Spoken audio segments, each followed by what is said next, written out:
arrays not generating any electricity, and them able to actually install those cables to start integrating that. And so after those cables get connected, they will deploy the iROSA. It'll unfurl all on its own. They just release 2 bolts, and then the array, its internal mechanisms do the rest of the work to actually unfurl. And then they'll do one final tensioning task to enable a device that's going to essentially pull on some wire that adds some tension to the arrays, and then it's on to clean up, stowing some of the final beams on the temporary spot where the arrays are stored, and then it'll be on to ingress, coming back inside the airlock. And we start a spacewalk when we switch to battery power. We end a spacewalk when they begin repressing that crew lock section of the Quest airlock. So those will be our start and stop points for today. But things progressing really smoothly so far. We've already got Frank Rubio in the crew lock section, and we can see the safer device getting affixed now. That's Nicole Mann on the right side of Josh Cassidy's spacesuit, and as soon as that's there, they're going to start moving Cassidy into that crew lock section, and then we'll get ready to move into the depress steps. And the teams down here in Mission Control Houston did their go, no go, and we are going to be go for depress once the crew is ready. So a lot more to come, and we're going to see Cassidy now start to make his way over to that crew lock section.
And now we see Koichi Wakata and Nicole Mann guiding Josh Cassidy into that crew lock section of the Quest airlock. Safer attached, all the different equipment tethers from his backpack to his helmet, all engaged. And so they're going to put him in his suit, and then you can see his service and cooling umbilical, that white hose that's kind of looping outside of the left part. That'll get moved in as well.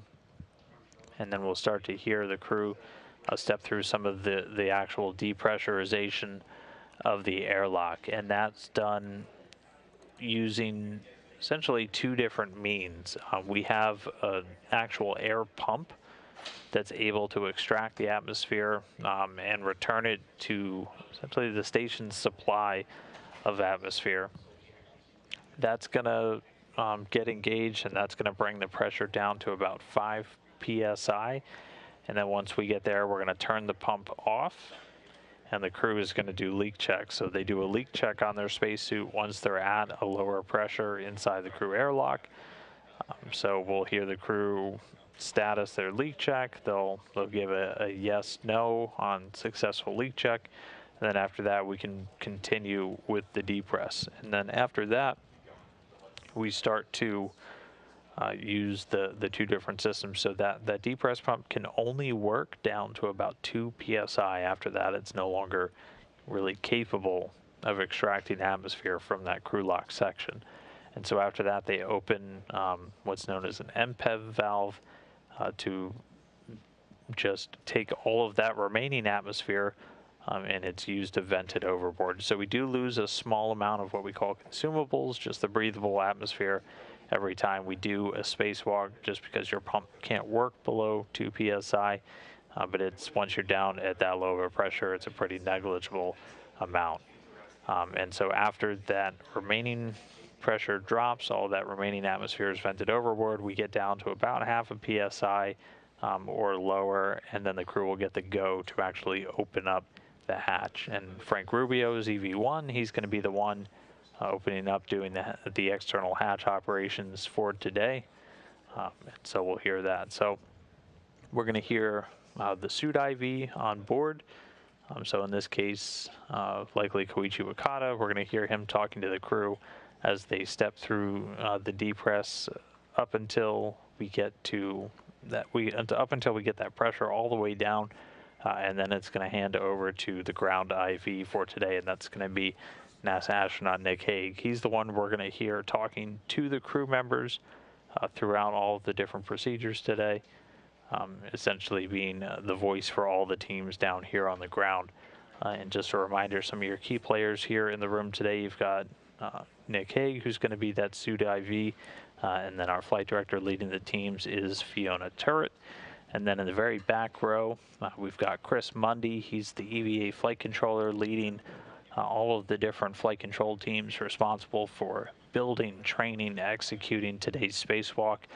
We always talk about how everybody in this room is essentially just the tip of the spear, the tip of the iceberg. We've got a couple of other key folks on the EVA team that are going to be working with Chris today. Some of those primary positions, we have an EVA task officer. This is somebody who understands every procedure in this EVA front to back and essentially all by heart at this point. And for today, that's going to be Miranda Nelson. With the task support position coming from Lucas Widener. And then we'll have two essentially technical specialists on the EVA team. Today it's Michael Dino. He's the EMU, the extravehicular mobility unit specialist, essentially knowledgeable in all things spacesuit for today. And then Stephen Villano is going to be our airlock specialist, responsible for overseeing all the different systems in the airlock, which we're still in right now. So that team working together to help the flight control team get ready and to go out and execute this spacewalk today.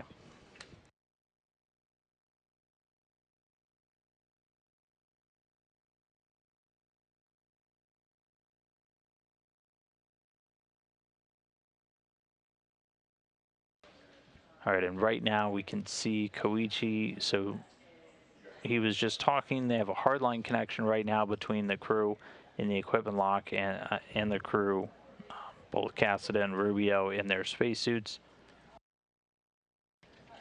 And then once we get to the actual depress, though, we'll start to hear a lot more chatter. You'll hear Koichi essentially giving them instructions to, as they're switching a depress pump on, that located on the UIA, the umbilical interface assembly. That's a large control panel unit that's inside, and that's connected to those service and cooling umbilicals. That's the main interface between the spacesuits and the airlock itself.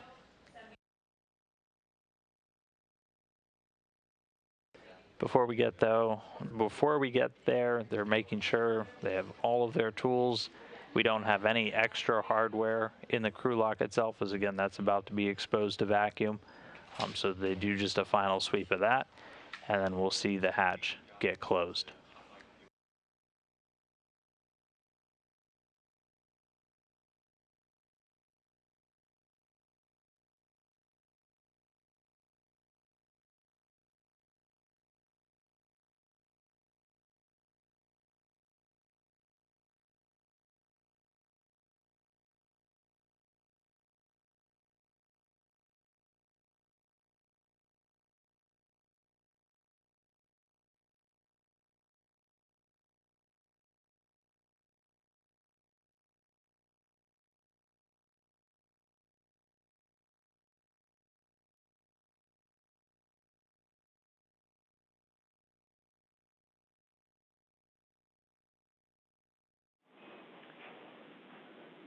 Station Houston, on space to ground 1 for airlock.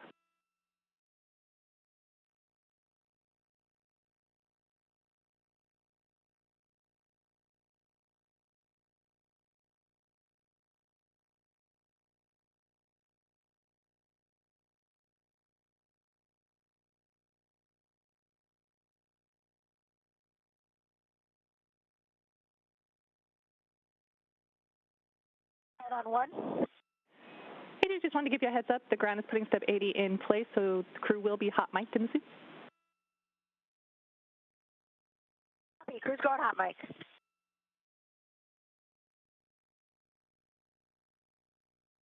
And that was Capcom Megan Levins talking to Nicole Mann on board the station, giving them a heads up. So the crew inside the suits, Josh Cassidy, Frank Rubio, they're going to be hot mics, so won't have any push to talk required. They're just going to be able to talk in real time throughout this spacewalk today.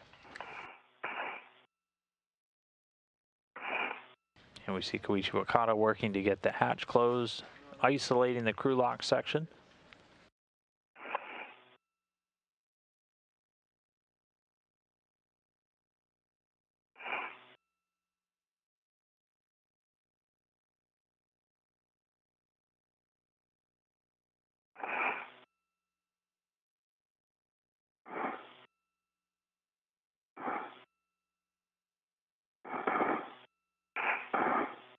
Houston, good morning. EV2, TCV now at 5. Copy 5.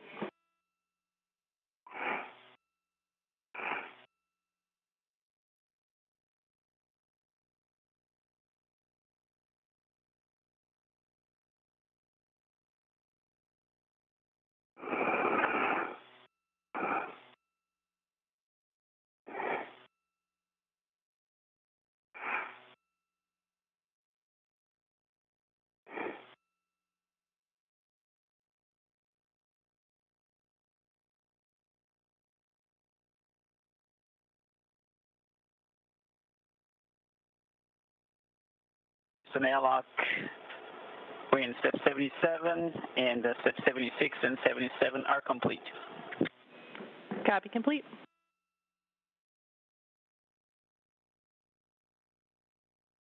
And you guys can take care of steps 78 through 80. Copy, it's in work.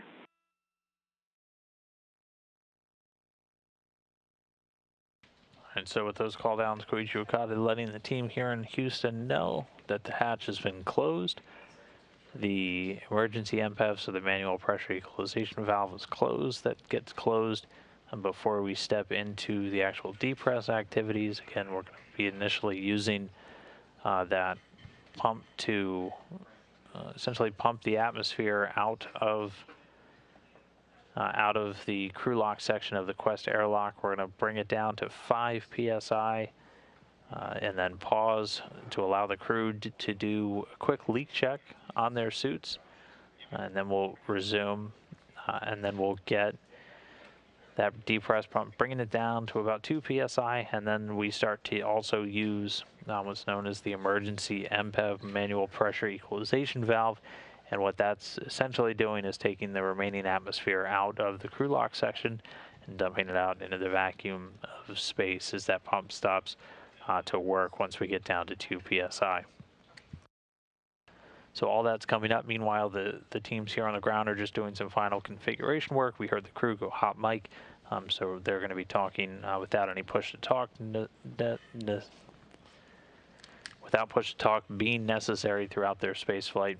Their spacewalk, and we're going to be hearing them talk directly to the ground IV here in Houston, and that's going to be NASA astronaut Nick Hague.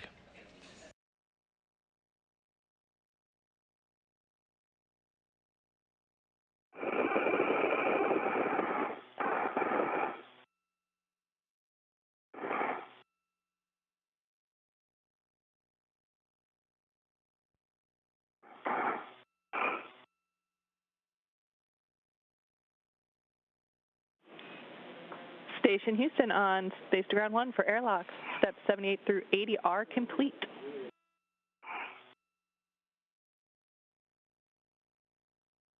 Okay, copy that. Thank you. And both EV crew members, your hot mic to on space ground 1 at this time. Okay, thank you, Roger. EV2 copies, thanks.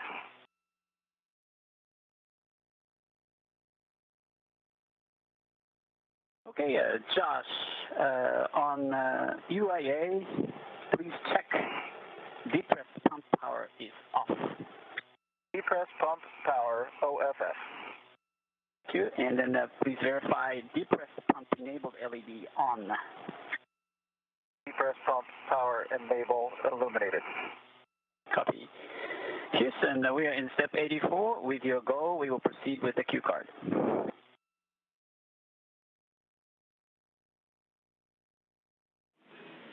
And station, you are go. Thank you. Okay, Josh, we will start the depress cue card. Crew up depress. On UIA, switch depress pump power to on and wait 10 seconds for complete startup. Depress pump power on.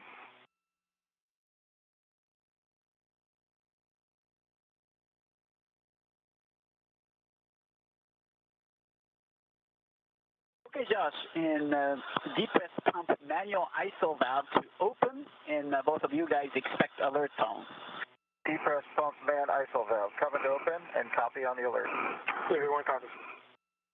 And then monitor suit P gauges less than 5.5. Everyone copies. EV2 copies. Depress pump man ISO is open.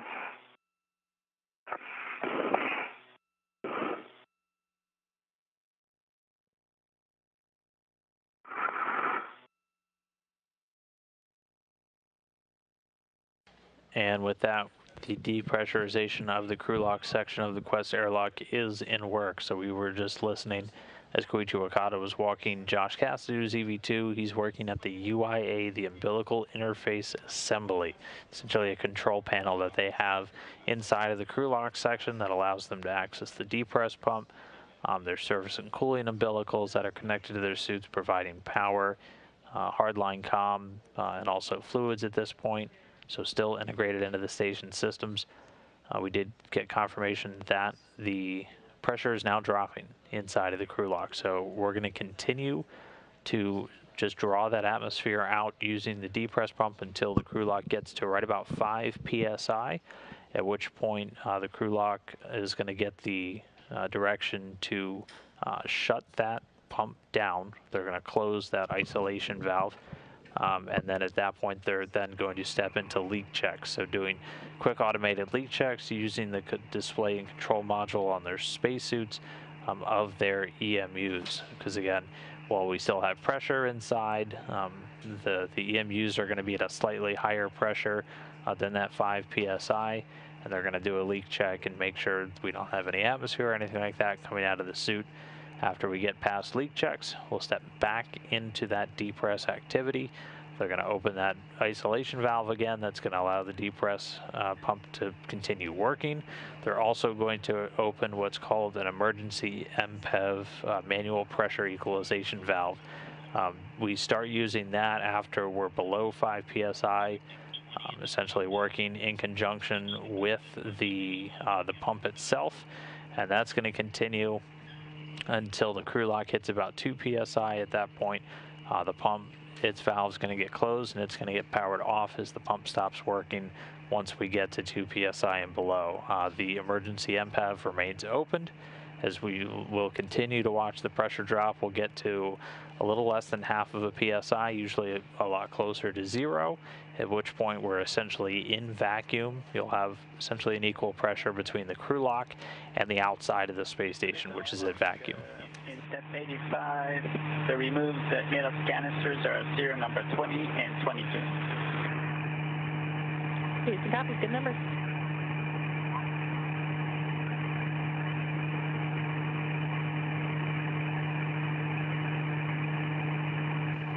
And that call down right there was reporting the removal of some of the canisters that are used to remove CO2 while everybody's inside of the equipment lock section. So at this point, all of that CO2 removal being done by the normal station systems like the CEDRA, the carbon dioxide removal assembly. We talked a little bit earlier about the MEDOX canisters inside the spacesuits. That's how we're essentially capturing that carbon dioxide that they're breathing out throughout their spacewalk.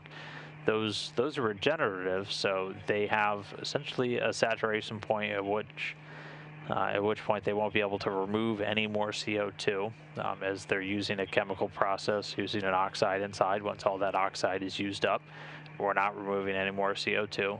So that's why we're keeping an eye on that and some of the other consumables throughout the spacewalk, just to determine how long we're going to be out the door. After spacewalks, though, those MEDOX canisters get removed and then they get put into a regenerative system. It's essentially an oven where we heat those canisters up. That breaks the bonds between that oxide and the carbon dioxide. That oxide can then be used again. That carbon dioxide gets dumped into the larger station atmosphere and then gets removed using the ECLSS, the life support system on board station. So that's how we're kind of constantly reusing and recycling these MEDOX canisters used in these spacesuits for spacewalks. Keeping an eye though, the crew lock section's still a little over 8.5 psi. We're counting down from about 14.7, which is what the station atmosphere is kept at. It's pretty close to what you have here at sea level. It's 14.7 psi. We're going to see the pressure continue to tick down in the crew lock section until we're at about 5, at which point Josh Cassada is going to essentially close the valve, turn that pump off, stop it from working so they can conduct those leak checks. And then after we're past the leak checks, we can start to get into the final depress and then the beginning of our spacewalk.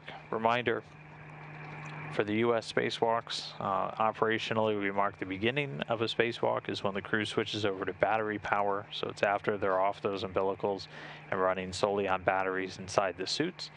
At that point, we will already be in a vacuum setting inside the airlock. And then we're going to continue the timer until they're back in the airlock at the very end. And once the hatch is closed and we start to get the repressurization of the airlock, that'll mark the official end.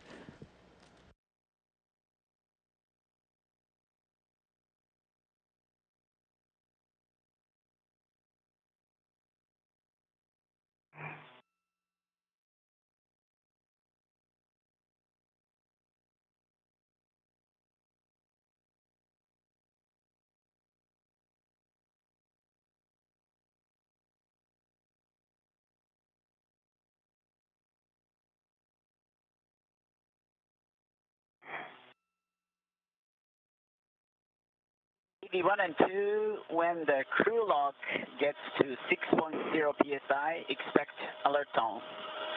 EV1 copies. EV2 copies, thanks.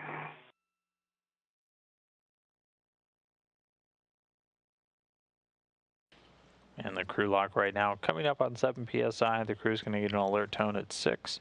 And then once we get to 5, they're going to close the isolation valve on that depressurization pump. It's going to stop it from drawing the atmosphere out, and then we'll step into those leak checks. You're going to hear them referred to as EV1, EV2. Just a reminder, EV1 for today is Frank Rubio. He's your lead spacewalker. He's going to be prime for all of the hatch operations when we're getting ready to exit the Quest airlock and when we're coming back at the end. And then EV2 is Josh Cassada. This is the 3rd spacewalk for this pair. They've already completed 2, each in excess of 7 hours. This one also planned to last about 7 hours. It's going to look very similar to the spacewalk that they just did back on December 3rd, where they installed one of these IROSA solar arrays. At this point, we're just going to a different power channel. So we're continuing to follow along. We're at about 6.5 psi inside the crew lock. So again, that next major checkpoint is going to be once we hit 5.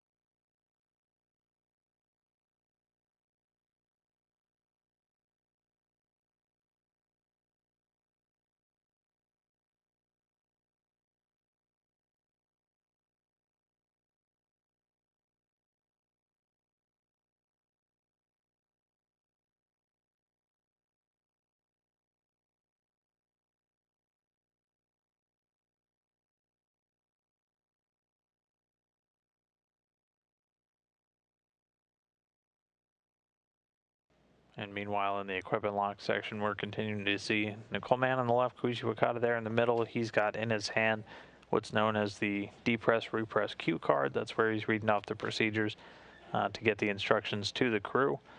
And we're below 6 psi now, so we're going to be coming up soon on that 5 psi hold point. They're going to continue to put the crew lock or the equipment lock section kind of back in order a little bit, and then they're going to move over to set up for the robotic operations for today. So they're going to be responsible for operating the Canadarm2, the big robotic arm, as they're going to be using that to... Houston EV2, TCV is back to 4 again.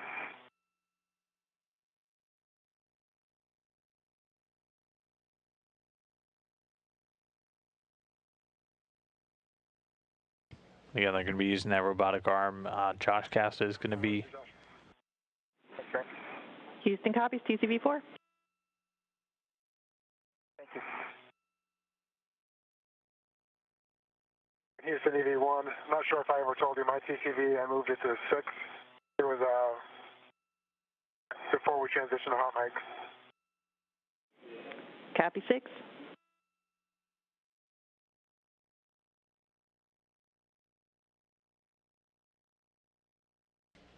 And those values that you're hearing, their TCV, that's their temperature control valve. That's just a small dial that they have on the front of their spacesuits and that display and control module. And they use that to essentially actively control just how cool or how cold the cooling is inside their suits. Depress pump manual ISO valve closed. Depress pump man ISO valve is And both of you is expect now another pump. closed. Everyone copy? And copy. Battalion Creature, we are enclosed.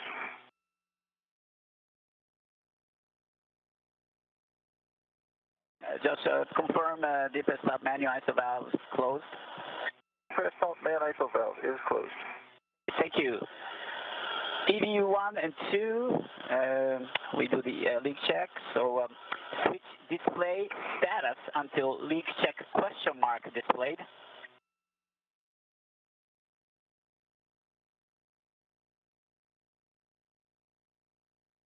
Leak check question mark for EV2. EV1. And then switch display yes, hold for 2 seconds and follow displayed instructions. EV1 copies. EV2 copies.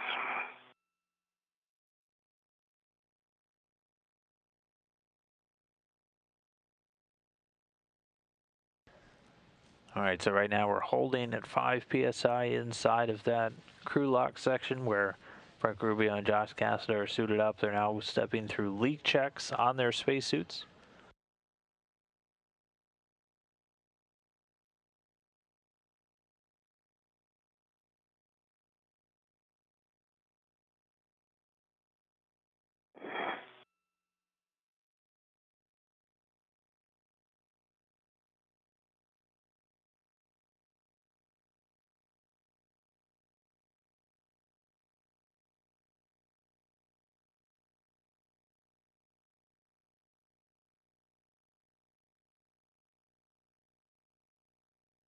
EV1, leak check complete.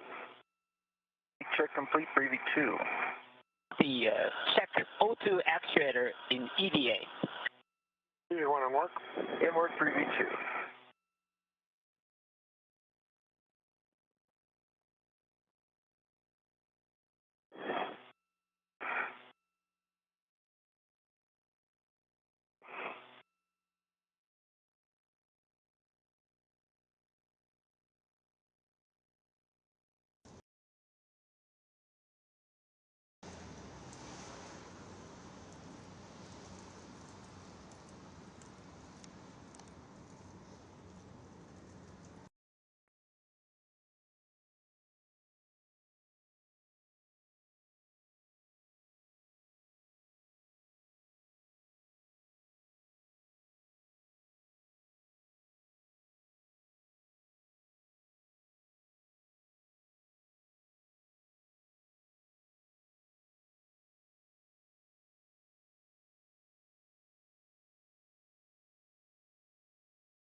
Waiting. Right waist feather. Is gate closed, slider lock, black on black on my right D-ring extender, and it goes to my main workstation. And Frank, Josh, we copy all that is a good tether config. Yeah, thanks, Nick.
All right, so quick status. We just heard the ground IV at NASA astronaut Nick Hague. He's going to be talking our two crew members through the spacewalk today, so he's the voice you'll be hearing from here in Mission Control.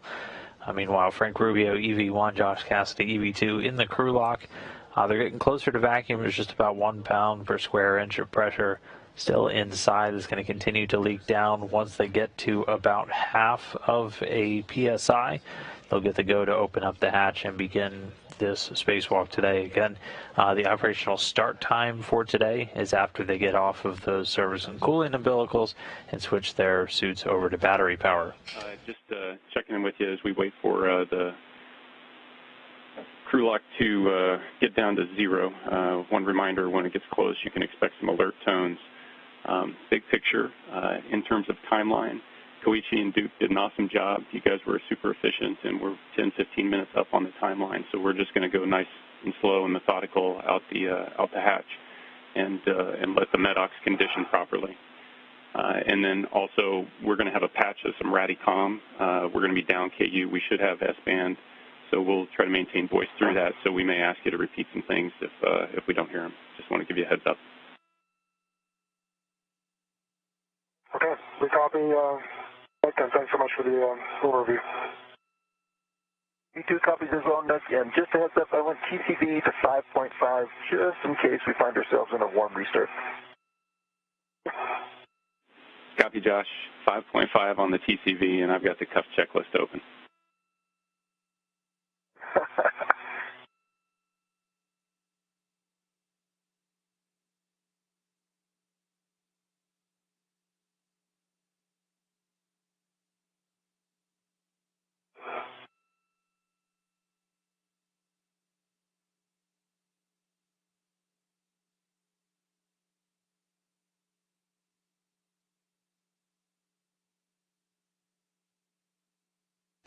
All right, so the crew continuing to wait until we get that crew lock just about down to vacuum. We're less than a PSI.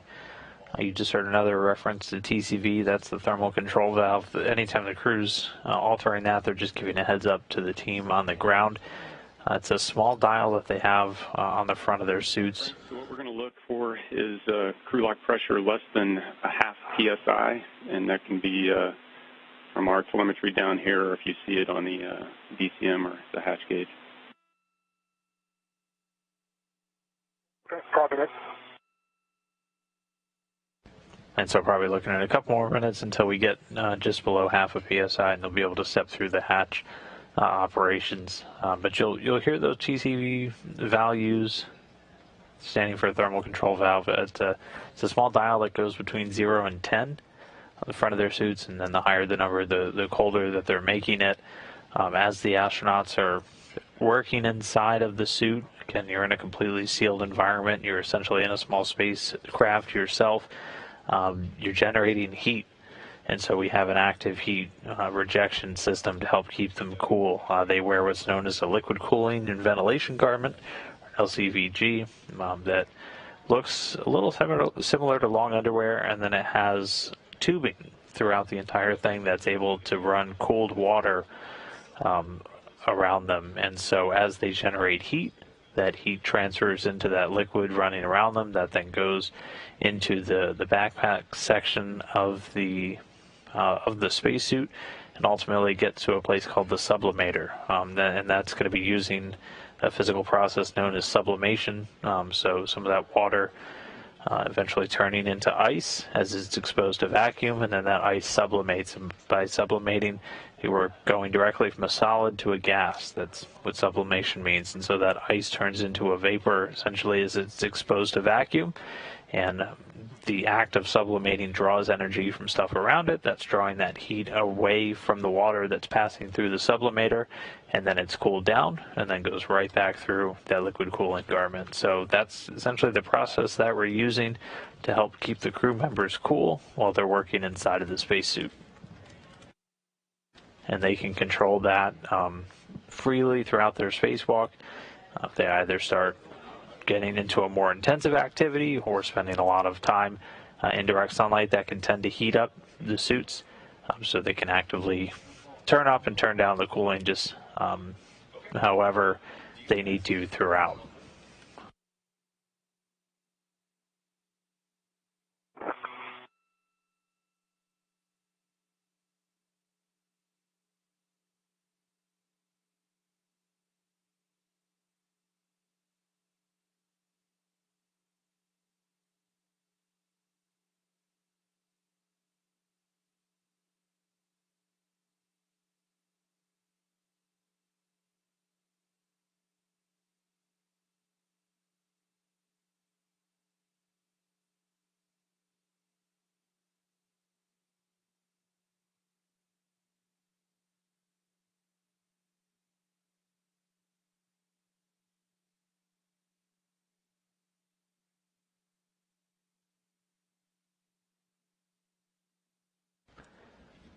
And right now we're at about 0.6 psi, so a little bit further to go, at which point they'll get to go. So Frank Rubio, he's EV1 today. Once they're outside, you'll be able to recognize him by having the red stripes around the legs of his suit. And then Josh Casta is EV2. This is going to be the third spacewalk that this pair has done together. Pretty much all of these have been focused on this work to continue upgrading the power generation system on the station. Just a couple of quick stats as we get ready. This is going to be the 257th spacewalk in support of station assembly and the 12th one out of the spacewalk this year. So again, the third one for them. Sublimator pressure, airlock pressure of 0.4.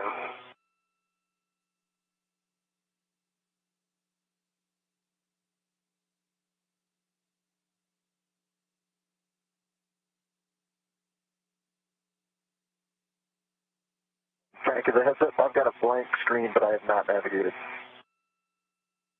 Okay.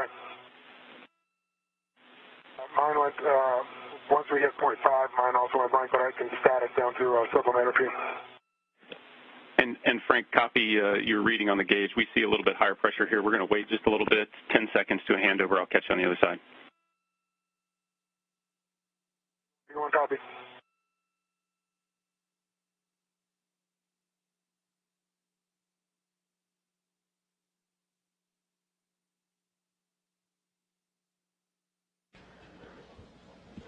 And so you just heard we're heading into a handover. So we're heading into a period where pretty much over the next 20 minutes we might have our video connection with the station kind of cutting in and out as we move through gaps in coverage between our teachers, our tracking data, and relay satellites.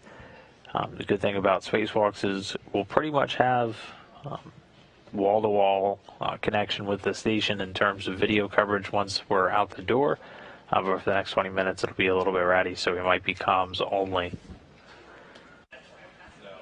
But quick status, both Frank Rubio and Josh Cassidy in the crew lock section of the airlock. They had 2 successful leak checks on their suits as we went through the depress.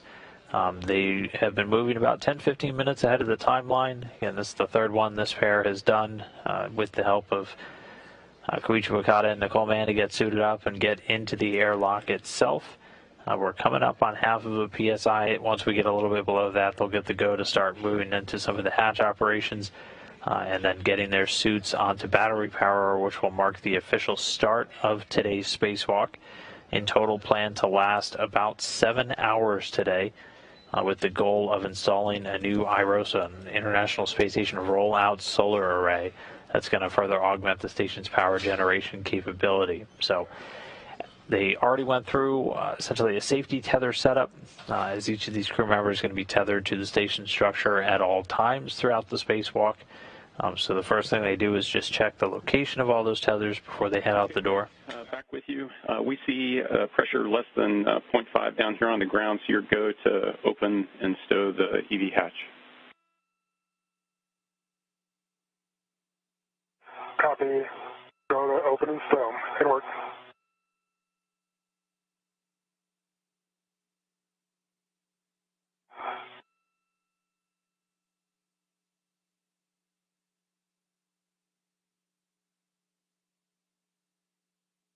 And so Frank Rubio, EV1, just got the go to open and stow the EV hatch. That's the hatch that leads to the outside. That's going to give them open access out into the vacuum of space, after which they'll egress or exit the Station Quest airlock and begin the spacewalk today. So some of the first things they're going to do is split up. Josh Cassida moving off to get the space station's robotic arm ready.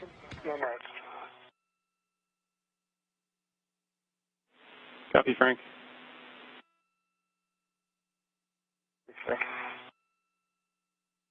But Josh Cassida moving off to get the arm ready, but also start to prepare the IROSA for its removal from its temporary stow location, what's called the FSE. He's going to be releasing ARDS, anti-rotation devices. Those are just additional locks that are in place to help keep the IROSA secure on that temp site when they're backed into the trunk part of the Dragon spacecraft. Meanwhile, Frank Rubio is going to move out to the work site and begin routing some of the cables. Emergency MPEV is closed. Copy, Koichi.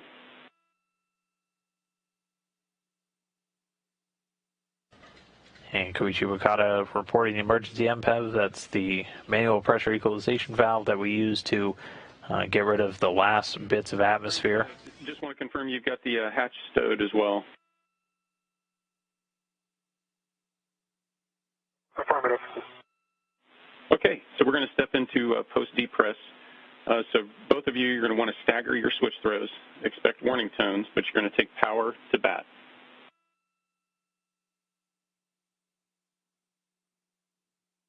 Copy. Good work. EV1, I'm sorry, EV2 copies. I'll stand by, Frank. Okay. My power back. Copy. Here comes EV2.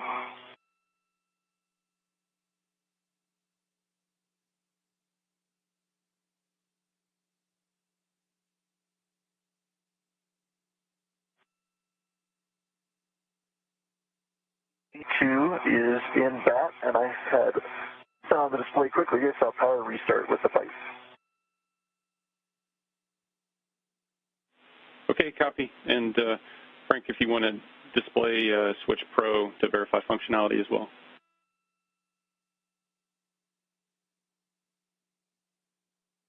To be clear, Nick, I have not done that yet. Understand we have a go for Pro. A-firm. You both are go. Nick, I have a good display. And good display for EV2 as well. Great news. All right.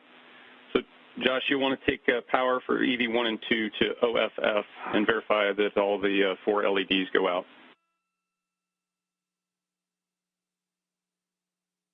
Copy that. IA power EV1. OFF. Power EV2. OFF. All 4 LEDs are out. Okay, you're both go to disconnect your SPUs. This is expected.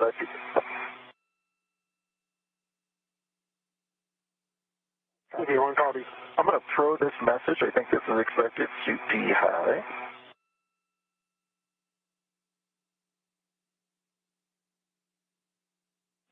Hey, Josh, we didn't hear the message. If you could repeat.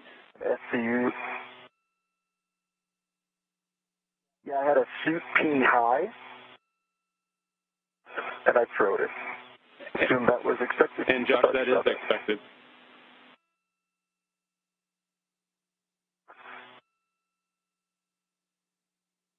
Okay, I'm SCU for now.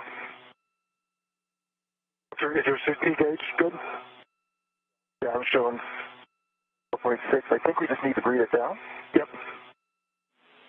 And Frank, Josh, we've got Radicom right now. I want to let you know that that message was expected for suit P high.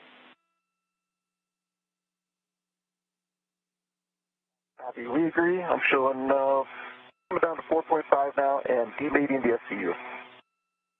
Copy. And you're both go to demate the SCUs, install the DCM cover, and then stow the SCU in its pouch.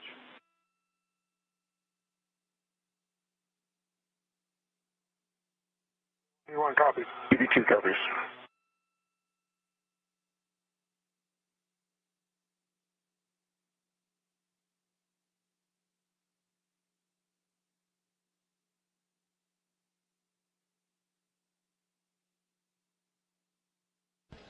And so a lot of developments there real quick. So our spacewalk did officially start. Both of these crew members, Frank Rubio and Josh Cassidy, switching their suits over to battery power at 7:19 a.m. Central Time. That's it. Josh, your SCU stow is complete. And EV1 IP is disconnected and stowed, and DCM covers on. Copy, Frank. So, Josh, if you can check that the depressed pump man ISO valve is closed. Depressed pump man ISO valve is closed. So for both of you, you'll take your TCV to max hot.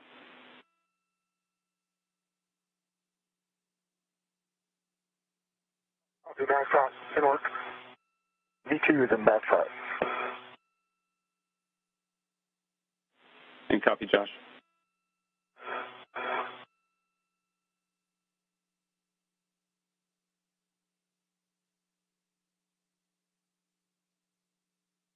And again, the official start time of our spacewalk today, 7:19 a.m. Central Time, 8:19 a.m. Eastern. EV1 max hot. Copy, Frank. And so you're both go to take your water switch to on.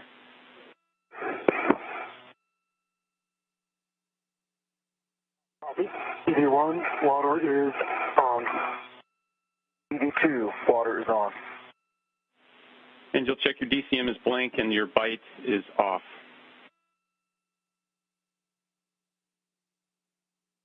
Affirmative for EV1. Spray blank and bite off for ED2. Copy for both, and you're good to set your TCV as desired, and I'm 5 seconds for my handover.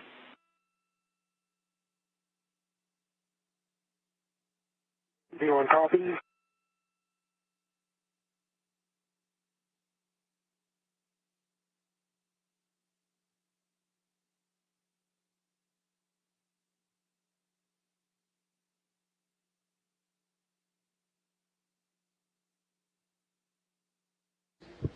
And so a quick handover until we get com back, but again, a lot has just unfolded. Our spacewalk officially started, 7:19 a.m. Central, 8:19 a.m. Eastern. Both the crew members in a fully depressurized airlock with the hatch open switched their suits over to battery power, kicking things off. After that, they had disconnected and stowed the SCU, the service and cooling umbilical, that up until that point was able to provide both power, cooling, fluids, and hardline communications. Those get stowed with the special cover over them until the very end of our spacewalk when they get attached back to their suits. Welcome back. I am set at 5. Actually, 5.5. ED2 TCV 4. Copy, 5.5 and 4. We'll take a suit P gauge reading from both of you.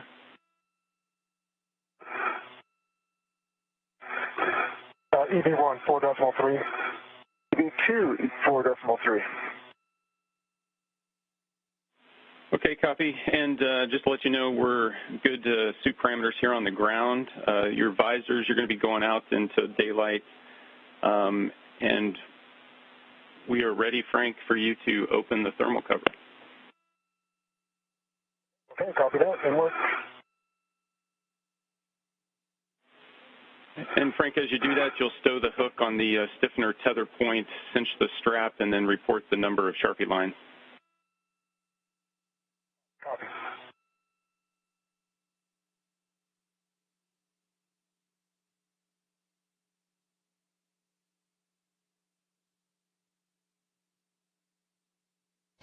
All right, so again, the crew underway with our spacewalk. That clock started ticking about 7.5 minutes ago at 7:19 a.m. Central Time. They've reconfigured a couple of different systems in the crew lock section, the service and cooling umbilicals. They double-checked that the... Go to the tether point, and I see 6 Sharpie lines. Copy, Frank. 6 lines, and you're go to egress the airlock. And just for your guys' essay, we're still voice only for the next handful of minutes. EV1 copies.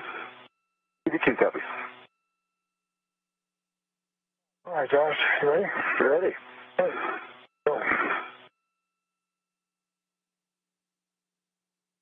All right, so Rubio and Cassidy starting to move out of the airlock. You're looking to put your anchor down on the port stanchion of handrail 554. Okay. Rubio will be first out as EV1. He's opening up a thermal cover. It's a small bit of protective covering that sits on the outside of the hatchway. They're going to be able to close that once they get outside. It just protects the interior of the airlock from different thermal concerns from direct sunlight. First thing out is, again, double checking some tether points, getting those ready, and then we're going to see these two spacewalkers split off to go do different tasks. On the port stanchion of 0554, Cape Coral, hook lock, flag on by. Copy, Frank. That's a good config. So you're go to put Josh's anchor on the aft D-ring. Copy. And so the first tethers they're working with are the anchor ones. These are one of several that they're going to use to remain tethered to the station structure at all times.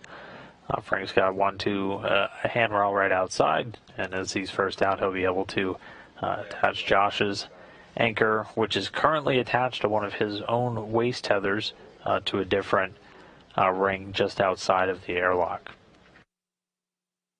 All right, Josh, you are on the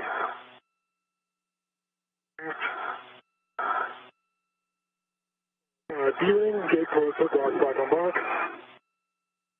Copy. And just verify something real quick.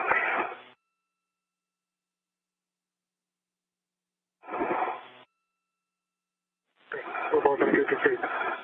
Your anchor hook still says EV1 pack. I just wanted to verify it was all correct. Okay. And I see my tether pack to the 0554, and your tether pack is going back inside. Again, gate close, hook lock, black on block to the aft ring. Hey, copy all, Frank. Go. Go ahead. Yep, no, Frank, we concur. Good path. Your go to release, Josh, you can release your waist tether. Copy. I'm going to pick up my waist tether from the D-ring extender.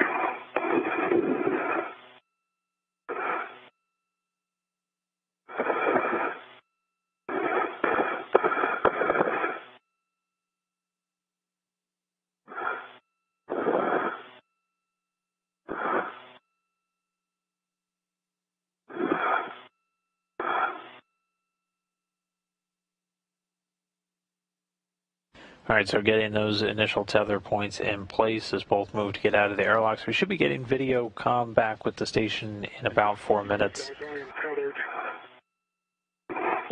to the mic bag, and you have a go to release. I will bring the white small with me. Okay, Nick, so Nick has got a CRT right on the M bag. He's also got it on his CRT. And I'm going to go ahead and release the big hook from inside, and we'll take that with us, if you agree. Those are good words, Josh. All right, Frank, here comes the hook. Okay, we're going to release. And right now, Josh Cassidy working to retrieve and hand over a crew lock bag that has the power cables that we're going to be using. Copy. You are clear. It sounds at a really bad angle when you come out, so it'll be right in your face. You ready for it? Okay. Yeah, thank you.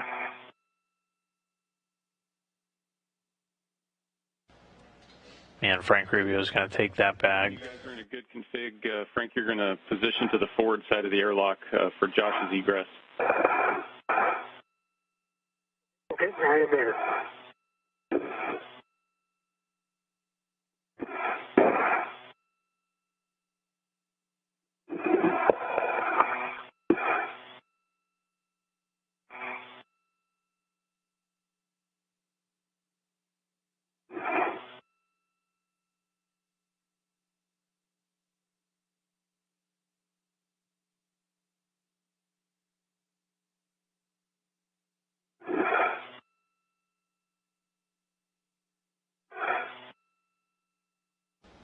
So again, stepping through this initial egress, exiting of the airlock activity. Frank Rubio already outside the airlock, getting ready to give the go for Josh to move outside as well. Once they get outside and we're able to get this video comm back in the next 2 to 3 minutes, they'll get the goes to turn on their HECA, which, if you love acronyms. And Frank, Josh, once you guys are both outside, the first thing we'll have you do is turn on your HECA. You want copies? I think it looks like I'm getting hung up, but my PGT is clear. Can you see? What?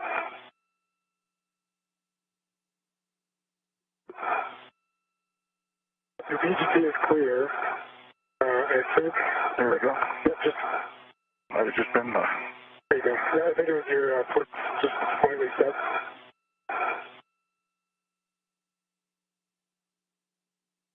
Okay. Okay, and next EV1 goes on. Copy, Frank.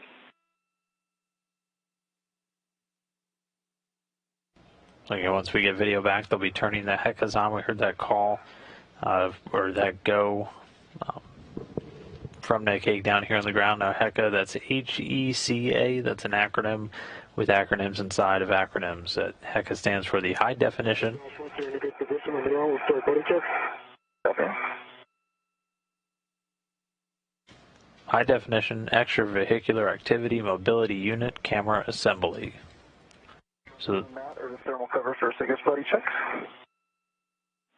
I'm ready when you are. Okay. Oops, let me get my HECA on.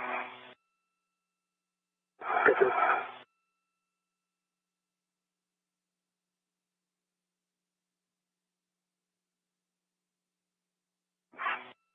I'm kidding about that sun. Yep, I don't see a green LED. Oh. There it is. That's it on. Okay. Okay. I'll go ahead and start with you. So, it's a good HECA light, good WVS, although that's hard to tell, to be honest, with the sun is super bright in my eyes. Coming down, let's see, 1, 2, 3 tabs. Up. And a little bit to your left, please.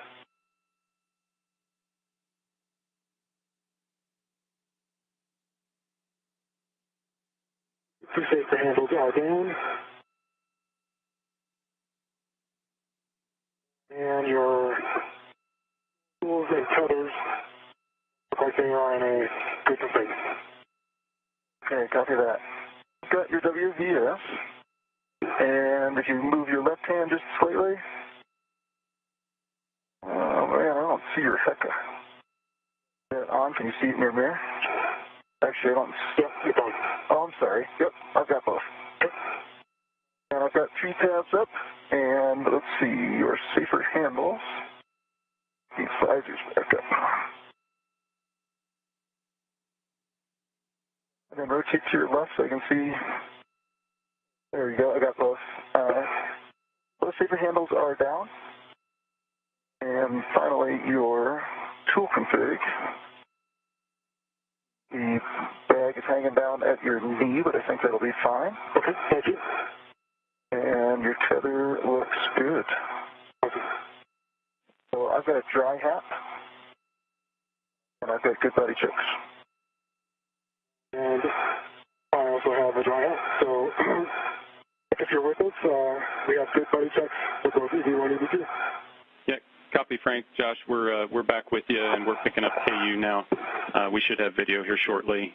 We copy good buddy checks. Just wanted to confirm that the reels were unlocked.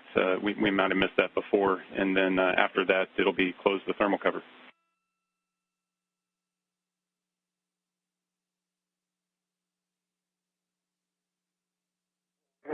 Two unlocked. EV1, the reels unlocked. Copy. Thanks for double checking that for us. Your go to close the thermal cover. Good work.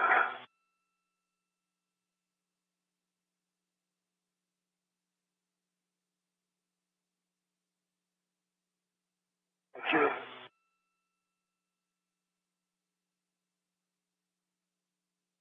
Okay, thermal cover is closed. It doesn't look like it's staying. Okay. I think that that little D-ring is probably in the way. Yeah. Yeah, and that's a good check. You want to make sure that that D-ring strap's not over the magnet. And that is now clear. I agree. Looks good. Thermal cover is closed. Copy. So, Frank, you're going to translate out to the green hook location. You're leading the way. Just a reminder for no fare leading. Okay, copy that. En route over to the starboard seat coast. Hi, Josh. A little bit. Okay, I'll be there with you.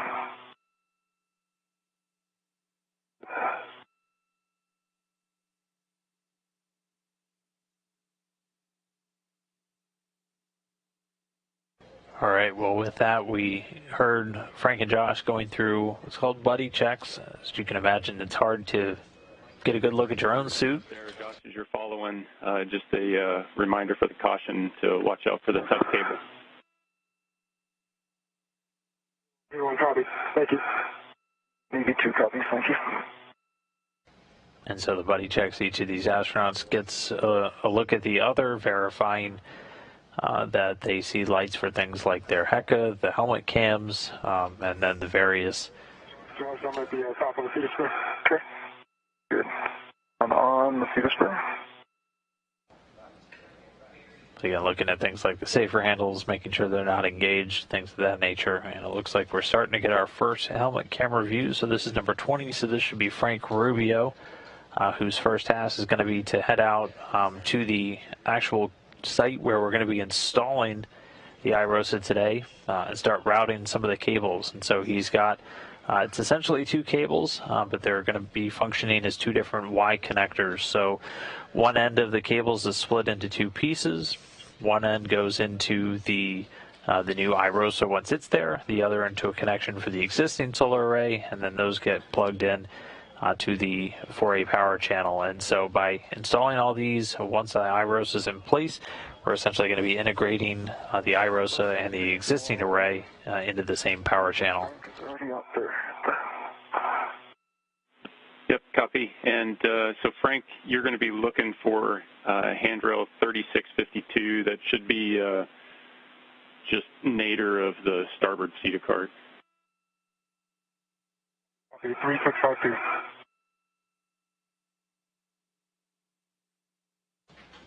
And then each of the handrails on the outside have numbers. Your handrails 3651 on the Nader stanchion. Copy 3651 Nader stanchion. But each of those handrails will have numbers engraved into them, so that's what they can use to help kind of find their way. And this is just looking right over the shoulder of Frank Rubio as he starts to head out to the work site to start routing some of those cables. Meanwhile, Josh Cassida splitting off. Houston Space to Ground 3 for Koichi or Duke for robotics.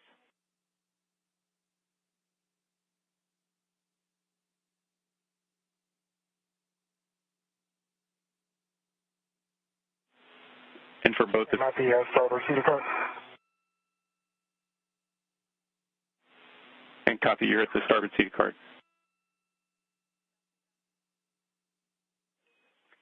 Hey, Duke, just wanted to let you guys know before you head into your midday meal that Josh and Frank are about 10 minutes up on the timeline, so they may be given that call to start robotics ops a little early. You guys are go for steps 1 and 2 whenever you are ready before then.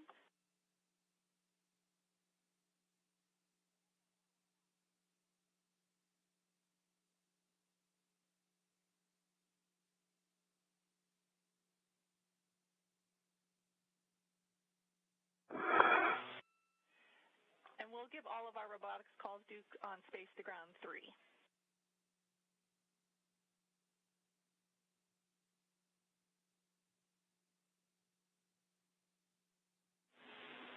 Frank, Josh, while you guys are working on your green hooks there, I'm going to read off some warnings and cautions, if that's okay. Okay, next, just for your awareness, my green hook is down on the inboard stanchion of 3652. I'm en route to the bag. Copy, Frank. EV2 is ready for those cautions. And so there's a warning. EV1 also ready. There's a warning for the grapple shafts and the cervic coupling teeth that there are no touch. And then for the FSC, it's a reminder to translate slow, less than 4 inches per second. Wait for motion to dampen out before imparting loads. Don't translate simultaneously, and avoid contact with erosive blankets and solar cells. EV1 copy. EV2 copies, thanks.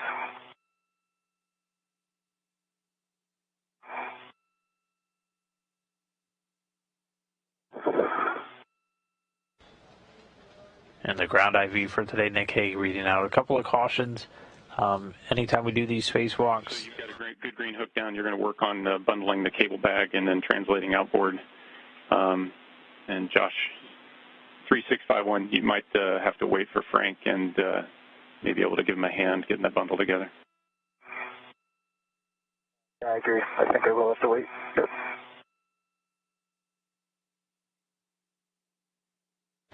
And big picture for both of you, we're about 10 minutes up on the timing with our eclipse, so we're good just working this slow and methodical and conditioning the MEDOX the right way. Sounds great. Sounds good, thanks, man. Station Houston on Space. EV2, TCV is now 5.5.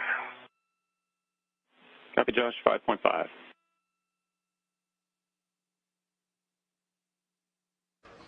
Josh Cassida with another TCV call out, again just adjusting the thermal control valve on his suit, just how cool he's making it. And the number goes between 0 and 10. The higher the number, the colder it is. Space Ground 3 today for our ground call since 2 is going to the Russian segment.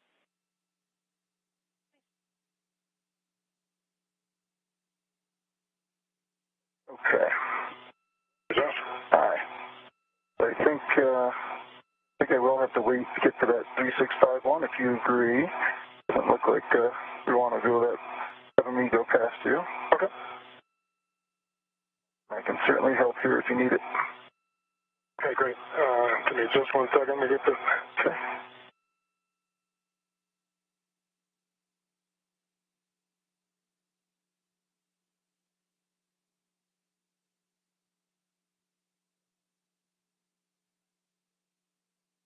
If you want me to, I can connect this large small that's off of the M bag to the cable bag, but I don't want to mess you up.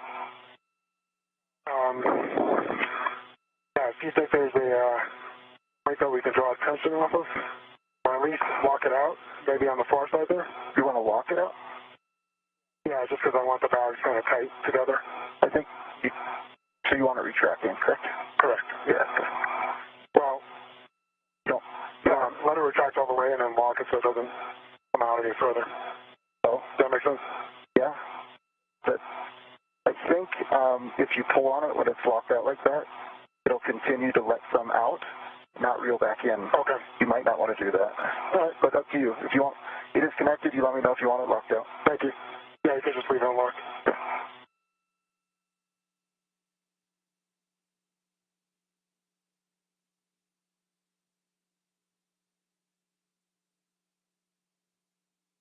So you are large, small from the M bag, go onto the cable bag on one of the external D-rings.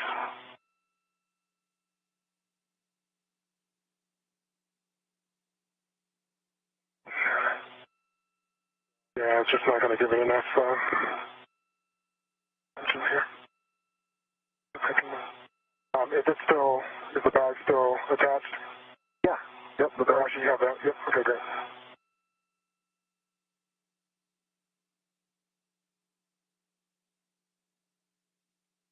Are you preferring to switch the BRT to the cable bag? No, I just wanted to see if I could get it tighter here. From flopping around so much. I could put the integral on there if you want, instead of the large small. But that all, yeah, you can't. Are you able to put, oh yeah, I got it from here.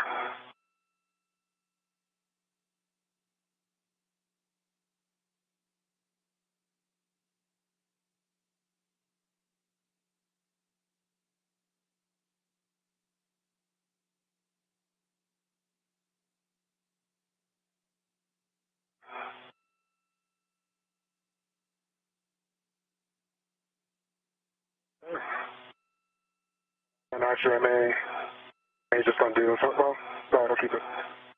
Are you able to now release it? The large small? The IDA bag. I'll just keep I'll keep the large small where it's at. So I am ready to the mic bag, and the mic bag is routed in 2 locations to the IDA bag. I can see it, you're clear to release it from Cedar Court. Okay. I can confirm that it is ready. The large small is connected. You have the other one. Yep. So I'm going to release this from block or square alpha, and I'll leave it free. Unless you wanted it. If you can hook it back up, that'd be great. Just to thank you.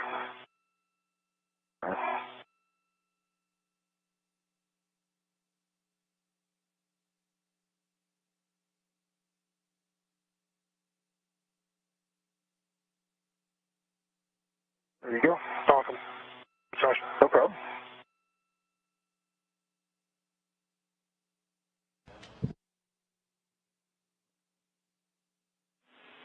And Frank, Josh, want to let you know that we have good HECA and are following along now with video as well as voice. So Frank, you got that bundled up, good work.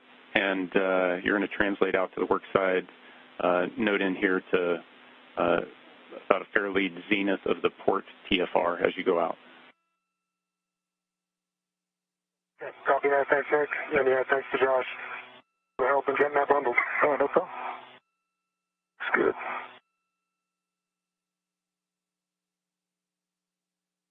All right, picking up my local.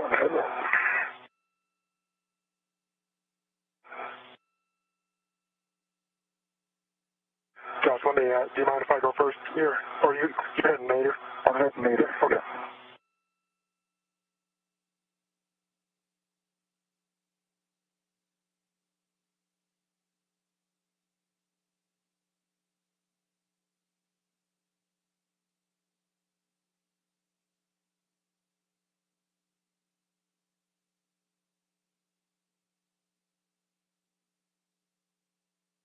All right, with the bag handoff now complete, again, our spacewalkers are going to go 2 separate directions right now. For Frank Rubio, he's going to be heading over to the canister, essentially the area where we're actually going to be installing the new solar array. He's going to pre-route some of the cables that are going to be required to essentially jumper the new solar array into the power channel itself. So he'll get those laid out and tied down in advance of the array itself showing up. Meanwhile, Josh Cassida going to move over to the FSE, the flight support equipment. It's essentially the cargo pallet. Outboard TFR, there is a long duration that's holding the brake arms in place. So it's going to keep me from being able to boot my cord up and over the TFR.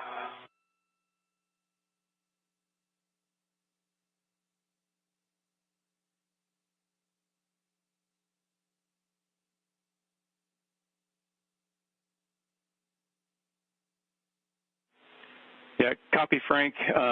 Understand the config. Idea is to separate you, Zenith, and keep Josh Nader. So if you can go over and around the whole TFR, that'll achieve the same end. Right. Yeah, that's the problem. Is I don't know if you can see it on the Hecka here. But, well, let me see if I can rotate it around here.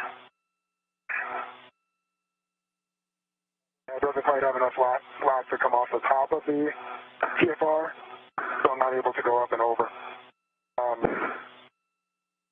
Yeah, copy that, Frank. Can you take the tether over the top of the brake handle?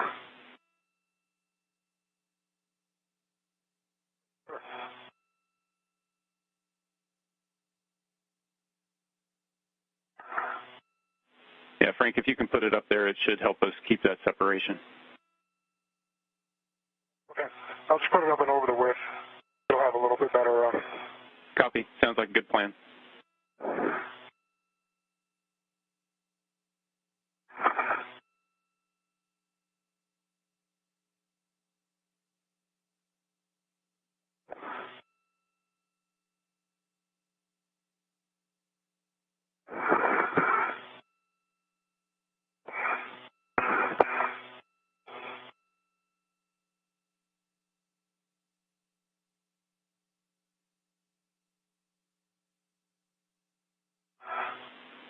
And Frank, as you head out, we'll just want to check that you've got your gauntlets in place.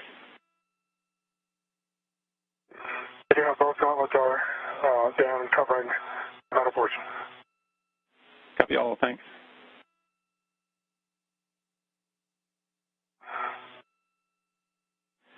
And Frank, I'm going to knock out a couple cautions for you here on the mass canister. So no sudden movements, slow motion, less than 4 inches per second on the BGN, the mod kit, avoid cyclic loading. Watch the snag hazard on the battery and AP cables on the IEA. And you've got a 40-pound max load on the mod kit. Yeah.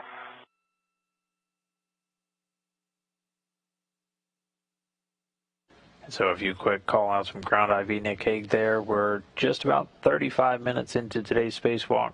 So we're into the first major task of the day for each of these two. Down, just a heads up,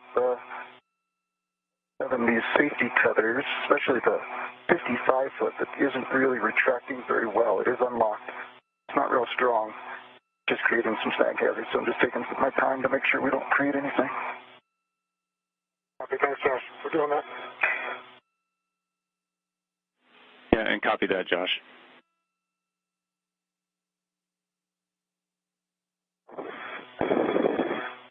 All right, Nick, I'm at 5107. Copy. That's the handrail for the cable bag. Copy. You want to position the lid hinge toward the center of the IEA if you can, and use the ORU tether points if needed.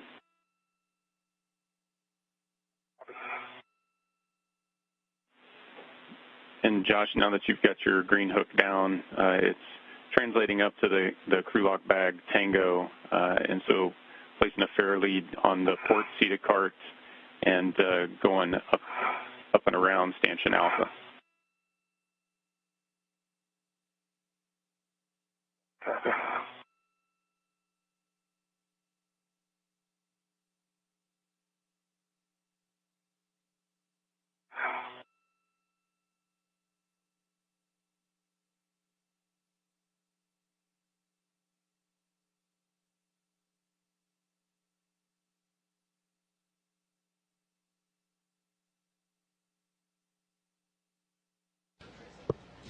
And again, at this point, a little more than 36 minutes into today's spacewalk, both spacewalkers moving out to their first major task.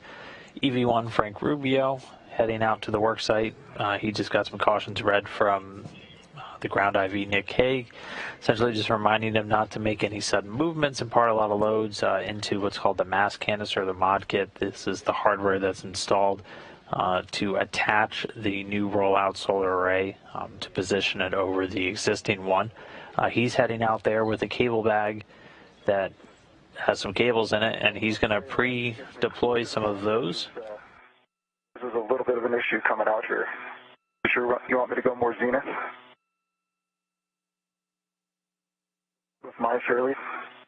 Yeah, Josh, you've got the best eyes on in the situation there. These fairleads were intended to keep separation, but if you don't think it's necessary, you don't have to do it. Okay, sounds good. Frank, if you need it on the TFR, it'll be there for you, but okay, I'm not seeing the need. All right, copy. So in this view, we can see, and we were just hearing Josh Cassidy, he's EV2. So Josh, your next task is going to be putting an adjustable equipment tether on the stanchion alpha for the beam stow task that's going to happen later. Okay, understood. I'm going to take another minute and manage all the stuff here on my mini workstation. It's a bit of a pain. Yep, understand. Lots of adjustables and rets.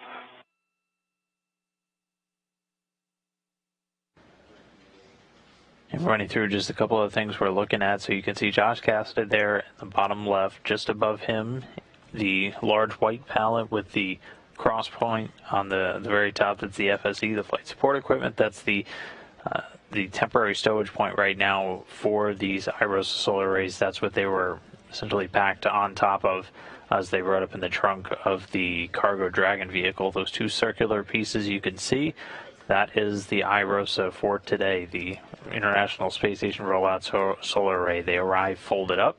They're going to be translated or moved over to the install point in this folded up configuration before they get unfolded and unfurled by the spacewalkers. The first major task for Josh Cassidy is going to be releasing ARDSs, anti-rotation devices. These are just safety connections in place to prevent any rotation as the arrays and the equipment carriers getting loads imparted on it during any launch or ascent or robotic motion. So those are going to get released. And then they're going to get ready to remove the FSE beams. These are two support beams running perpendicular over the top of the IROSAs that are there to hold them in place. Obviously, we need to release those before we can slide the IROSA out and begin carrying it over to the work site. So he's going to first release those anti-rotation devices and then step into that beam release. He's going to be joined in that beam release activity once Frank Rubio has completed routing those initial cables. Again, those cables that Frank Rubio's routing, he's got essentially two, but there are a couple of cables bundled together. They're going to be Y connectors with one end with 2 points, one going into the new solar array, one connecting to the legacy solar array. Both of those coming together to then connect into the power channel, allowing them both to continue to provide power to the 4A. So looking through Frank Rubio's helmet cam, you can see some of those cables. He's going to get those essentially routed through some of the different fixtures and wire tied down very close to where they're ultimately going to be connected. We're not going to make those connections until the solar array itself is in place and we are in an eclipse. And Frank following along saw you get the cable out of the cable bag. So you're going to head over to that left side of the mod kit and stow the crew lock bag. Routing work, perfect.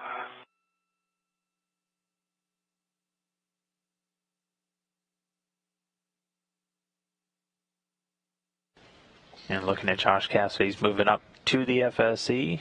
Again, that's the large white pallet you can see with the two targets on it. And then there's the IROSA, and it's folded up in completely furled configuration. At the very end, on either end, we're looking at are the booms for the iROSA itself.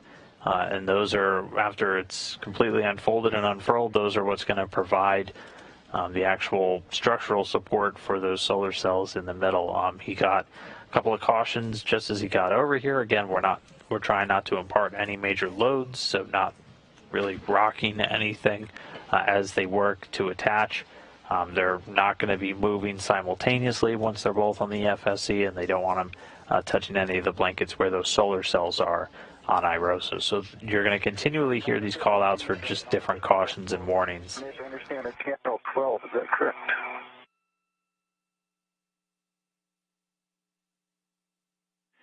And affirmative, that's handrail 12 on that stanchion alpha, right there in your hand.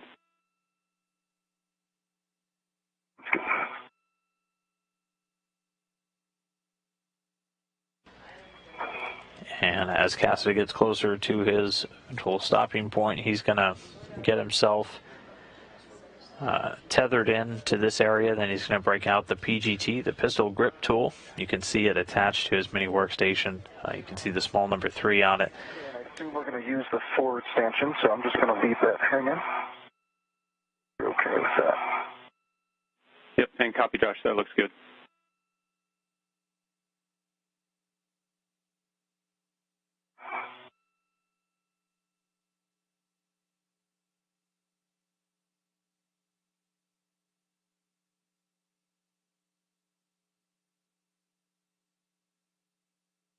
Okay, I think you're going to let me get rid of this long duration tight on tether next, am I right? That's affirmative. That's going to go on the tower handrail.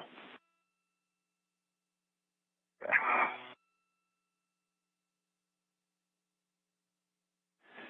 And Frank, I see you stringing the crew lock bag in between the lower strut and the mid strut. After you get that in a good position, you're going to retrieve the square scoop from inside crew lock bag in. Copy, Mark.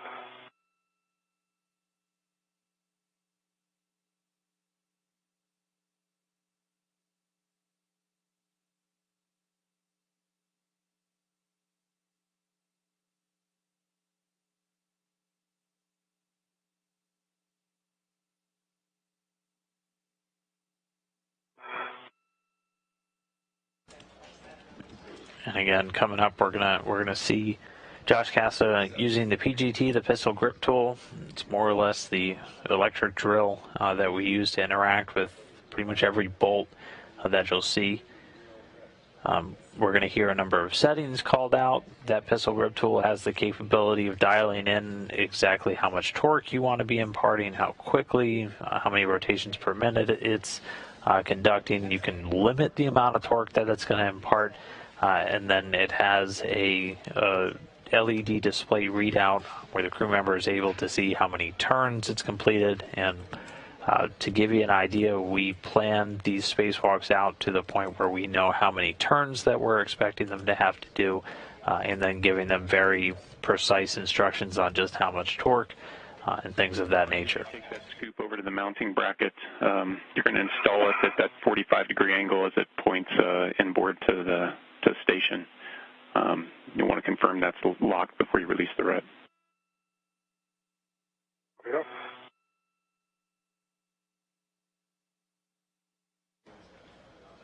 And then throughout, you might also hear reference to a scoop. That's another tool that the crew members have access to. They're essentially equipment aids for handling things. They're handles that they can attach to different payloads, to structures. 45 degrees to the right, and it is locked really to left. Copy, Frank. Good install on the scoop.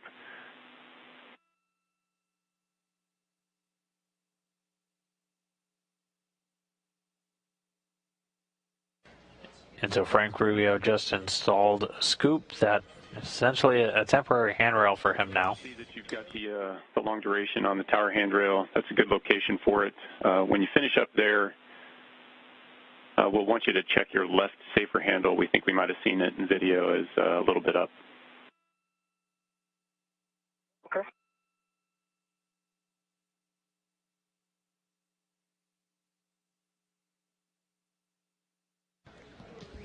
And looking at a brief handover now, we should get video back pretty quickly this time, though.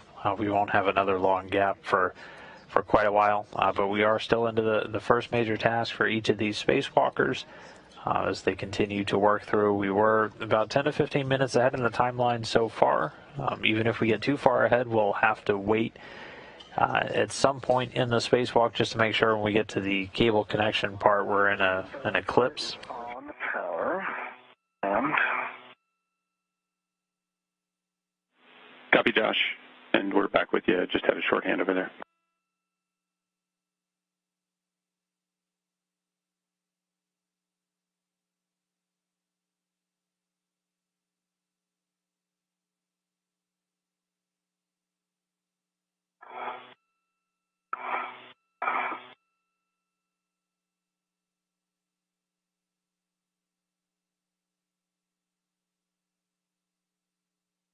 Okay, thanks, Nick. Those handles are down. Copy. Thanks for checking that.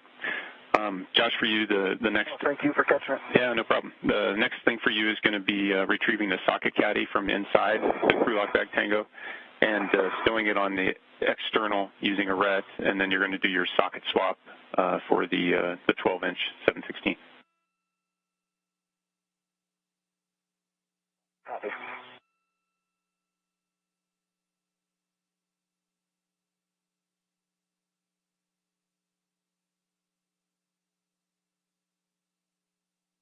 Nick, I'm looking at the right side soft capture. It looks like it was kind of in a capture position, so I'm going to go ahead and cycle it and reset it. Yeah, copy that, Frank. And any words on how it feels when you're cycling it would be appreciated. Okay. It's kind of medium amount of stiction, so not quite as hard as those on the left on the previous one, but not nearly as easy as the one on the right on the previous one. Okay, understand. And we're back with the video, so I see you're making headway on routing the right cables.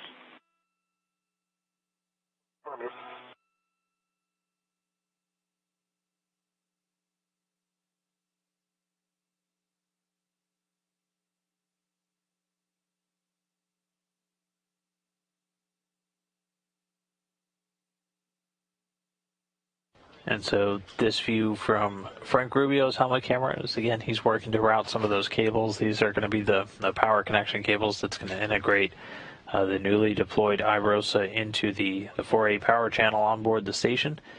And so he's getting these into essentially their initial connection point. He's going to tie them down using some wire ties and some other harnesses to secure these so they're not just kind of floating around freely, making sure he's leaving enough slack for the eventual connection themselves.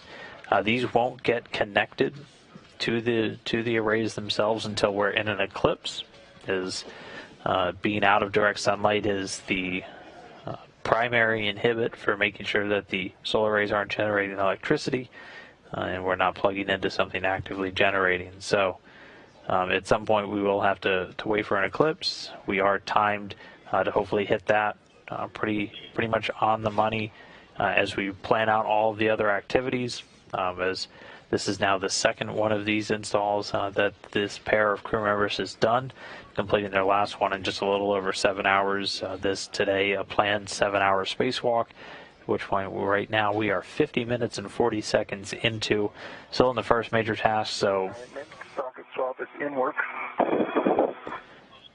Copy, Josh.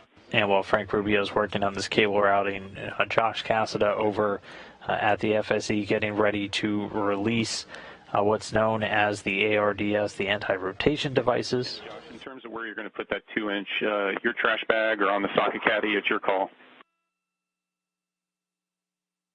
It's got to be one of those two, is that right?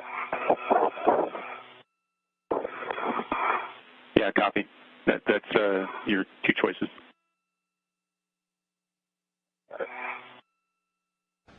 So he's going to have two of these. On the removal, there's too much in the trash bag, so I'll have to put it on the socket caddy.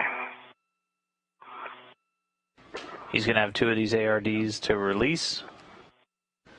And he's got to attach some tethers to them, as these ones are not what's called captive bolts. So captive bolt, once you unscrew it, it stays in kind of a captive fitting. In this case, these don't have it.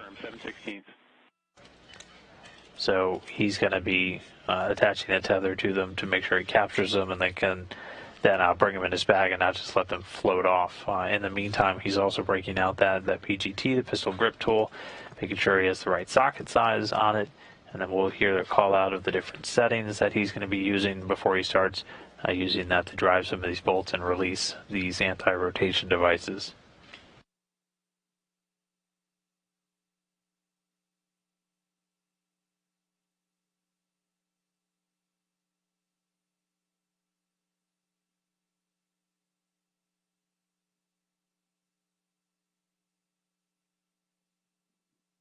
Good pull test on the removal. Copy, Josh. Good pull test on the install. That's good news. And so, Josh, you're going to translate over to the Charlie 12 bolt, and that's near stanchion alpha. Copy that.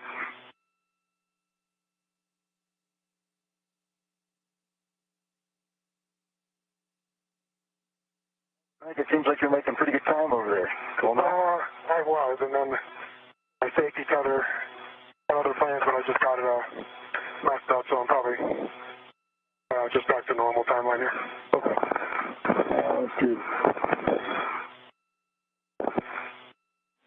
And you guys are both making great progress, so no rush.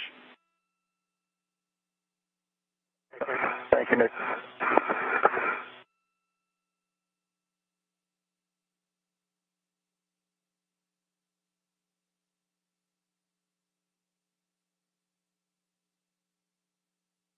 Houston Station on 3 for Robo.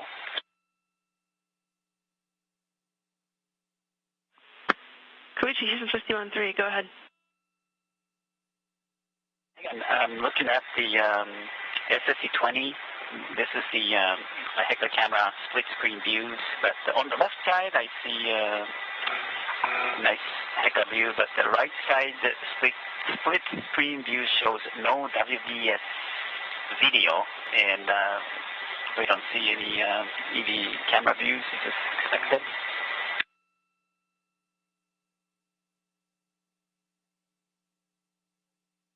And Nick, after I have one wire tied down with 3 turns, can I release my rack cable?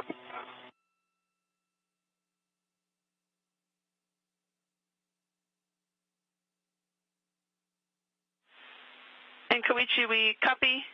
We think we'll need to get And Frank, you need to have 2 wire ties with 3 twists holding down the cable to release your red. So we need you to put it under that next wire tie. Okay. Okay, copy that. Thank you.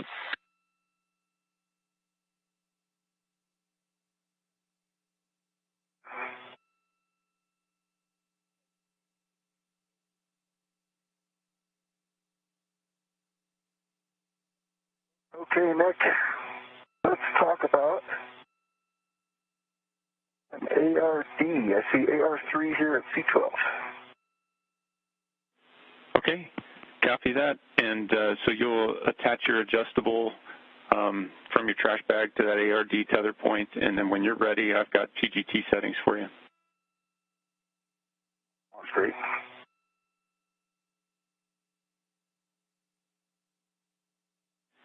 And just a reminder, that tether point is not the long lanyards, it's the physical metal tether point.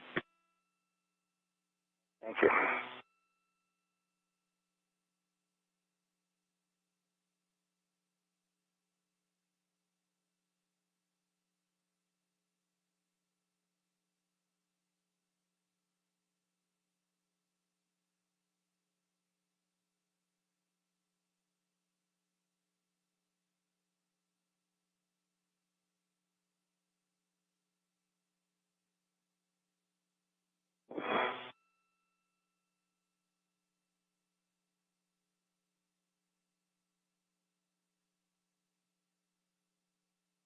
Okay, I've got my adjustable on it, and that's capsule is routed back to my mini workstation, and I will go for my PGT.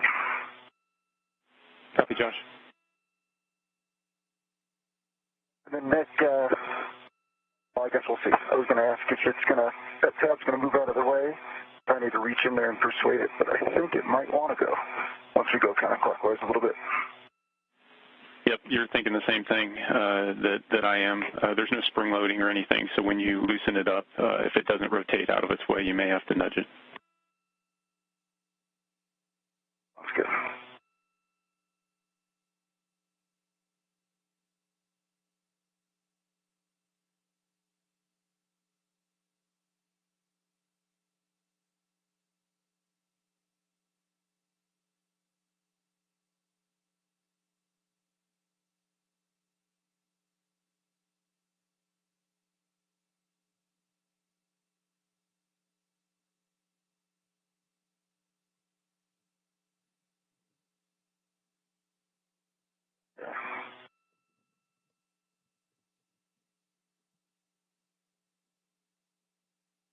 Okay, we are woken up and calibrated. Copy, Josh. So it's going to be Bravo 3, counterclockwise 2.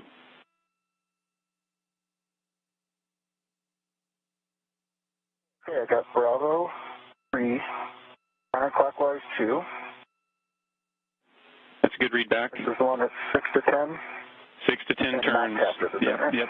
6 to 10 turns. You're going just to loosen it. Don't exceed those 10. It's not captive. Okay.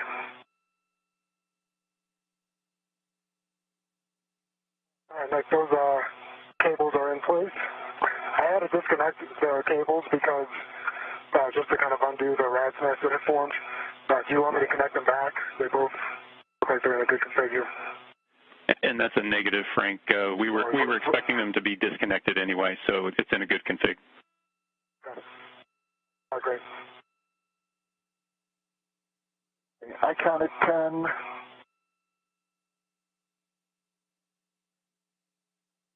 Actually, I don't see revolutions on there. I see torque, low torque, but I don't see number of revolutions, but I counted 10. Yep, and that's expected, Josh. So hopefully that block is loosened up and you're able to rotate it out of the way. Let's see.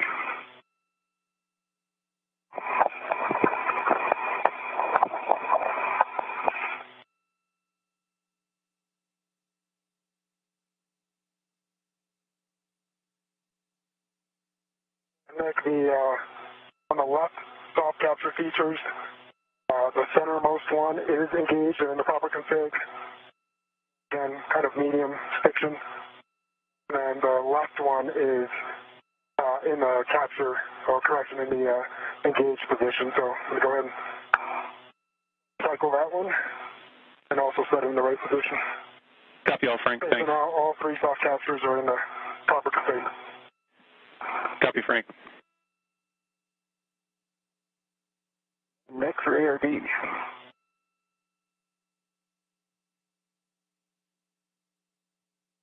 With you, Josh. Nick? Yeah, so I can see pretty good play there with the tab and the washers. Is that what you expect? Didn't go too far, I don't think. No, it is out of the way now.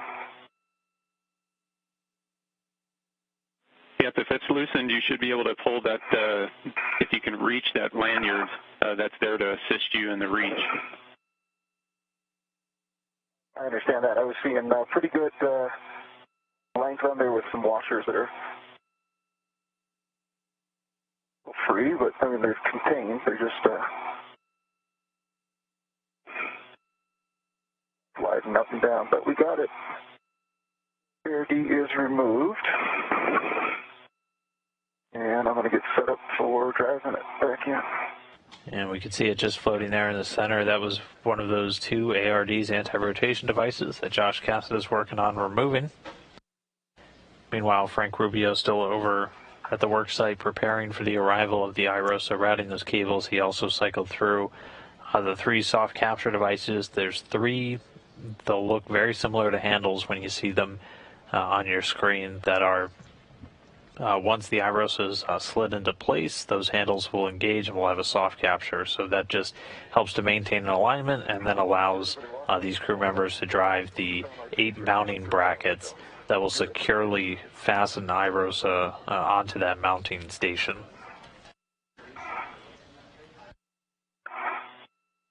And we are a little over an hour and 2 minutes into today's spacewalk. Again, everything kicked off at 7:19 a.m. Central when the crew switched over to their battery power on their spacesuits.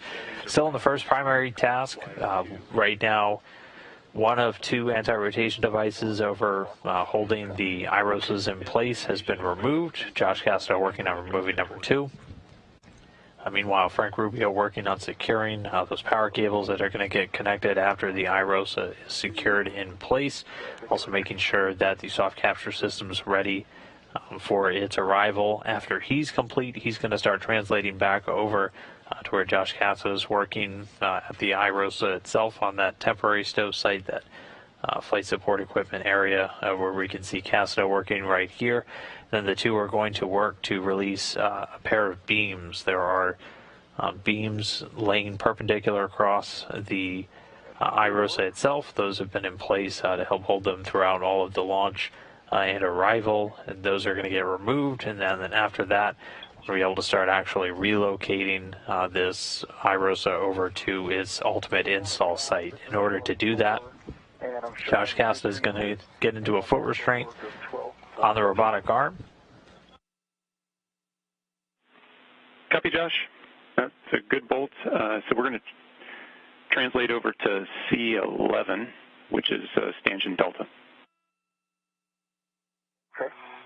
And I see why we only got 4. If you guys could see it in the HECA, I'm happy with this config. It definitely is not going anywhere. No, we're happy. Yeah, Josh, we're happy with the config. We can't see it. The HECA, just for your SA, is got a face full of IROSA. Got it. What happened is the bolt, the block is rotated counterclockwise, and when I went to drive back in, it just catches on it is caught on the lip of the C12. It is definitely in there and not going anywhere. Copy all. Everybody on the ground's happy. Sounds good. Sounds like just like what happened to me there, Josh. Oh, it did? Okay. Yep. Sorry, I missed that last time.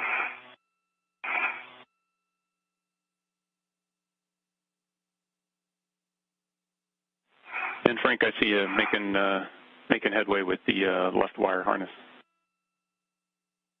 Affirmative.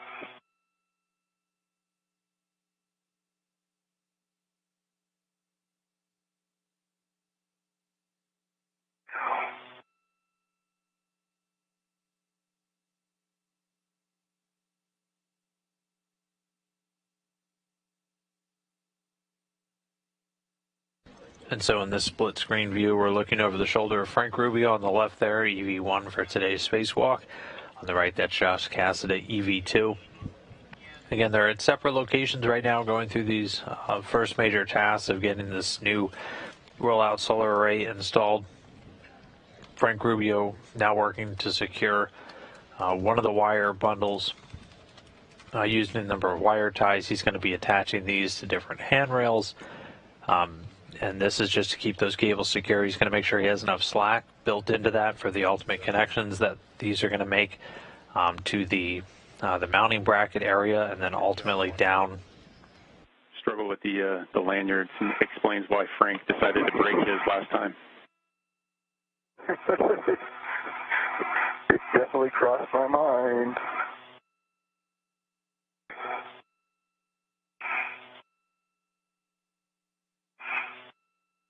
Sounds like you think I was premeditated.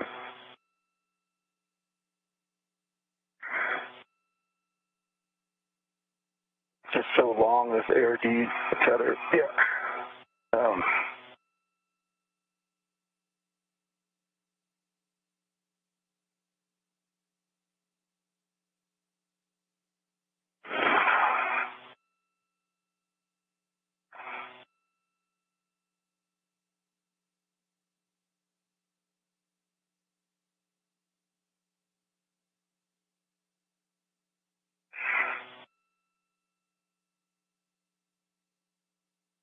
I'm going to be really deliberate about what I loosen, release. It's going to be end of the adjustable that is anchored on my main workstation. Dual tether point, not the red that goes to it.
Okay. All right, Nick, before I leave the worksite here, left cable bundle is down and wire tied in 2 locations. I can see that we have good reach to the bracket location here, and the 2 sides are disengaged. And then I have 3 soft captures in the proper location. Anything else you need me to do here? Yeah, and Frank, if you can just confirm that the MOI is kind of clear, that plane on top of the mod kit, make sure there's no interference there. You probably have good eyes for that. Otherwise, let's head back to the cable bag. Okay. And I see good config for MOI on both sides. Good news.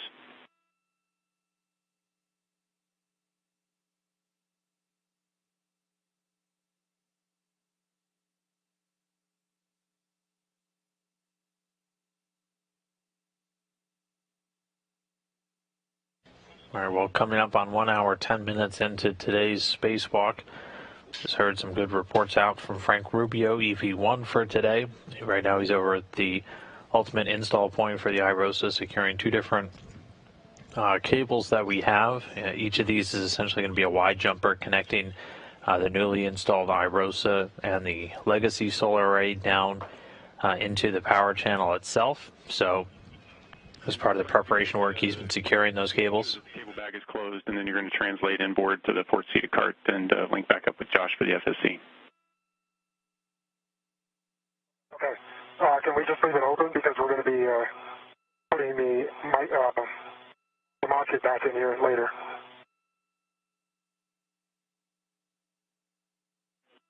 Can I at least just use the Velcro?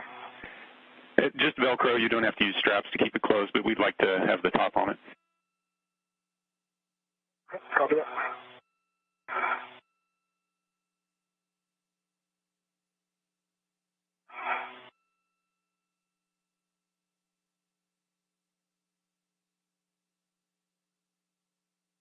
All right, Nick, we're going to try to keep that from happening this time.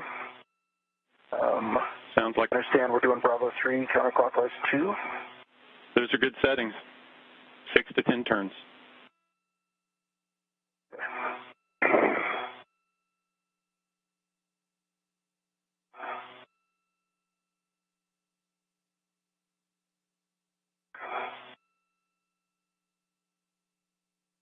I do have my adjustable on the ARD. And copy. And we can see it in your HECA.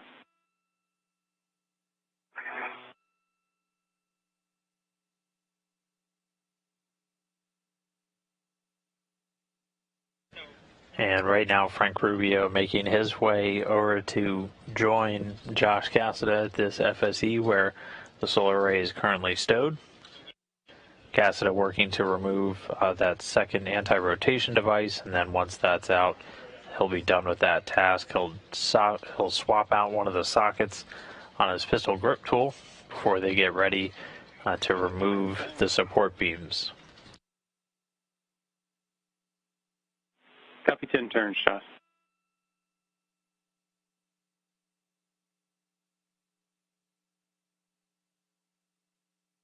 And we'll be able to see these support beams once we get into their helmet cam. You can actually see a little bit from this view in the lower left-hand corner if you see that white bar that's going across the upper part of the array running left to right. That is one of the two support beams holding iROSA in place on this transporter, and those are both going to get released before we can roll the iROSA out of its temporary spot. Okay, and as our bag is closed, everything's inside. I'm ready to start translating back. Copy, Frank. Thanks for doing that for us. And so you're going to head back in, port C to cart, and then you're going to go to stanchion alpha on the FSC, and then I'll have words for you there. Copy.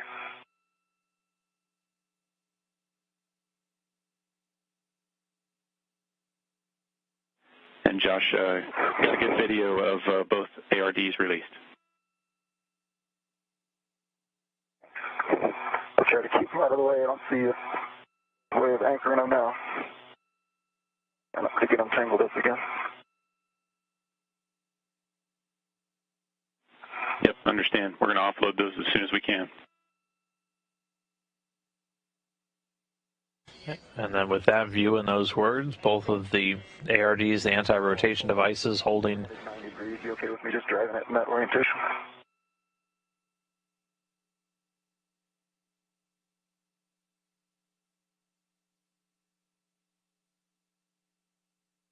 Like I see Josh, I see his coloring, I'm all clear. Yep, copy. Frank, you're go to translate, and Josh is in a good position. And Josh, the settings are Bravo 1, clockwise 2. Bravo 1, clockwise 2. Are you go with dragging here in 90 degrees off? And that's affirmative. The orientation of the block doesn't matter. We're just trying to secure it so drive to torque. Okay, sounds good. Bravo 1, clockwise 2 is set. Thank you.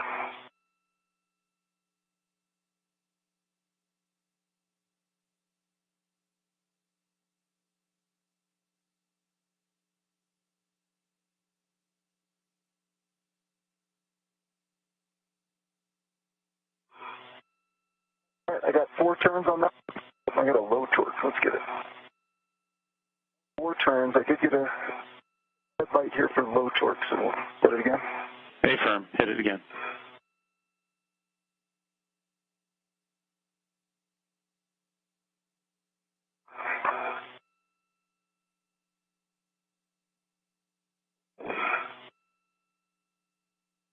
All right, now big green light. So I'd say 4 turns, it barely moved, and I'm showing 11.8 on the torque. Copy, Josh. That's a good bolt. So you're good to stow that PGT.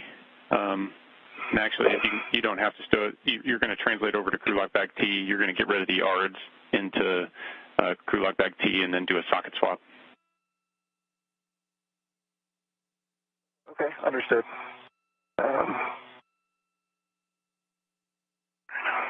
And Frank, I see you up on the FSC, so we want to make sure that we're not translating both at the same time. Okay, copy that. And I am over by Bravo. Copy, Frank. And when Josh, if you hold your position there, Frank, when Josh gets over by the crew lock back Tango, I'm going to have you move over to Alpha, and we've got some steps to release some bolts. Okay, copy. So you want who to hold position?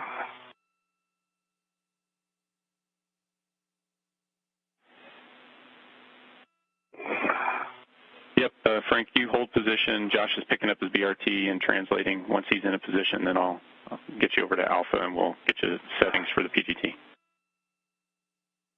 Okay, copy.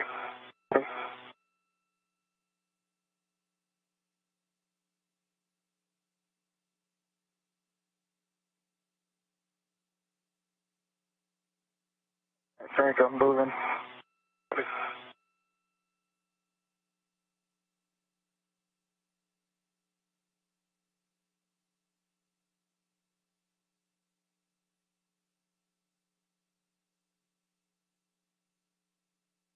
All right, well, at this point in the spacewalk, 1 hour, 17 minutes, 5 seconds in. I'm translating your go. Okay, and on to Alpha. Okay, copy that, Frank. So you can head over to Alpha, and we're going to drive both C7 and C8 on that FSE beam. So once you're in a good position, I'll give you the PGT settings.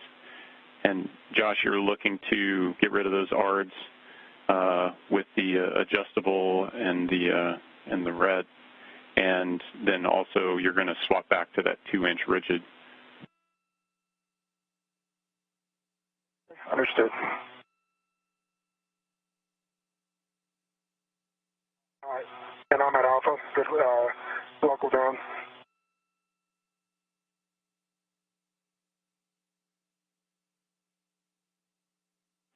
Okay, copy that, Frank. And so you're looking for Charlie 7 and Charlie 8 bolts on the top of the beam, and you're going to release those. I see 'em. It's a Bravo 7 setting, so you want to have a good position. Copy.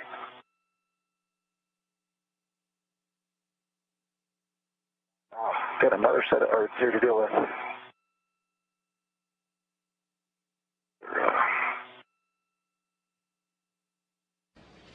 Few views of planet Earth from Frank Rubio's helmet cam. The station just flying just to the south of Liberia, and just making a pass over Western Africa as we're 1 hour, 18 minutes, 40 seconds in.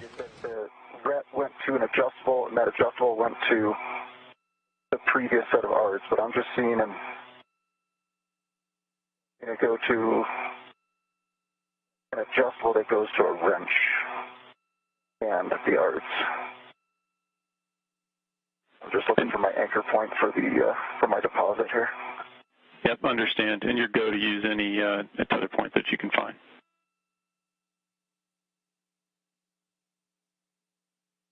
So the first major task complete for both of these spacewalkers. Frank Rubio successfully setting up cables. Okay, Frank, it's Bravo 7 counterclockwise 2. Bravo 7, counterclockwise 2. Copy. And you're going to release to 8 to 11 turns. Okay, doesn't matter which one I do first. Order doesn't matter. Copy.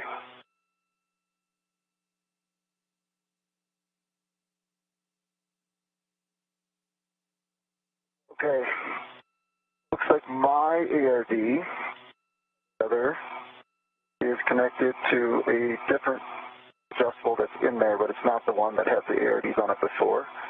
So I'm going to go ahead and stuff that in and release my red. And we're good with that.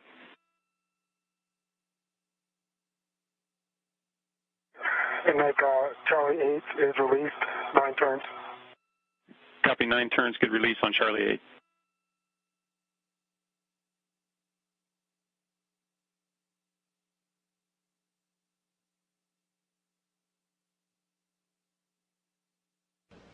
And again, Frank Rubio completed his first major task of the day. He's now over at the IROSA, getting ready to release some of these beams. We hear him working with his PGT, his pistol grip tool. That's the drill that they're able to manipulate bolts. You're hearing different call-outs. 10 turns. Copy, 10 turns, good release on C7. Frank is going to need to get into this bag, is that correct? That is correct.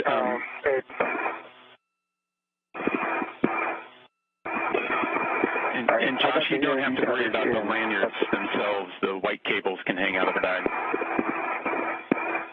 Yeah, I think they might be in a snag hazard, but they're in now. Frank, I'm going to switch over to my 5/8 and start working on some beams. Okay.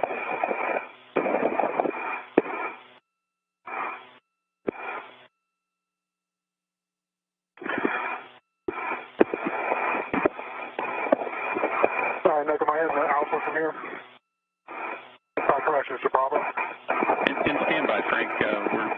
out the best order of events right now. Okay, copy.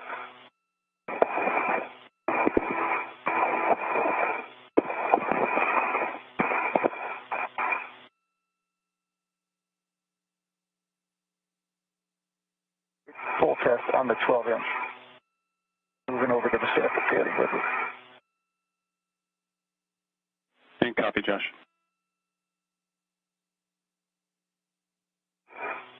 Okay, Frank. Yeah, we're going to have you pick up what we were nominally planning. So you're going to go over to Stanchion Bravo, and we're going to start work over there. So you're good to translate over there while Josh is working the crew lock back.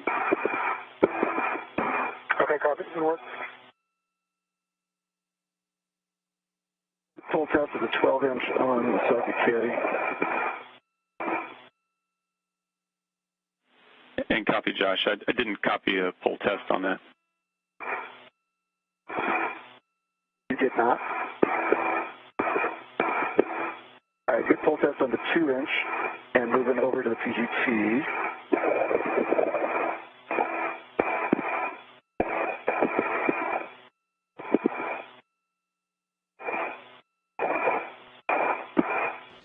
All right, now this view, we see both of our spacewalkers for today. On the PGT. So I got my 2-inch on here, Frank and Nick.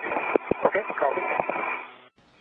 Frank Rubio on the right in the suit with red stripes. You're no longer translating. I am no longer translating. Awesome. Josh Cassidy on the left. Josh, you're going to head over to Stanchion Charlie. Working right now to rotate 2 support beams that are currently holding the solar array in place. 2 is depressed with the pit pin in the proper location. Good full test. And copy, Frank. That's a good pull test and tip pins in on Charlie 2. You're also going to retrieve the red and adjustable from the trash bag and hook that on to the closest beam handrail stanchion.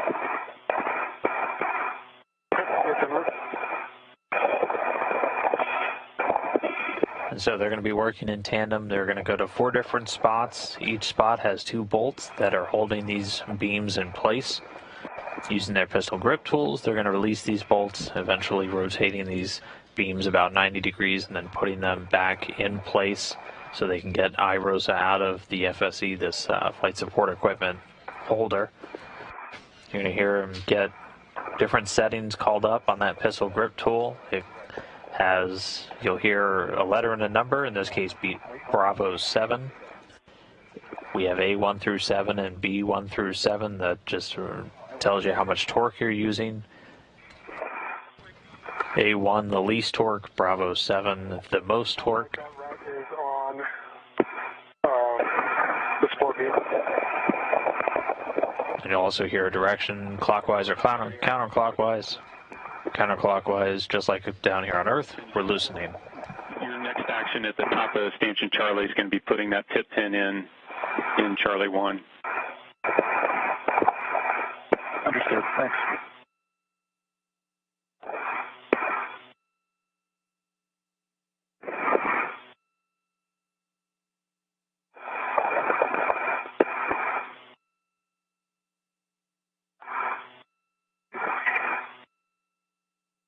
And for both of you guys, just big picture, we're doing great on time relative to the eclipse, so everything's on track.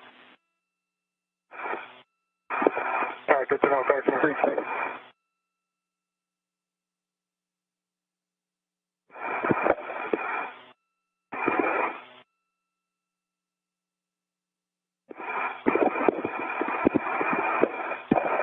One hour, 26 minutes into today's spacewalk, station just about to fly over the very southern tip of South Africa. Both spacewalkers now working in tandem to release these support beams holding the IROSA in place. I'm sorry? You put a BRT down? No. I'll find a good spot for that. We're going to need it.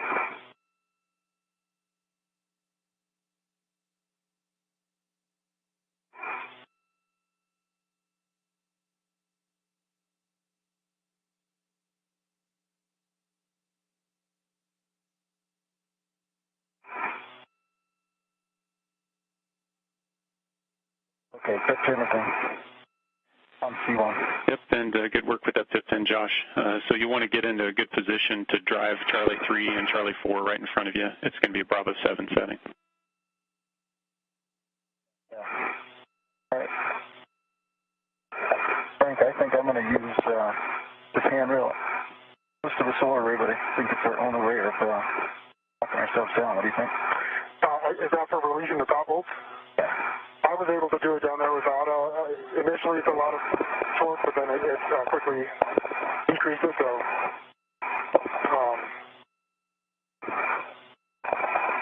either way I think you'll be okay.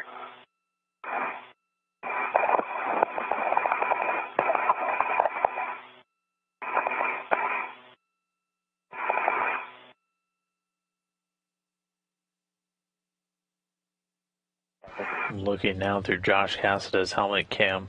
When he gets back up top, we'll get a view of the support beams that they're working on releasing. Again, they're going to 4 different points. Each point has 2 different bolts. They're going to release each of those bolts. Each beam is going to get rotated about 90 degrees to get it out of the way. On Charlie 3 and 4, correct? And there you can see the beam that they're working on. Charlie 3, Charlie 4, the order's not going to matter. It's Bravo 7 counterclockwise 2. And that Bravo 7 telling you how much torque they're using. In this case, they're using the maximum amount of torque that this PGT can put out, about 25.5 pounds of 25.5 foot-pounds of torque.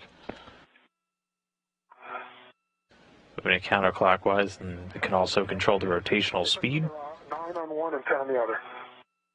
I think I'm 8 to 11 the range.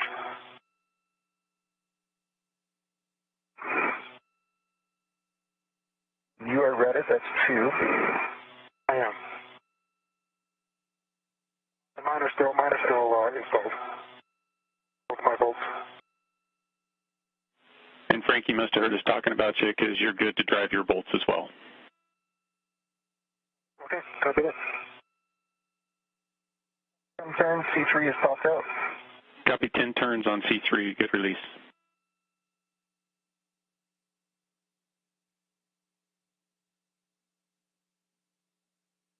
Can you verify settings for me, please? And Frank, it's Bravo 7 counterclockwise 2. Copy 2. Thank you. All right, same on C4. 10 turns and it's popped out. Copy 10, C4, good release. And so Frank, you're going to work on those 2 bolts. When you release the last one, it will be free from the FSE.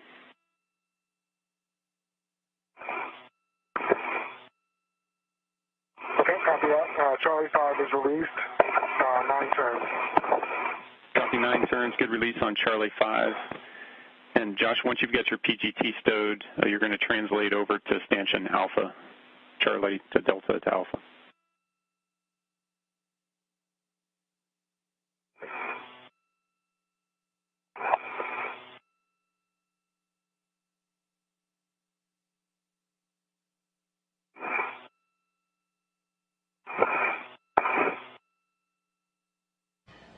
And at this point, 3 of the 4 bolts holding one of the support arms, support beams have been released. Frank Rubio working on the 4th one. Josh Cassidy is going to move over to a different point on the FSE to help with the actual rotation. And it looks like that first beam is now free. Copy, Josh. And Frank, we see good release on the beam. Copy. Yeah, you weren't kidding about it coming free.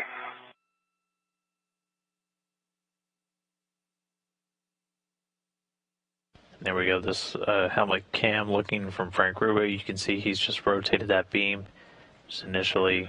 Frank, you're good just to hold the beam there. Josh will be there in a second to lend a hand so we can get it strapped down with the adjustables. Yep. Rush.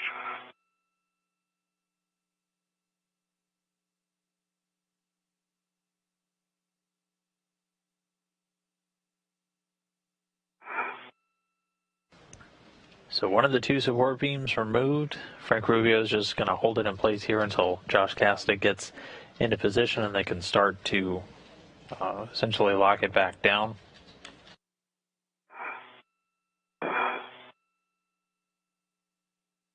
Okay, Frank.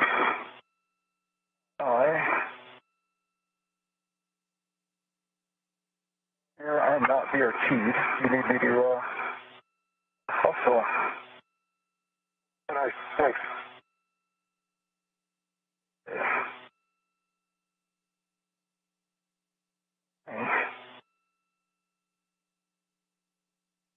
If you could park it for a second, I can get my red on it. Yep, I got it. You want to hold it? Okay, thanks.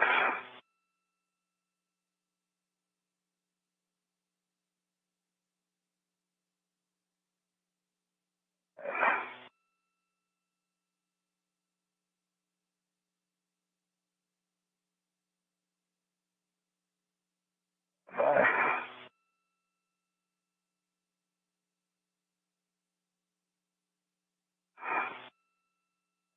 My adjustable is on. Okay.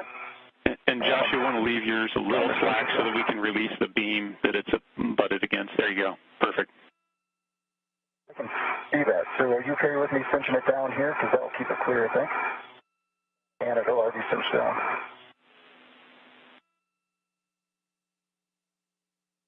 Frank, are you able to cinch from there? Yep.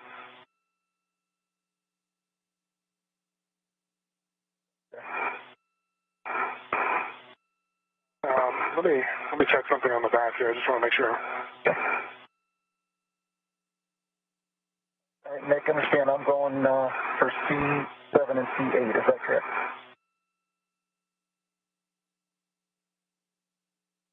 Oh, wait, you already did these, didn't you? Yeah, and guys, Frank, I see you looking down there. We just want to make sure we got good clearance with IROSA.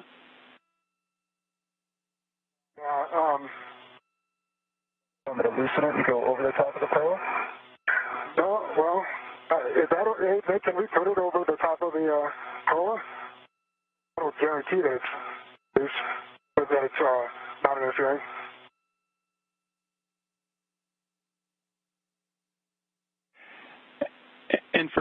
And for both of you, we're seeing a lot of views in the HECA. We like the configuration. Prefer not to put it over the top of the POA.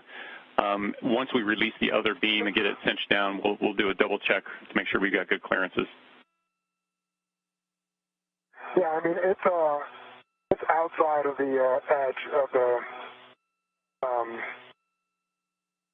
what do they call the stanchions, the large stanchions here. Okay, mine's as cinched down as it's going to get. So if you want, I'll go over to Delta. Okay, awesome. Yeah, Nick, bottom line is I think we will have clearance. No issues. Copy, Frank.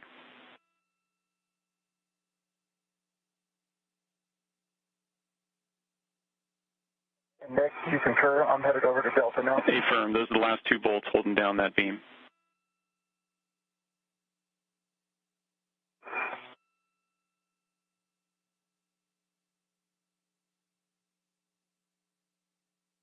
Let me know when you're there and I'll go over to Charlie.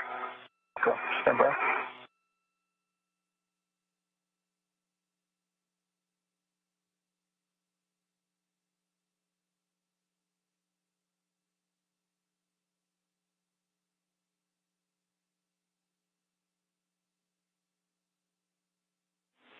And I got my local down. I am at go. Frank, go ahead, Nick. And we're 5 seconds from a handover.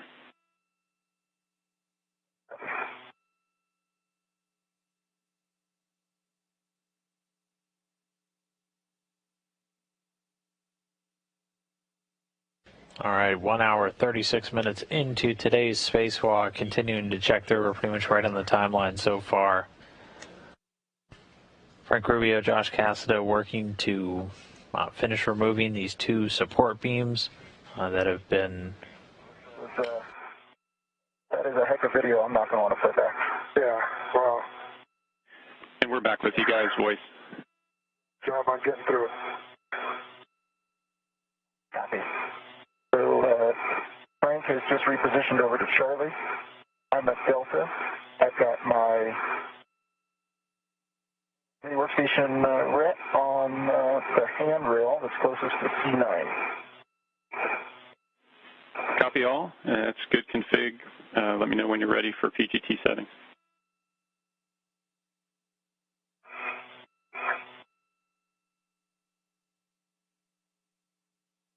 Okay, Nick, I am ready. Bravo 7, counterclockwise 2.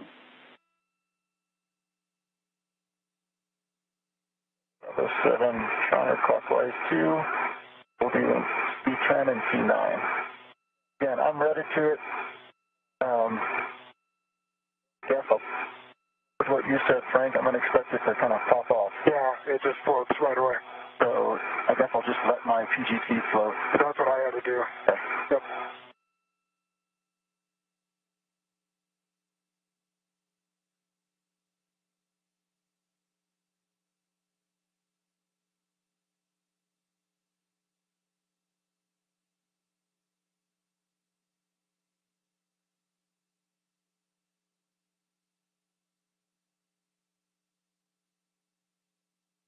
Okay.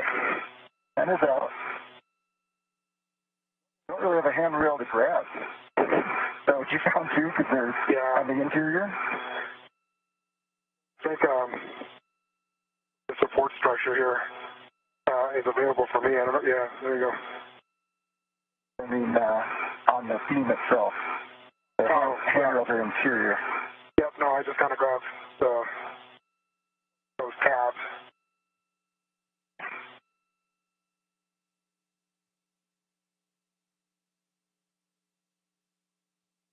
All right, starting turns. I think there's one turn on 9. Copy, Josh.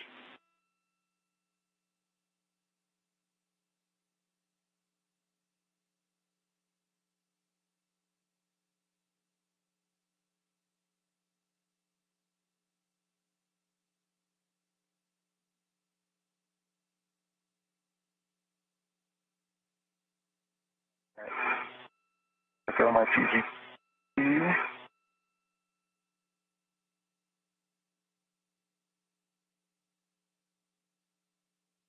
And copy, we see a good release. Thank you. And so the next step, guys, is you're going to move that into position, and you're going to hand start C9 and C7.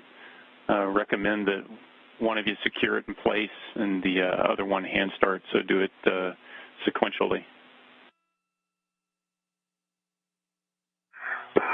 Okay, copy that. Gosh, I think I'm in a fairly good position here. Do you want me to start? Go for it. Sounds great. I can stabilize it. And with the second beam now removed, they're going to temporarily stow it. This time, instead of using the tethers, they're going to hand start those bolts back into the support brackets. But again, with the two beams out of the way, it looks like we got one good hand start. I got it. Stable if you want. But all this work being done to get these beams out of the way to give us some clearance to get IROSA off of its temporary holding spot. 2 turns. Nice. Okay, guys. So you're going to... We have 2 turns on 7 and 9. Good. Copy.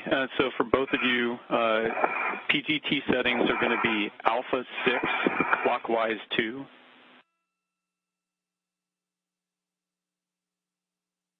Alpha 6, clockwise 2. That's a good readback, Frank. And just a reminder... Alpha 6. Yeah, and a reminder, we're going to drive 21 turns. We're going to stop on turns, and then we're going to change the PGT settings and finish to torque.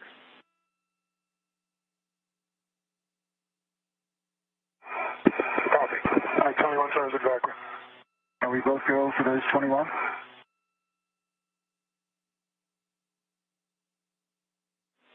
And you both go to drive simultaneously. Can we both drive? Okay. All right. Copy that. Alpha 6, clockwise 2. We'll try not to count out loud, Frank. Same. All right, I'm starting turns. All right, we will get video back in just a couple of minutes, but right now they're driving a couple of bolts to get that second support beam held in place a little bit more securely. After that, I torqued out. Yeah, I torqued out in like 5 turns. 6.5 for EV2. Nick, I torqued out at 5 turns. Copy all, handover.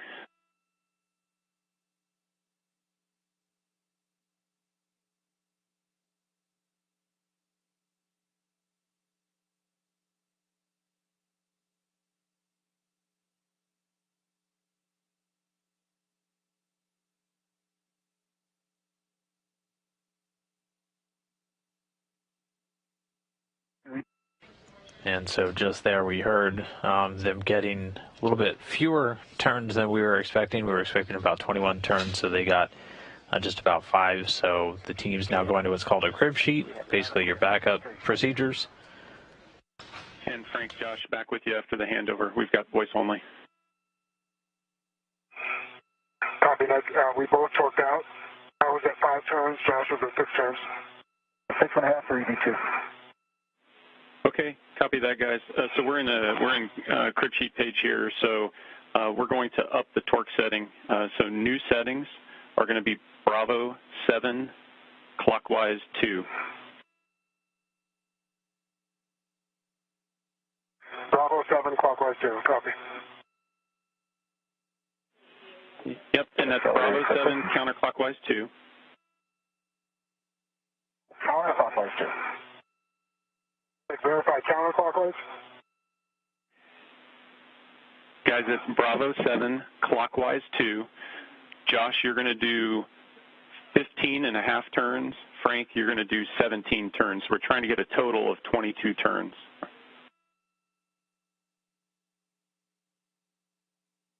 Copy. Okay, EV2 copies.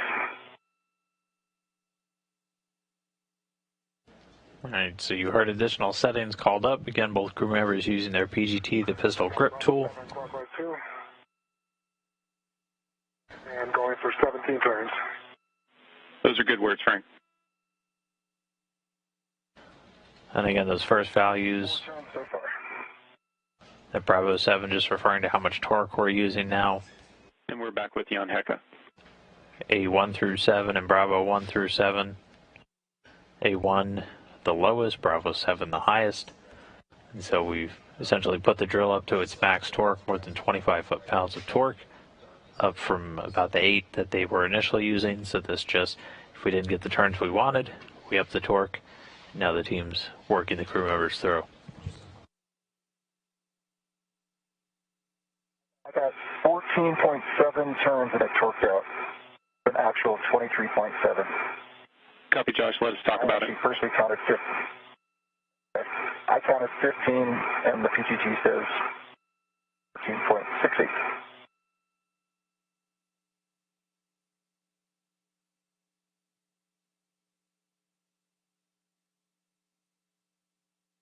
And then for me, I had 17 turns, green light, 25.4 on the torque. You also torqued out? Yeah, that's the final torque, yep. I got the 17 turns, which that was the goal, I think. Yep, copy your call down, Frank, and we're just confirming down here that we're happy with both of those bolts. And do they look like they're flush, fully installed? EV1 affirmative. Copy, all that helps. Yep. There's a tiny little black line under the head of the bolt, and mine is flush with the canister. Copy, thanks for the words. We're chatting.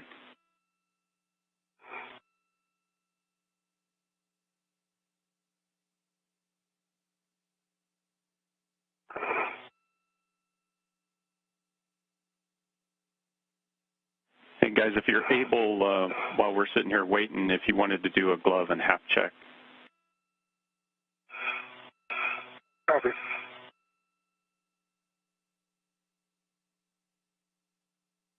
Gloves for EV2, no changes. And a dry hat. Copy, Josh.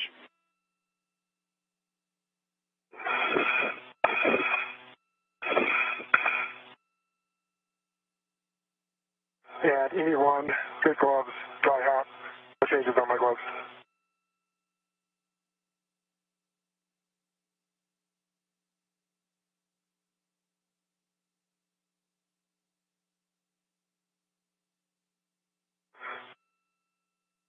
And Nick, I moved my TCV from 6 to 4 when you were LOS the last time.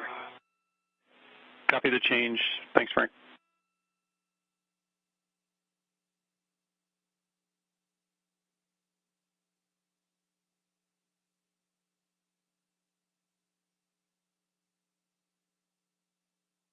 Hey, Nick, while you guys are talking about it, if needed, could I finish that bolt and Josh can get going to the arm-ups?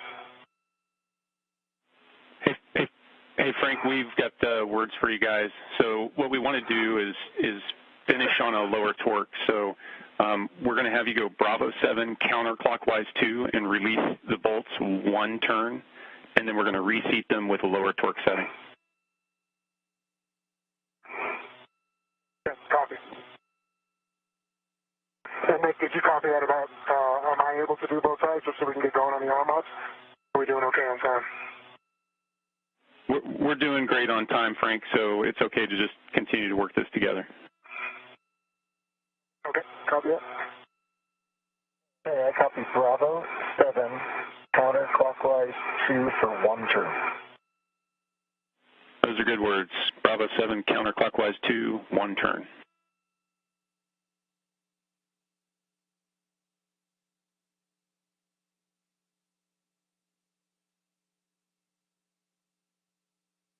All right, so both crew members now, they were able to get these bolts in place, but hit what is called essentially a hard stop. So not wanting to have overdriven these bolts in and leaving them in at too high of a torque, they're going to back them out. One. New setting to drive in. Turn on Shirley 9. Copy, Josh. So the new settings for the PGT to drive it in are Alpha 6, clockwise 2. Copy Alpha 6, clockwise 2. Good readback. So instead of leaving these bolts driven in with more than 25 foot-pounds of torque, leaving a lot of potential energy in if we're hard stopped, they're backing them out, dropping it down to a lower torque setting, that Alpha 4, which gives about 6 pounds of torque. And then they're going to reseat them, have these bolts securely in place, and then we'll be able to continue on. Torque out before anything happens to the bolt.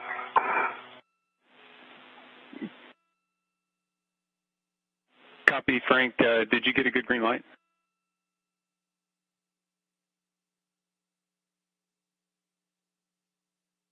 Affirmative. I have green light, 8.4 on the torque, and no turns. Okay, copy for both of you. If you can hold, we're still discussing. Copy. Okay, I have not tried mine yet, Nick.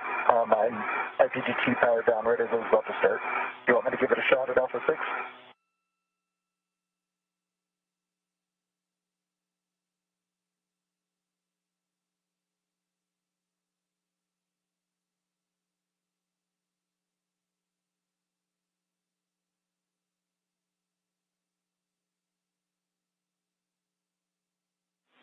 Okay, Josh, Frank, appreciate your patience. What we'd like to do is up the torque setting. So Alpha 7, clockwise 2, we're going to reattempt, and then we'll discuss. Okay, and Nick, for EV2, I think you missed my last call. I never attempted Alpha 6, my PGT powered down right as I started. You want me to try Alpha 6 first or go straight to Alpha 7? You can go straight to Alpha 7. Alpha 7 it is.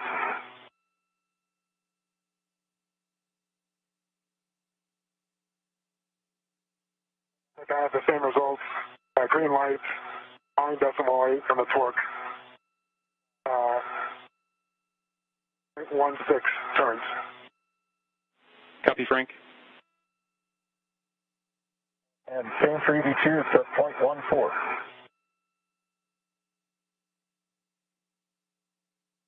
And copy, and can we get the torque reading? Yeah, 9.0 actual for EV2. The green light. Copy, Josh. Thanks.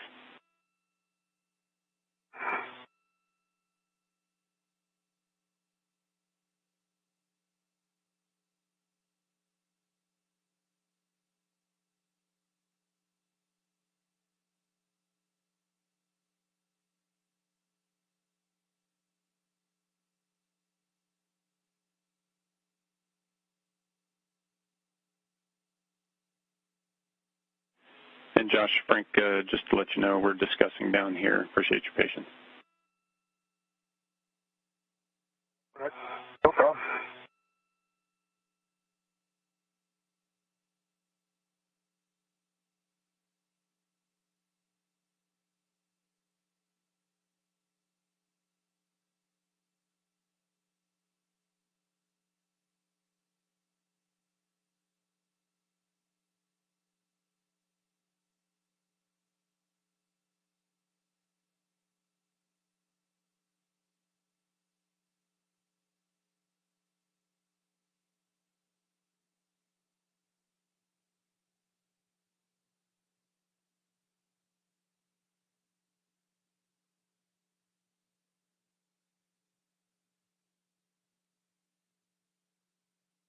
Okay, guys, we're happy with this for now. So we've got to, Josh, you're going to move on to the SSRMS setup. Frank, you're going to work on releasing C-bolts. We've got to stagger our translations here. So, Josh, if you want to stow your PGT, and then you're going to translate to the ingress location via stanchion alpha down to the base 1. Okay. My PGT is stowed. I'm grabbing my ret off of the beam, and I will make my way back to the SSRMS. In front of the arm. See you in a minute. Here. Nick, I'll go to the bag for my, I think we have to stagger our translations. Yeah, you're right.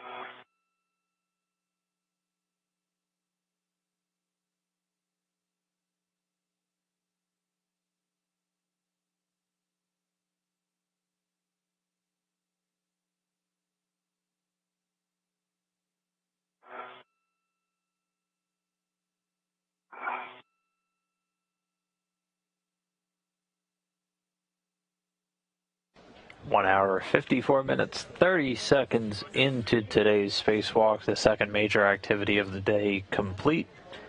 So far we've continued to get all of the work sites ready for the eventual move and install of this rollout solar array.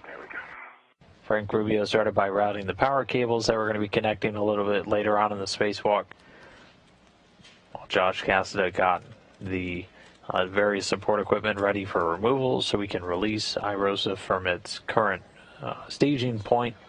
Nick, I'm not sure in a good position to start my... So at this point, that's complete. Can I go to do that? Hey, Firm, you're in a good position for it. So socket swap, you're doing a socket swap to the 5/8 12-inch. And the destination for your 2-inch is on a pip bin in your trash bag. Thank you.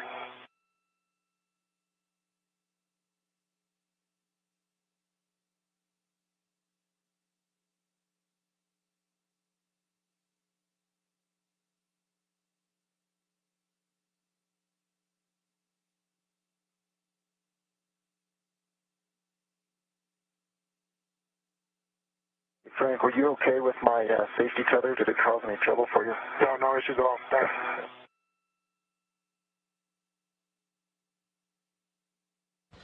And so after working together to get those beams released and moved to their temp stow locations, we will be here at the end of the day. So we might have some additional bolt operations at the very end as we're doing the final cleanup, but for now those in a position to give us plenty of clearance to get IROSA out of its temporary storage location. And Josh, in terms of mile marker for the ingress position here, looking at 10,200. Sounds great. Thank you for the heads up. So right now, Josh Cassida, EV2, is going to be making his way to the robotic arm, the Canadarm2, and he's going to be working with an APFR, an articulating portable foot restraint. He's going to be tethering and then locking himself into that foot restraint. And that robotic arm going to be controlled by the crew still inside station, Nicole Mann and Koichi Wakata.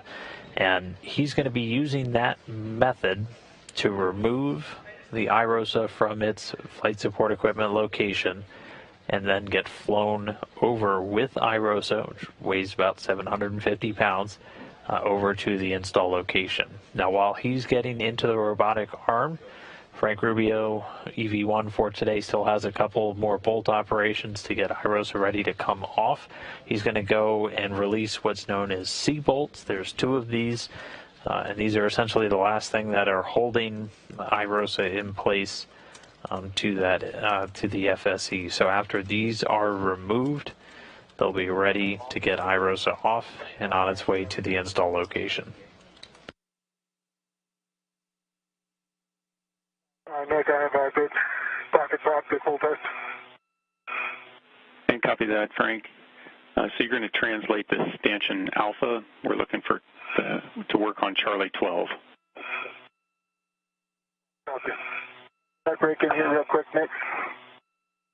I'm at 10020, but it looks like I'm pretty far starboard. I think I want to be port and have the arm come in, if you agree.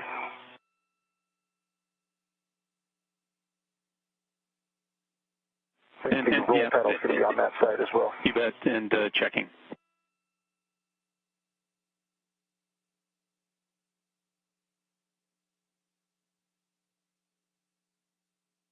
I'm sorry, you said 10200, 10,200. That makes a lot more sense.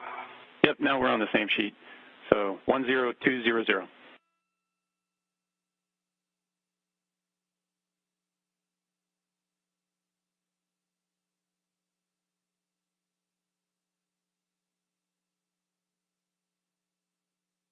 All right, Frank, how are you doing on comm? Can you make me comm? No, so Nick, I'll take settings for Charlie 12, and I'll go over there and do 1 turn. I'm out. Yep, copy, Frank. It's Bravo 3, counterclockwise 2, and it's just brake torque. You don't even have to do a full turn. Okay, copy that. Say the settings again, please. Bravo 3, counter 2. Bravo 3, counter 2. Copy, thanks. Josh, I'm good. Okay, sounds good. Thank you. M2, EV2. Go ahead, Josh. Richie, we are ready to start the GC to publish for the APSR reconfig position. Okay, Josh, we will move you to the position, which will be station aft towards the truss, 1 meter. In standby, we're setting up. Copy.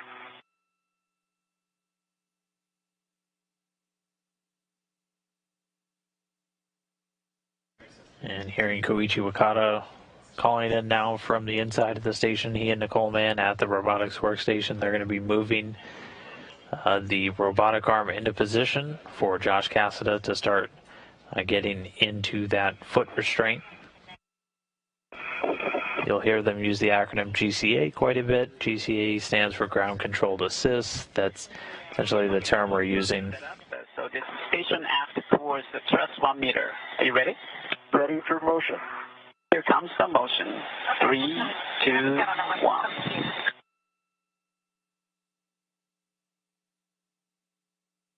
And we can see right in the center there, the robotic arm starting to move. You can see jutting out of the right side, that's the foot restraint that Cassada is going to be locking into. And again, GCA just down stands for Ground Controlled Assist. That's the term that we're just going to be using as the spacewalkers are giving any location guidance to the team inside for moving the arm.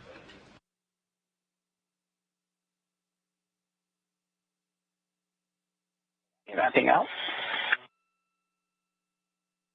We're going to need a station nadir, probably a meter. Okay, copy. Station nadir, 1 meter. You got it.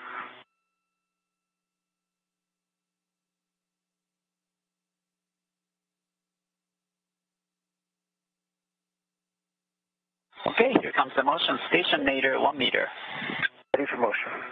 Sure. Arms in motion. That's a good motion.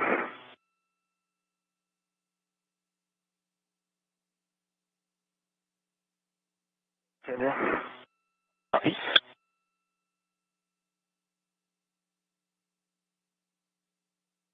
Okay. Ramp out in 3, 2, 1. Motion. Copy.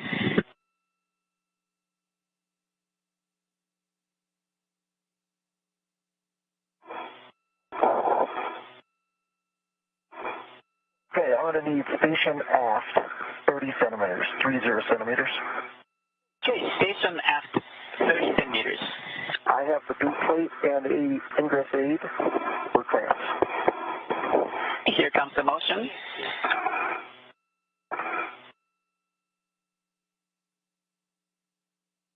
Arms in motion. I see good motion.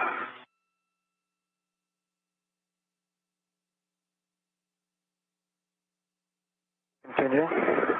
Continue. And ramp out in 3. Looks like we already stopped. Okay, arms stopped.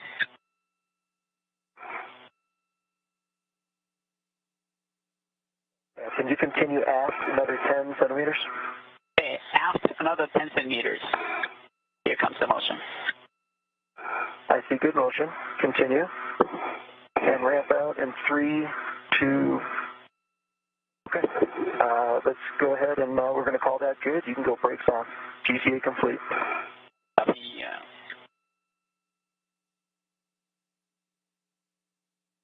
Okay, Josh, the brakes on. You have a go for APFR reconfig and ingress. Copy that. And Josh, you're going to be looking to change the APFR roll to Delta. Copy that. We expect the config to be 9 Foxtrot, Foxtrot, Delta 9. Okay. We got a good twist test just to start there. I see back on black. And we are currently kilo on the roll, 9 on the yaw, and the pitch. So all the knobs get pressed. And showing Foxtrot, Foxtrot. So I'm going to roll it to Delta, and then it was on a tether swap.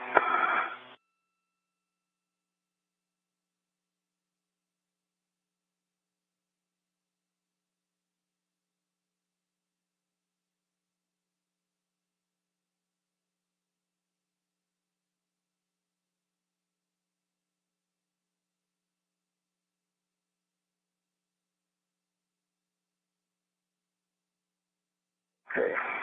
Roll is Delta. Copy, Josh. Good config. So next step is that tether swap.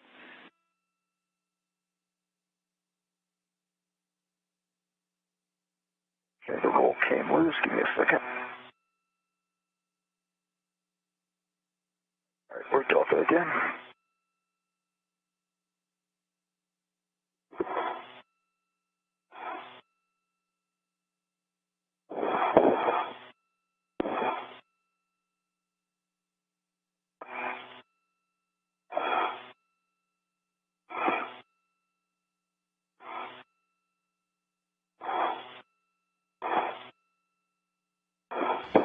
And Frank, want to check in with you and just sync back up.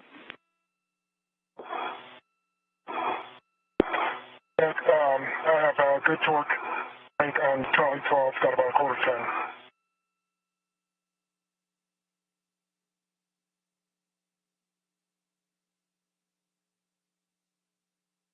10. And copy broke torque on C12.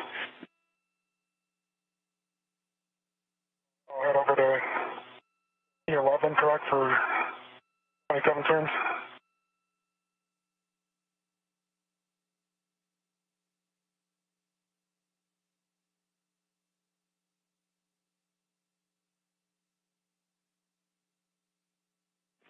Okay, copy. So you're going to go over to C11, and then we're going to drive that out. So over to stanchion Delta, Frank. Copy.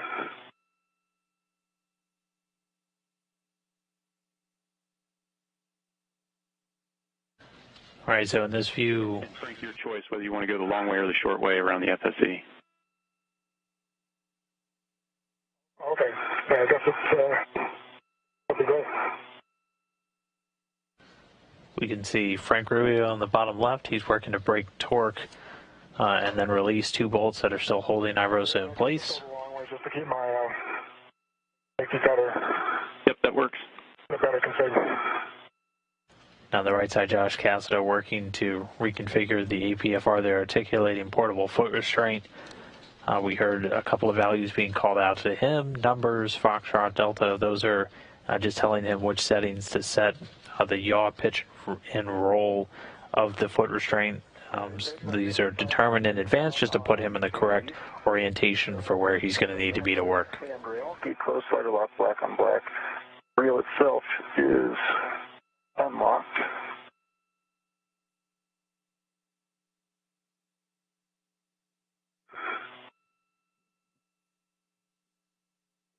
Frank, Hey, Josh. can you turn around and take a quick look? Oh, I think it just broke loose. It did. That's good. In a good way. This was wrapped around my VRT, so I think we got gate closed, slider lock, black on black on my left D-ring extender there, Nick. So I've got a good safety tether down on the SSR mess. Hey, Josh. The only your waist tether is wrapped around the BRT right now. You could probably just like Oh, yeah, so that's what I have this thing on the left. I'm going to take it off, my BRT off, and then go over here, see if you agree with this. Perfect. You just go in between the two. Perfect. Now you're free. And over here. Thanks. Yep. And even those backup cameras on this side.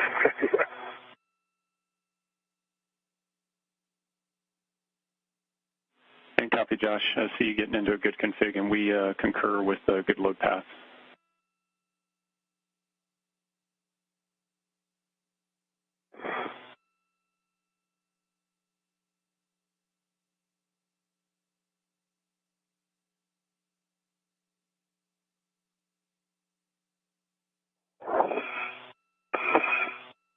Hey, and Frank, Josh, based on the downlink video, Frank, your safety tether might be going around your back. I don't know if Josh can turn around and put some eyes on and give you some additional guidance. I'm looking. Shoot, I'm in a bad config for it. Yeah, I don't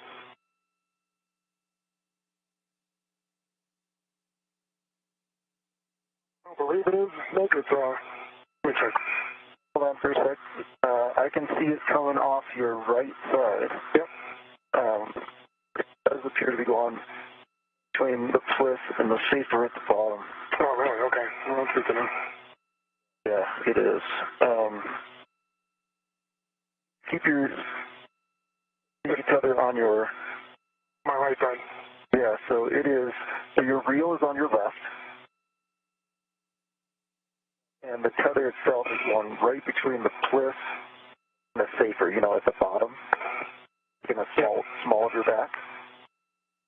So, my recommendation would be pointing your feet. Let's see, this is...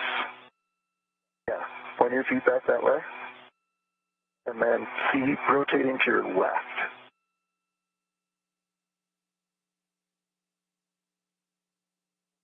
Keep going. Yeah, it's still hooked in there.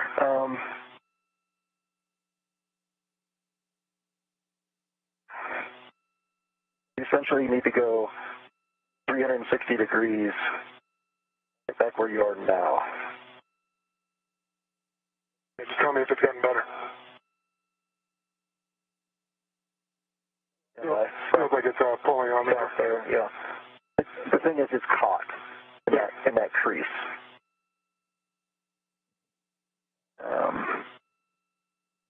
Let's see here.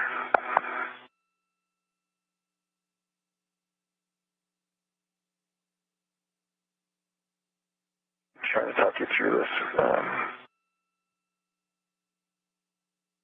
Okay. Hold on right there.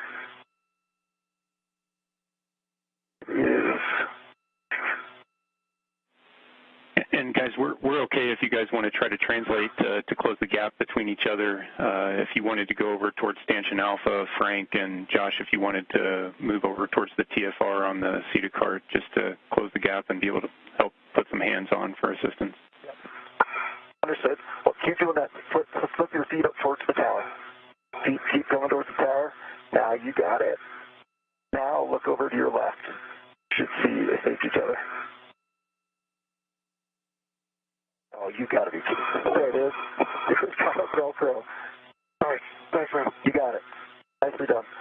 Thanks, Nick. We appreciate it. Nice work, guys.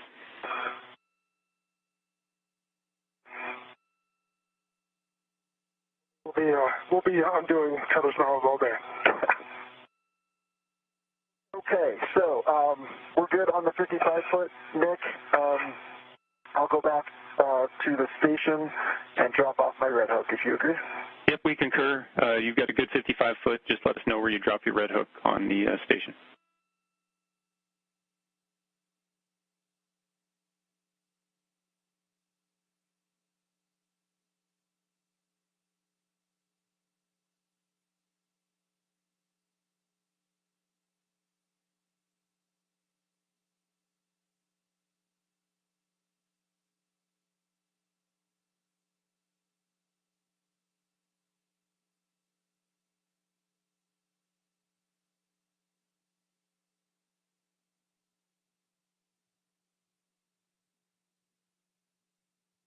And checking in, both crew members continuing to get ready to move this IROSA, this rollout solar array. Josh Cassidy working to continue outfitting and getting that foot restraint ready. And meanwhile, Frank Rubio working on releasing those two bolts.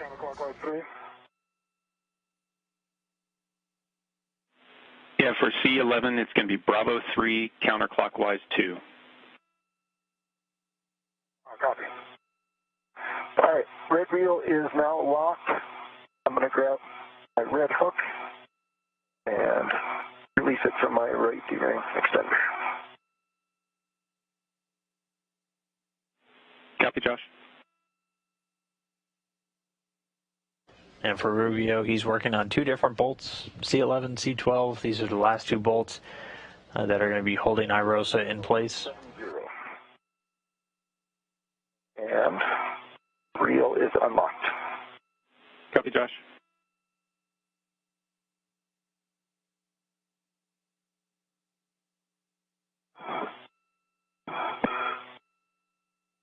Okay, Nick, I know Duke and Preacher, you're good with it. Are you okay with the ingress of the APSR? And that's affirmative. That's the next step for you. Frank, you've got those settings, Bravo 3, counter 2. You're releasing approximately 27 turns on C11. Copy. Comms are yours, Josh. Okay, I think we're in a good spot here. Nick, do you have a good view of the APFR itself, by chance? I only ask because it's really sensitive in roll, and I just want to make sure we don't bump it. Yeah, we don't have a really great view of the boot plate itself. The views are pretty dark.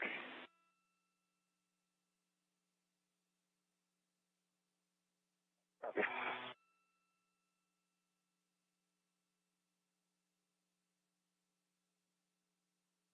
Yeah, it looks like your feet are just below the boot plate. I'm sorry, which side of the boot plate? Below, and based on the view, it looks like left foot is under the left side, so it looks like it's aligned. There you go. There. How you doing? Good. I got 27 turns on Charlie 11. Okay. Copy, Frank. That's good. That's what we're doing for now. You're going to head back to crew lock bag T and retrieve the square scoop and the long duration tie down tether from the tower handrail. Okay.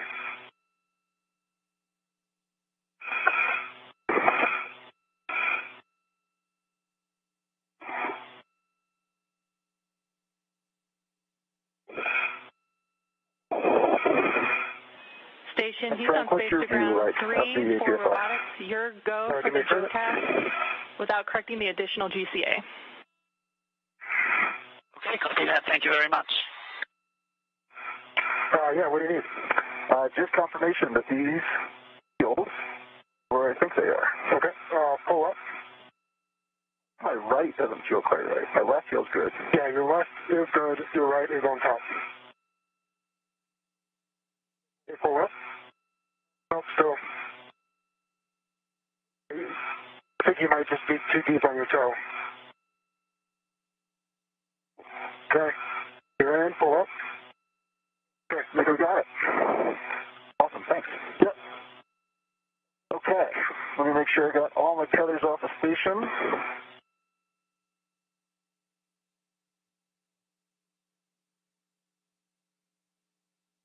Okay, I got my ingress 8 in.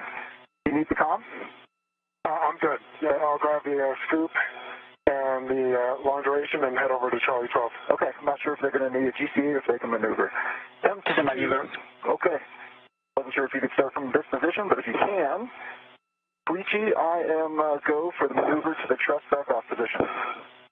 Okay, we copy that. And this is the maneuver, not GCA, to the published Truss back-off position, which is body out or station forward in 1 meter. Are you ready? D2's ready.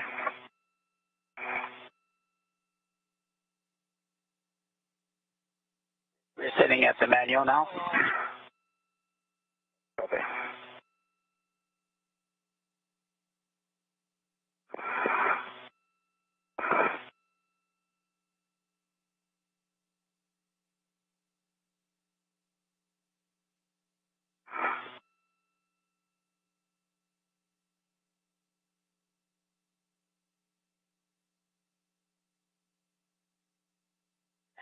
Okay, Josh, we are ready for the maneuver to the Truss back-off position. 1.3 meters, body out. Here comes the motion. 3, 2, 1, arms in motion. I see good motion. Please. Take EV2 set TCV to 2.5. Copy, Josh. 2.5.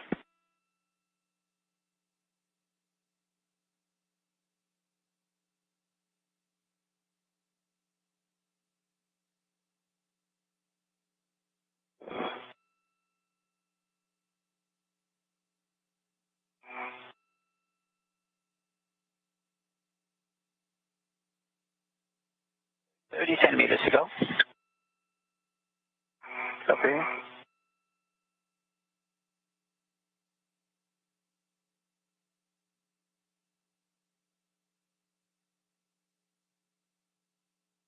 Okay, Josh, position hold, and then we will set up a carrier lineup joint OCAS. EV2 is ready for that showcast. Okay, we're setting up. And Josh, I see you're working your socket swap. That was the next step. Sounds good, thanks.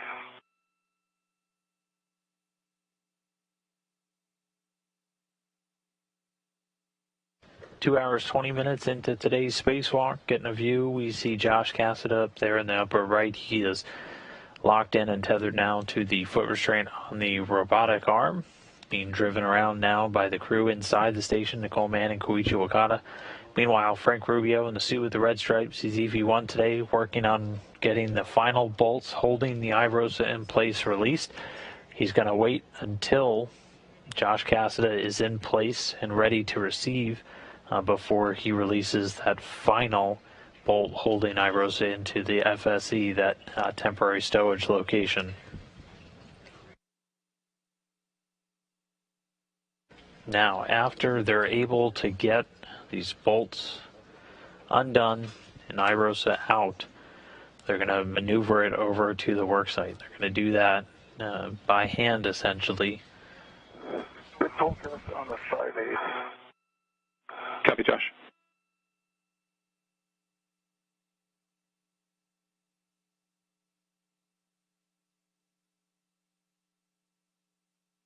Okay, Josh, we're ready for the 3-minute showcast. This is to pitch you up 90 degrees and translate you to the nadir of the IROSA. Are you ready for the motion? So I'm going to pitch head up. Is that correct? Yeah, pitch up 90 degrees and translate you to the nadir of the IROSA. Understood. Okay. EVQ's ready.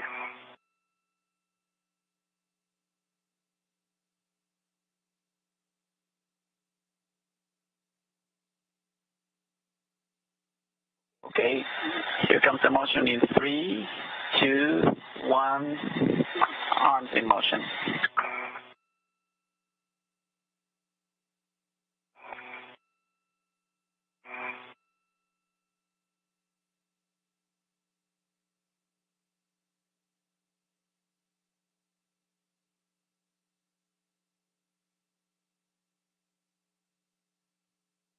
I see good motion.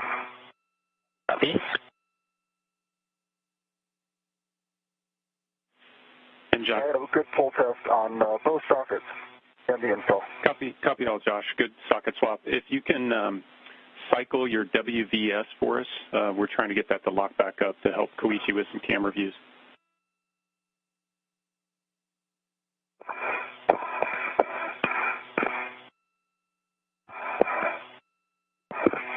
Okay, it's on now. Okay, thanks for that, Josh. We'll look at it and let you know if we need anything else. And Frank, I see you moving over to Stanchion Alpha towards C12.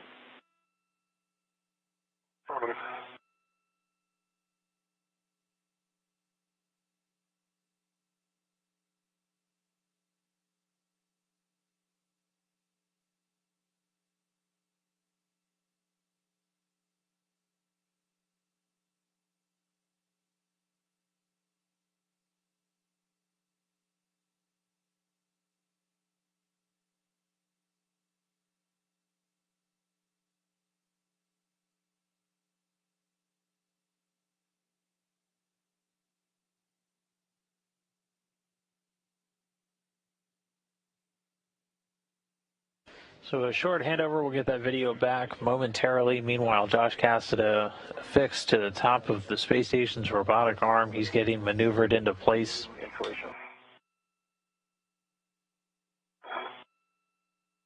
And Josh, Frank, back with you after a short handover.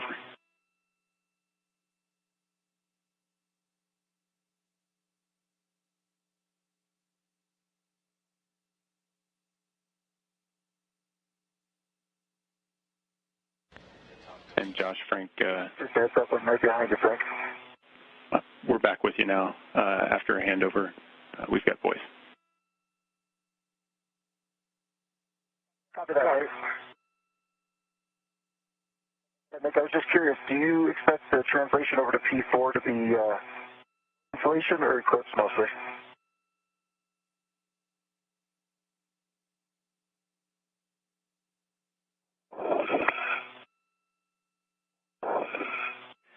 Yeah, and Josh, you should start in sunlight. You're going to finish in eclipse, so it's a little bit of both. Okay, sounds good. Josh, arm is in position hold. We are setting up for manual to the IROSA retrieval position. Okay, you have it go for the manual maneuver to the IROSA retrieval position, and Frank, I'm just off your right shoulder. Yep, I see you, thanks. Okay. We are setting up the arm now. That's good. Frank, I'll take settings for Charlie 12. You bet. It's Bravo 3, counterclockwise 3. Bravo 3, counterclockwise 3, and I am releasing this all the way out, 27 of this, correction, 54 turns, correct? That's affirmative. Full release, 54 turns. The bolt will spring out when released. Okay.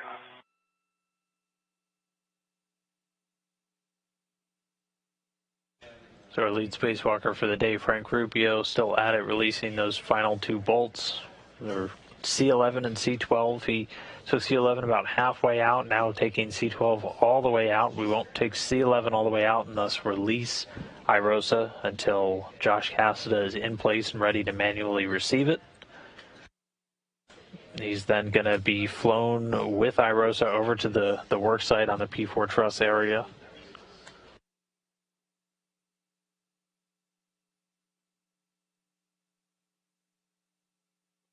Okay, Josh, manual mode is set, and this is the maneuver per your GCA to the published IROSA retrieval position, which is body in towards IROSA at 1.5 meters. Are you ready? Stand by. You need the comm? Okay. We're ready, GCA, to publish for IROSA retrieval. Okay, here comes the motion in 3, 2, 1, starting the motion. See, good motion. Okay, good motion.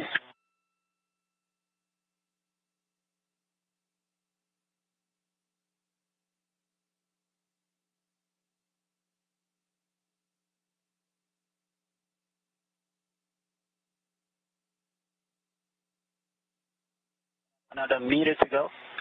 Copy.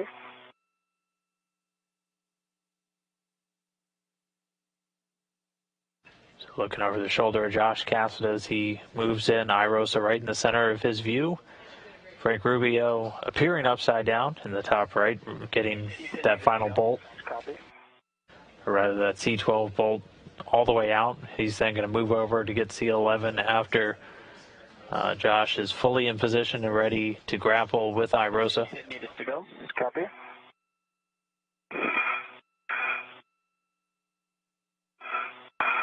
And Nick, I ended up with 55 turns. Stand by.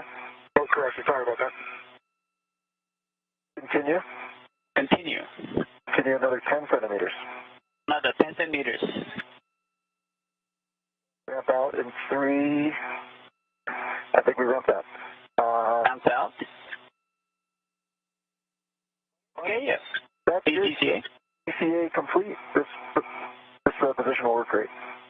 Copy that. You have a go for IROSA retrieval. Copy. Go ahead. Sorry about that, Frank. No, sorry.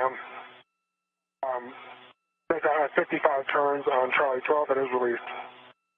Copy 55, full release on Charlie 12. And so I see you working to install the scoop with the long duration on that microsquare near C12.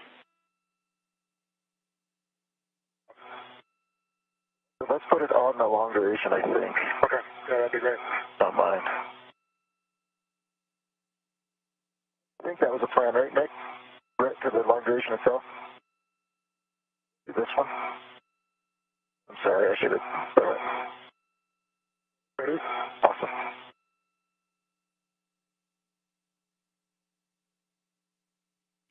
And so this metal device you see Frank Rubio working into the screen there, that's what's called a scoop. We have both square and circle scoops, just depending on what fitting they're attaching to, and we can use them to essentially add temporary handrails, handling aids to different payloads, and so he's working on installing that. 3 different settings on a scoop. We've got a capture, release, and a lock. For robotics.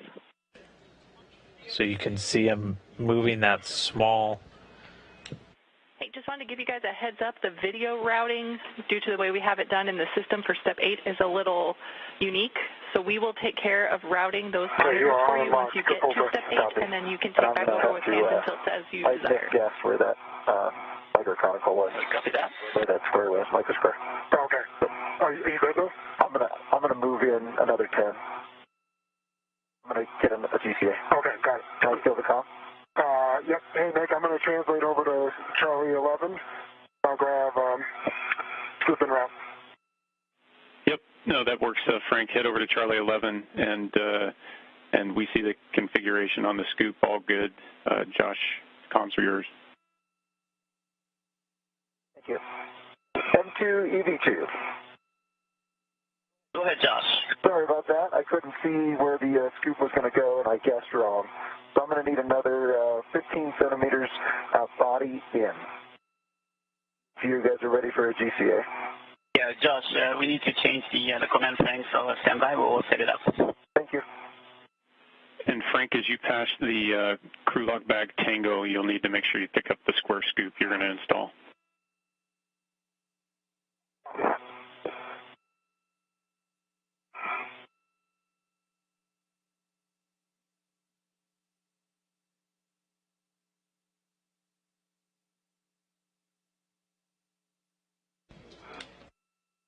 And right now getting closer to the release of IROSA. Right now, Frank Rubio's moving over to the other side of the FSE. He's going to be releasing a final bolt.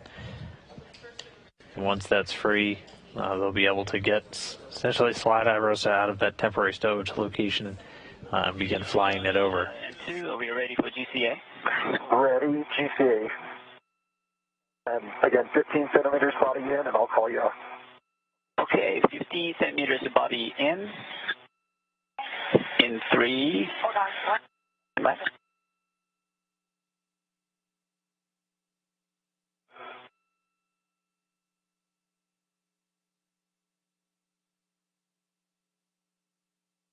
And we see Frank Rubio grabbing another one of those scoops. And this is what we can put on things like iROSA to give a handle to. 50 centimeters. Are you ready? Ready, GCA. Here comes the motion in 3, 2, 1. Arms in motion. I see good motion. Continue. Continue.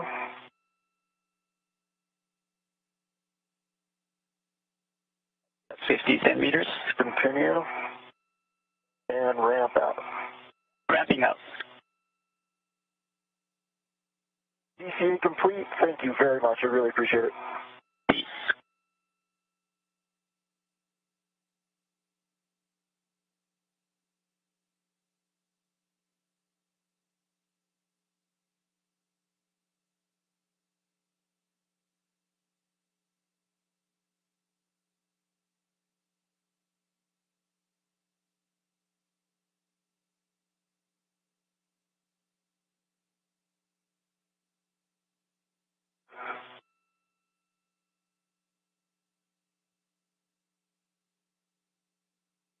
And Frank, I see you with the scoop headed out to C11.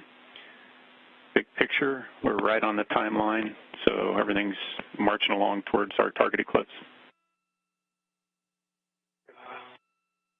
That's great.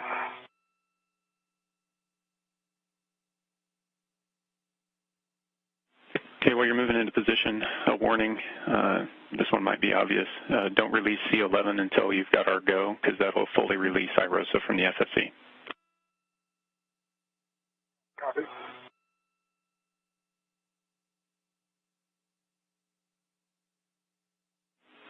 So Frank, I see you in position. Now's a good time. Let's do some glove and HAP checks. Josh, this is your chance to do a once-over. So let's start with glove and HAP checks. And ED1, gloves, no changes, and dry hat. For EV2, no changes to the gloves and dry hat. Copy for both of you. So then, Josh, for you, want to confirm tools and tethers are in a good configuration, clear, that you got your ingress aid stowed.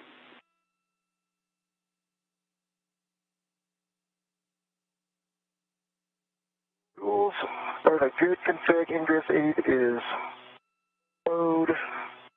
And I got rid of a lot of the stuff from my mini workstation. Pretty happy about that. Yeah, you look super clean there. Thank you. Appreciate it. I'm in a good config with that. Thanks. Okay, good. So then looking at the suit, the visor, glove heaters, make sure your cooling's where you want it to be. Your heels are in, gauntlets are down. Copy that. I think I'm good with this cooling. I did turn on the gloves. I used them for about the first hour or so. Hands got pretty warm. I think they're going to work out well for what we're about to do. And the visor, I guess I'll keep it down since, and we'll probably just end up any clips. Okay, copy that. And then one last chance, if you're in a good position to look inside each other's helmets, if you see any signs of water, now's a good time to do it, or to check each other over. Let's see. I can raise this real quick if you want to look in here. Yep, that's dry. I don't see any water. There's mine. I don't see any of yours.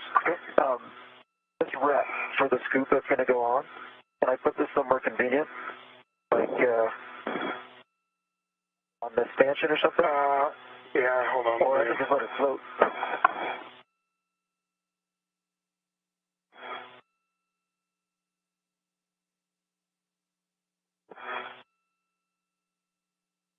All right, the crew getting a chance to kind of catch their breath, do some checks real quick. Each of them checking gloves, as that's what we're interacting with everything on, checking for any nicks, any damage. Both reported clean gloves. Just so it doesn't float away from me. Let it down. Sounds good. See Josh Cassida attaching an equipment tether to that second scoop. It's going to go on the other side, and that's how he's going to hold on to iRosa. Pop off, and then I'll pull it back towards my body to hold it on the structure, but it might come off the pins like last time. Yep, affirmative. Okay, Nick, I think that puts us in a good condition. I agree. Let me get one. Okay, now I'm ready.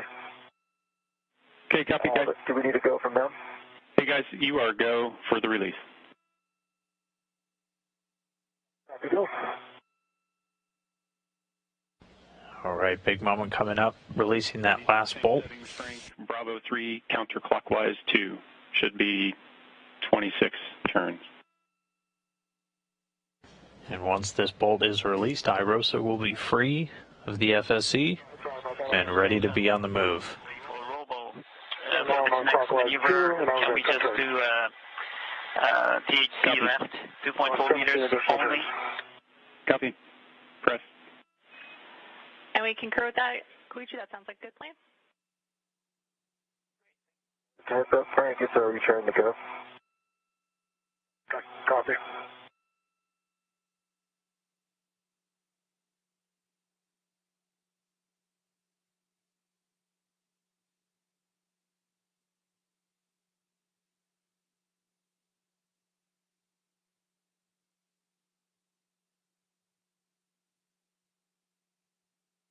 It's released.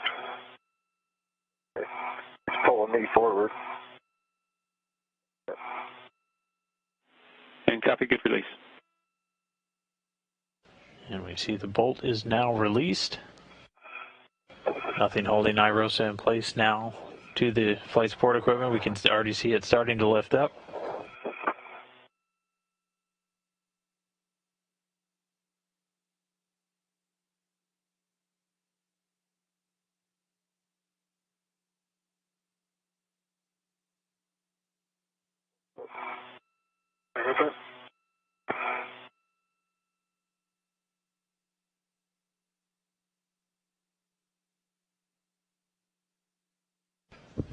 Now that the second attachment point for the scoop, you can see a small lever on the back. Yeah, I know.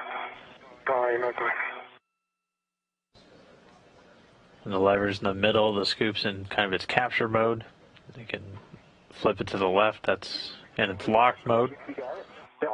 Then swing it back to the right to release, but it looks like we have two scoops now. Give me just 1 second. All right. I'll put my hand down here. Yep. Camera's off. Great. I've got 2 scoops. Copy. Good release. Scoops are on. And Frank, if you want to translate over to Stanchion Charlie to assist the GCA. Copy, Emily. Okay. So I have shifted to my right.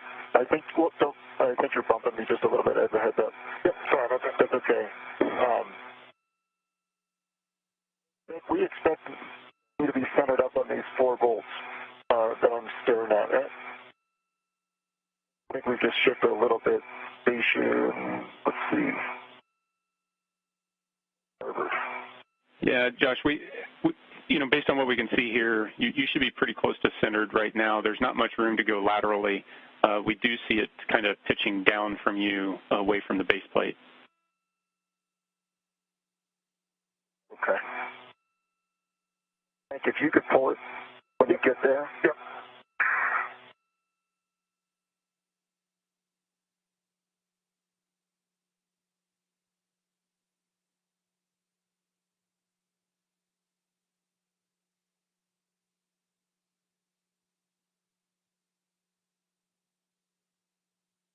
All right, I'm going to help pull you down a little bit. That'd be great. Come towards me, I think. Are we not off the pins yet? You are. It's grabbing on something. I think there's an edge that's keeping me from... but you know what? This is actually okay. As you go up, I'll I'll hold it in place and wait until you're level, and then I'll release it. Okay. Does that make sense? Yeah. Can you tell, are we free around the perimeter? We are, yes. Okay. And obviously I can't tell on the side that's opposite the tower. It does seem like we're shifted that way. Shifted towards the tower? I'm sorry, opposite the tower. Yeah, no, you're only 1 inch away from Delta and Charlie, so I think, yeah, it's just the clearance, but it looks about even. Yeah, and as we discussed, guys, we expect tight clearances there. Frank, just a heads up, want to watch any of the no-touch on that end of the IROSA, and that tab is okay to hold on to, just don't get your finger in that hole. Okay. All right, Frank, let me just give you a heads up, and then I'll turn it over to you. Okay. My helmet is not centered up on the FFE, so somehow both me and the IROSA have shifted away from the tower, probably about 1.5 inches. Okay. We'll just keep that for FA, and I am happy to have you drive me around. Okay. Are you ready? I'm ready. All right, M1, ED1. Okay, go ahead, Frank. Koichi, you have a go for a publish to IROSA removal. Okay, we copy that. And this is Josh's body down for 2.4 meters to the published IROSA removal position. Copy. And Frank, what's your helmet Here clearance? comes the motion in. Yep. I see it. Clear. Okay, here comes the motion in 3, 2, 1. Arms in motion. Copy. You see motion, good motion. Okay, good motion.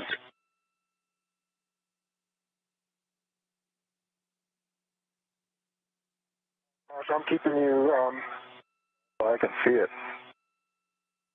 clear on this side, and we have about 1 inch, so I think you're clear on the other side. I agree.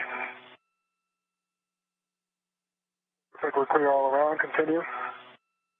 We continue. All right, Josh, in about 10 more degrees, I'm going to be letting go. Okay.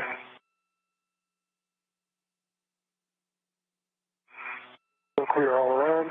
Continue. We continue. All right, Josh, I'm going to let go in 3, 2, 1. Letting go just lightly. I'm going to keep my fingers very lightly but not touching.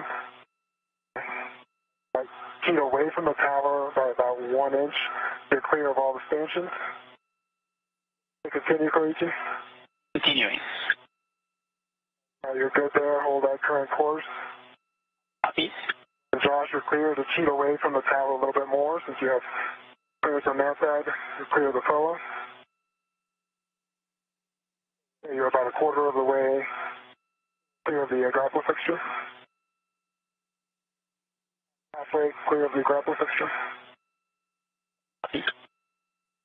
Got about 5 inches of clearance on this side. So. Continue. Copy, continue. The bottoms of the beam are past the plate. About 5 more inches till you're completely clear.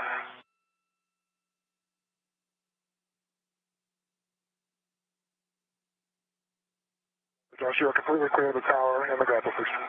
Nicely done. Nice teamwork, guys. No, great job on pulling that thing. 20 centimeters to go. Copy.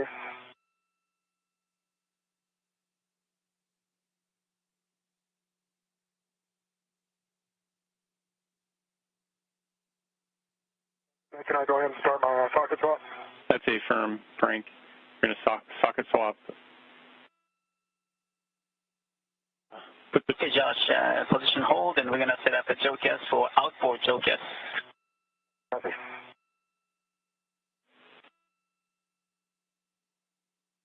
And Frank, you're going to drop off your 12-inch onto the socket caddy and then put the 2-inch that's in your trash bag on your PGT. Just for your SA, this is the last time we're getting in the crew lock bag tango. So if you give us a good heck of view, we can help with inventory, not asking for an inventory at this time. Okay.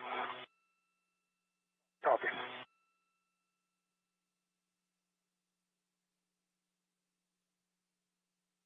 Two hours, 47 minutes, 30 seconds into the spacewalk. IROSA now released from its spot on the FSE, that flight support equipment, firmly in the grasp of Josh Cassada, who's riding on the end of the Canadarm2 robotic arm.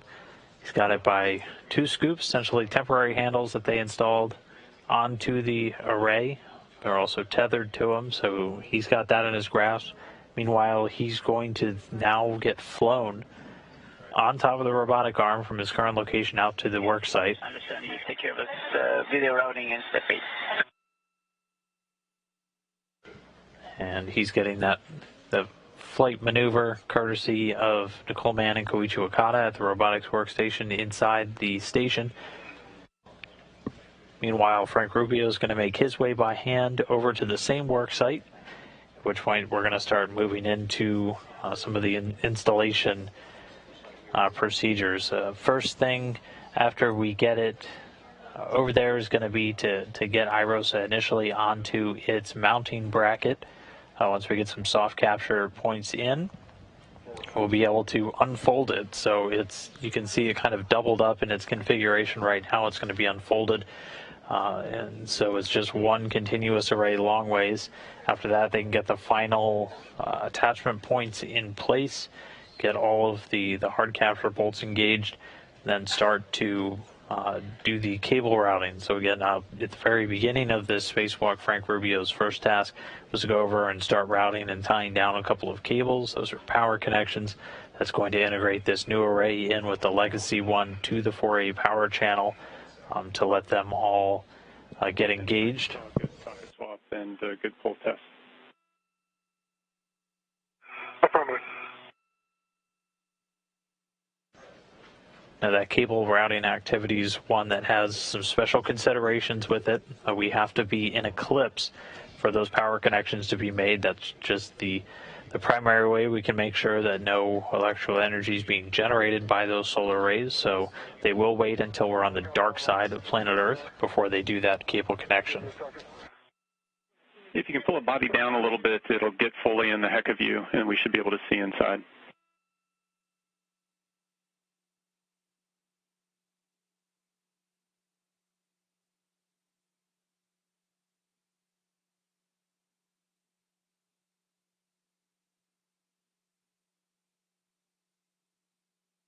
That was a good view. Go ahead and, Frank, you can go ahead and start trying to pack it all up, and then we'll do the video review on the ground. Okay, sounds good. Thanks. Josh and Frank, we're ready for the outboard JOCAS. This is a 3-minute maneuver, and we'll move Josh body left 8 meters and the body out about 3 meters. And Josh, IROSA and FRGS tower clearance will be 73 centimeters. So please keep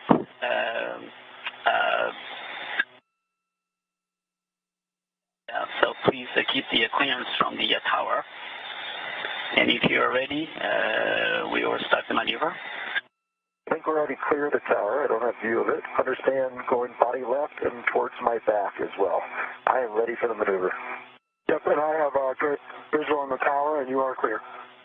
Okay, copy that. Here comes the motion in 3, 2, 1, in motion.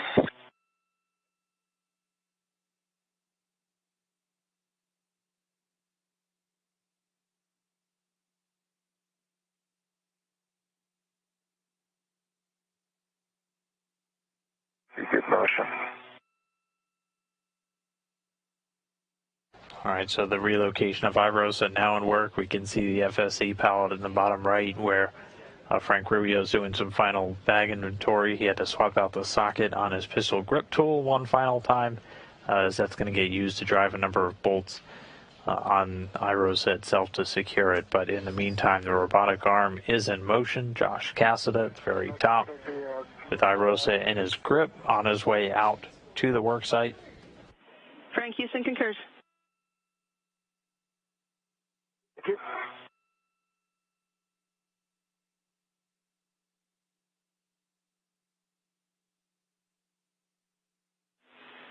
And Frank, your next task is to retrieve Josh's red safety tether from the Nader CETA rail location.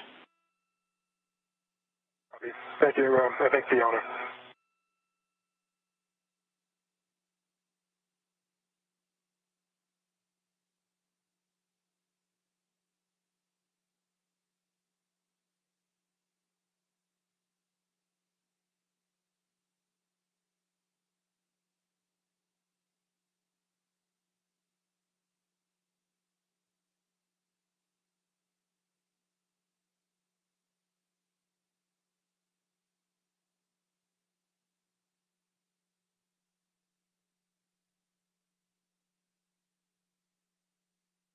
How's it going, Josh? Great. So you remember when we did that water in the helmet check? Yeah. That's when I raised my visor. Oh, no. Sorry. Yep.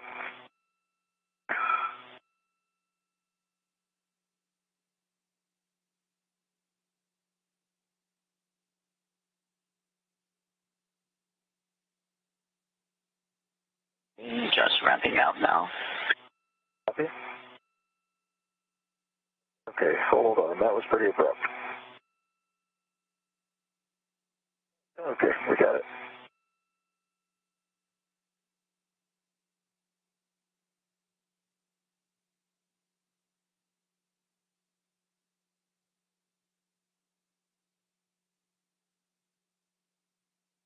Okay, Josh, in position hold, we're going to set up the next choke gas for IROSA pitch joint. Okay, copy that.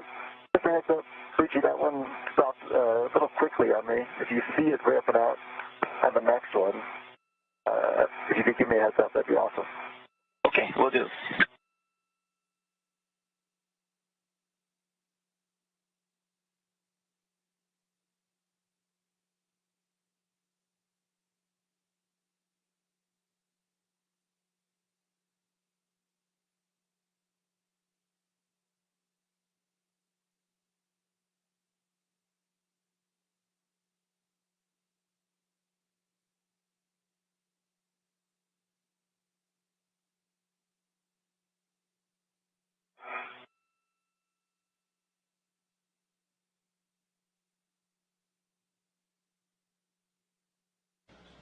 So just about 5 minutes away from the 3-hour mark of today's spacewalk and plan to last about 7. Everything moved smoothly so far, still a couple of minutes ahead of the timeline. The pair worked together to prepare the work site by routing cables. Frank Rubio knocking that out on his first task out of the gate, while Josh Cassada worked to get IROSA ready to get detached from its temporary stowage point and get into the robotic arm where he is currently standing with IROSA in his grip. You heard him asking for a heads up as we were going to slow down some of the motion. Again, these IROSAs weigh right around 750 pounds, and while they are in microgravity, it's not too hard for them to start moving those, but something with that much mass can be hard to stop moving. So definitely something for the crew to keep in mind as they're doing these very slow and deliberate movements. This a view, though, from Frank Rubio's helmet cam as he's making his way out to the work site. We are ready for the IROSA pitch showcast, and this will give you move heads up around IROSA for 90 degrees pitch down. And if you're ready, we will start the maneuver. Understand we're pitching down 90 degrees, and I'm going to be ready for your countdown. Sounds great. Okay, here comes the motion in 3, 2, 1, arms in motion.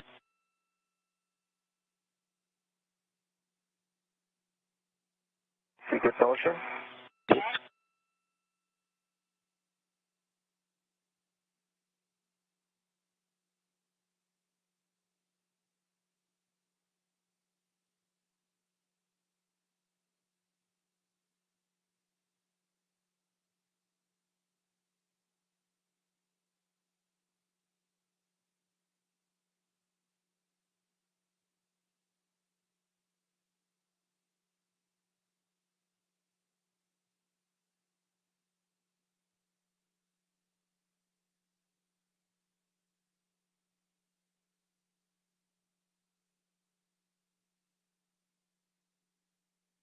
There's that. Land it.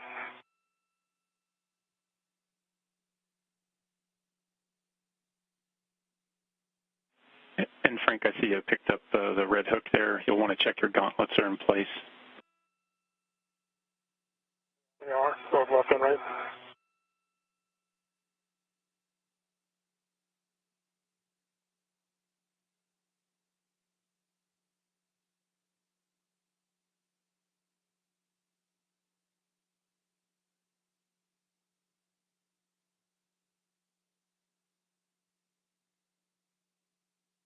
Okay, Josh, we are ramping out. Copy.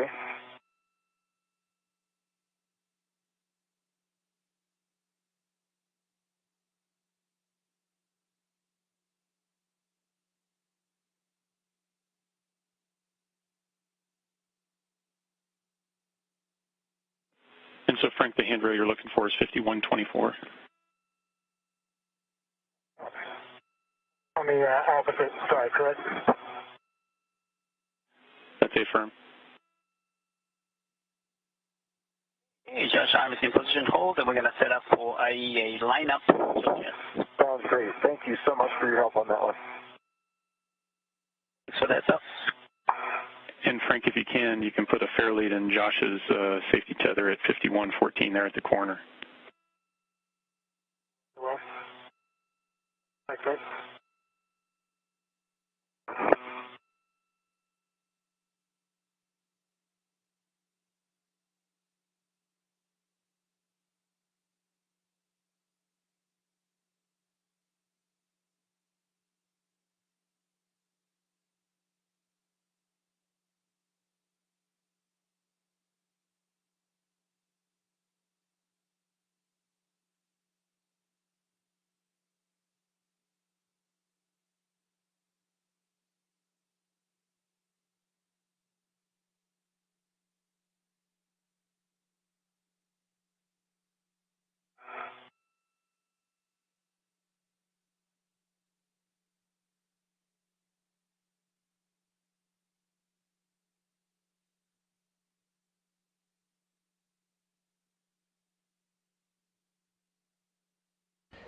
And just crossed that 3-hour mark into today's spacewalk. So right now we're looking over the shoulder of Frank Rubio, EV1, our lead spacewalker for today. He's making his way over to the P4 work site.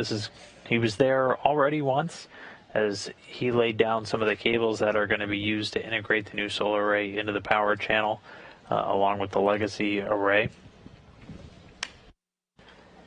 So he's making his way by hand. In the meantime, Josh Cassada still in the foot restraint on top of the robotic arm. He's got iROSA in his grip. There's a look through his helmet cam. He is a little bit of a ways away from station structure, so the video can kind of come in and out as he's getting flown over. But he's got iROSA in his hands. Which will place you under the IEA, and this is a 2-minute JOCAS, and we'll move you body out about 5.5 meters and body left about 1 meter. And again, this is a translational JOCAS, so the motion will be faster than the pitch motion. Ready for the motion. Okay, copy. Towards my back, about a little over 5, and towards my left, 1.5 meters. I do not have the IEA in sight. I am ready for the maneuver. Okay, here comes the motion in 3, 2, 1, starting the motion.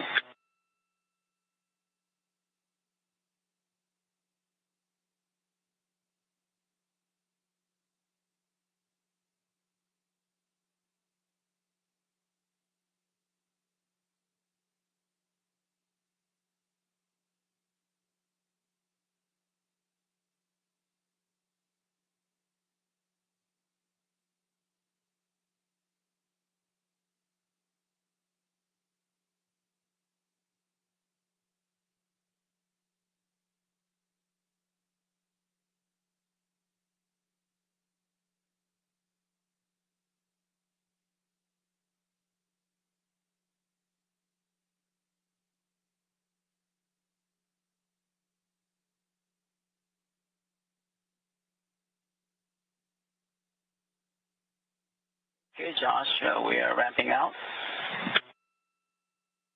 Okay. Copy that. Thank you.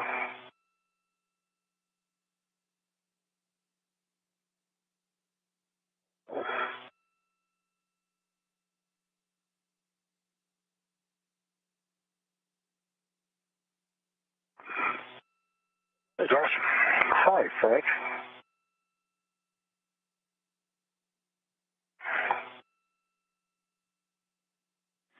And Frank, I see you in a good position there on the left side. Yep, and I can verify all face-off captures are still in a good position. Okay, Josh, arms in position hold. We're going to set up for manual for IROSA install. Copy. And Frank, the same cautions and warnings apply that I've previously read, plus a couple here. So the warning is don't put finger in the IROSA pin slots on the inside and outside of the root beam.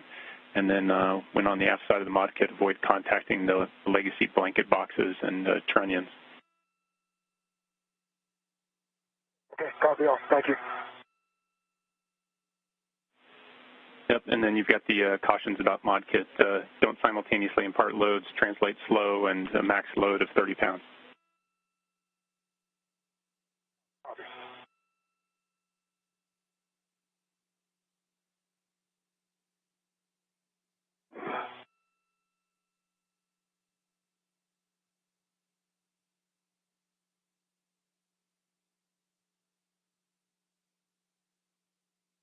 Okay, Josh and Frank, we are ready for the manual maneuver to the IROSA install position. This is per your GCA, Frank, to the published position, which is body left 2.2 meters. Are you ready? Okay, I am ready. Yeah, and you have Koichi, just to verify, this is a GCA to publish, correct? You published, which is body left 2.2 meters for Josh. Okay. You have a go. Okay, here comes the motion in 3, 2, 1, arms in motion. See motion, good motion. Okay, good motion.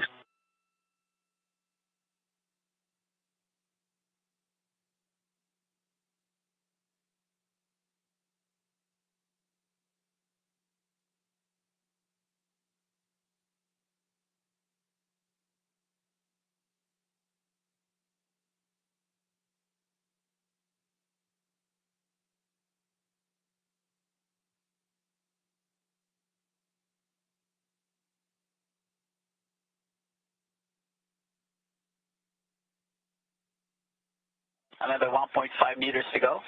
Still clear, continue. Copy.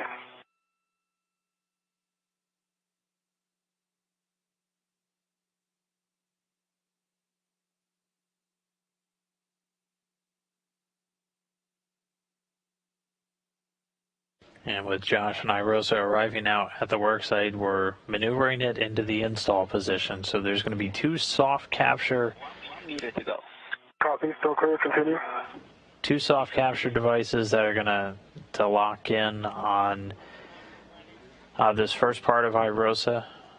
And after those are engaged, we'll be able to get Josh Casta out of the robotic arm to move around to begin getting ready for the unfolding of the array, after which they'll engage the third and final soft capture.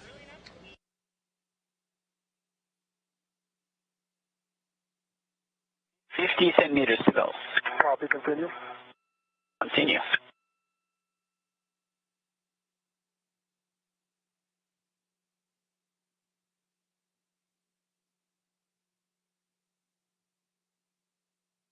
$20 to go. Okay. Expect to ramp out in about 10.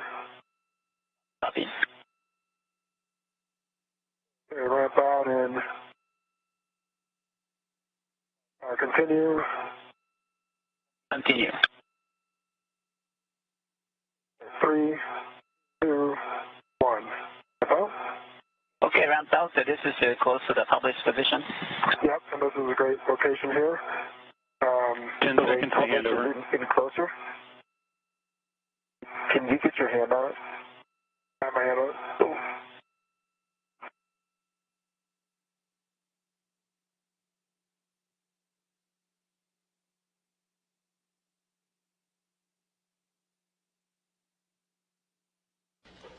and should just be a quick video handover. We'll get that back quick. We're approaching the install point. Once they get there, Cassidy is going to continue to just maintain control, his grip on IROSA. And so the edge of protective cover is about 3 centimeters away from the bracket. Right. I think from a clearance perspective, it might be a good place to stop. Okay. Now we could translate you towards me, body forward. I'll leave that to you. I don't know that that's necessary. But for me, see, it looks like my arm is. Yeah, I'm good. I think we're in the same position we were last time. Yep. Koichi, then GCA complete. Okay, copy. GCA complete. Brakes on. You have a go for IROSA install. Copy, go. Just watch your right arm. And Frank, Josh, I want to let you know we're back with you. I've got my hand on the rail here. Awesome. And I just have one caution to confirm that there's no BGA motion. Now that we're in. Sorry, I'm stepping on you, Josh. Just one caution to make sure that we don't have BGA motion before installing, but you are go for the install. Okay, and we need to remove this left tube. Anything else before we get started? Just that one scoop, yes. Okay.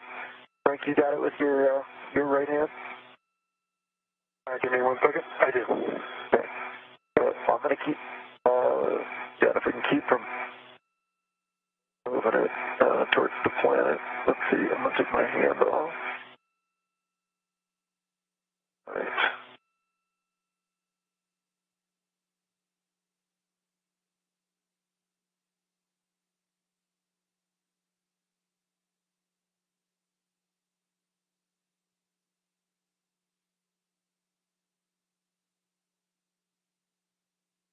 so our spacewalker is working in tandem again.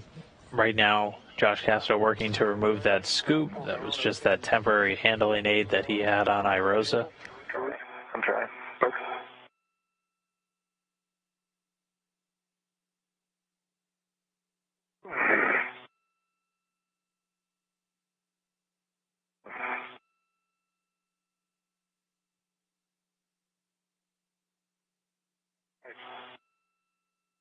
Okay. I'm just going to let it load here. Let go here. Okay.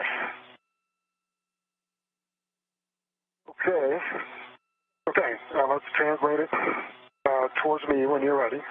I'm ready, and you just guide. I think you need to pull it towards, see, oh, not that way. I think it's not parallel with the mod kit right now. No, it's not yet. Well, let's translate it towards me first, and then we'll another 10 centimeters. You mean towards the left side of the mod kit, not into the mod kit yet? Correct. Okay. Sorry.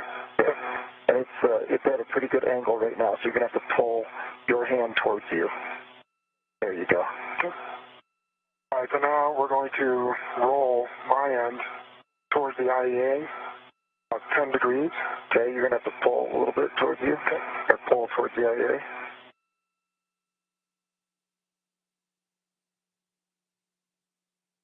Are you able to push your end towards your feet? Right. It's, hold on for 1 second.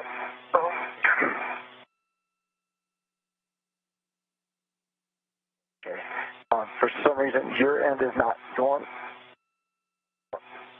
Okay. Let's just get going towards the mod kit, and then we'll adjust it once we're in. There you go. Just a couple more degrees.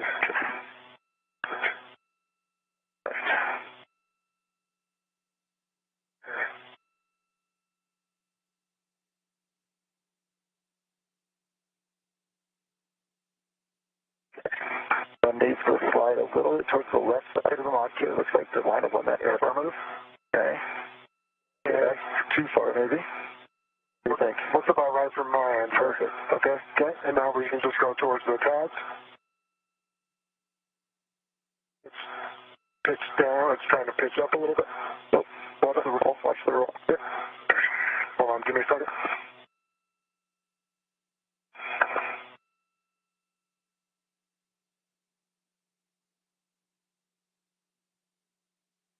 There you go.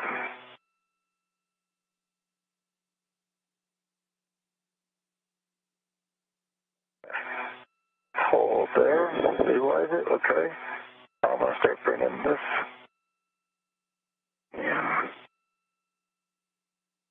Yeah, slide under real quick. I think I'm going to be able to control it a lot better. Hold on. Okay, I got it. That's good. You can let go there. Okay. Go ahead and let go. Okay. Do you mind if I slide under? It'll help you a lot more. Nope, that's okay.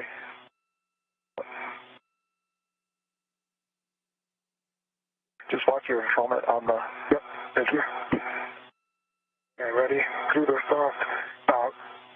Oh, there you go. Perfect. I'm going to go nice and slow on any rotations here.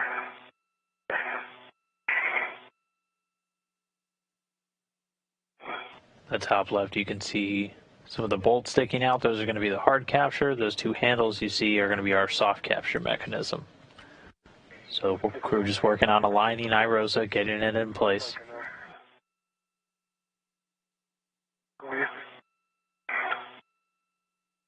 Watch your helmet. There you go.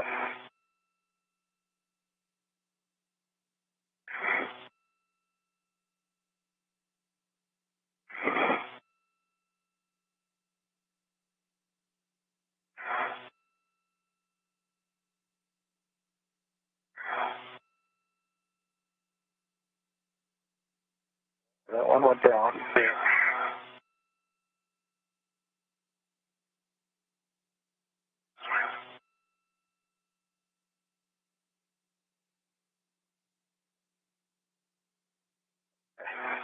It looks like those go down pretty easily. Is that right? At least that one did. Yeah.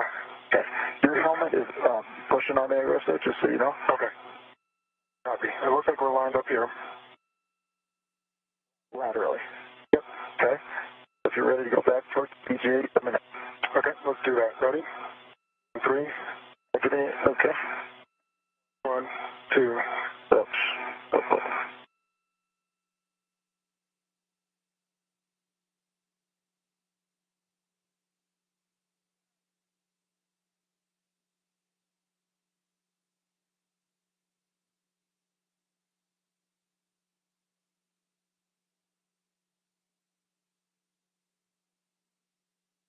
I think that's too far. Yeah. Okay, right. Are you able to visually see the tabs going into the plot? Not from here, but I can reposition to do that. I think, yeah, watch your head. There you go. Nice save. Let's see if we can get the tabs.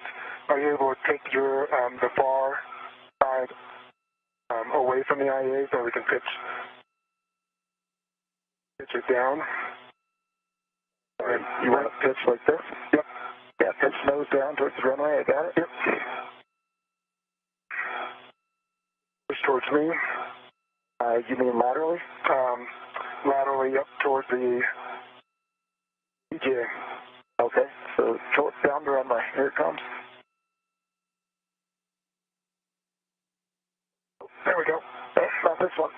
Yep, got this one. Okay, hold. We got one in, and yours closest to you.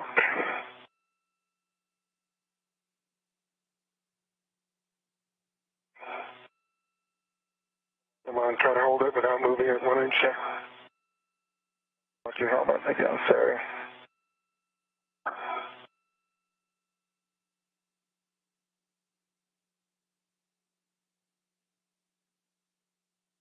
So, why don't we pull that one all the way full out and let it recapture? What do you think? Yep.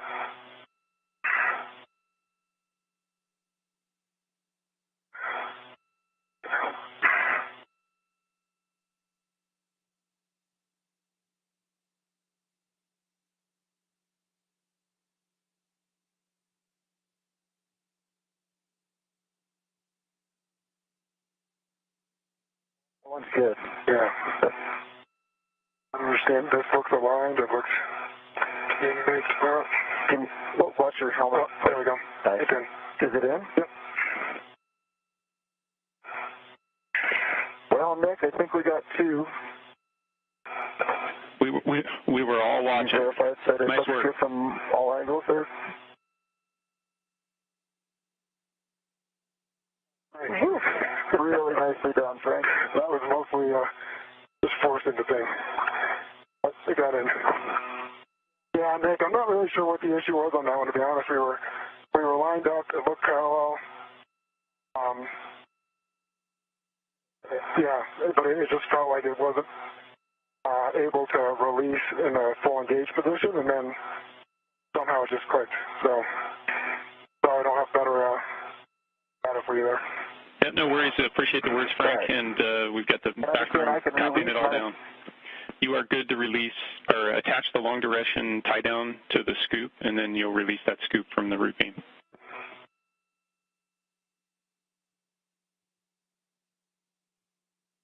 I thought I was just releasing the ret for the next maneuver, leaving the scoop and long duration tie down on there.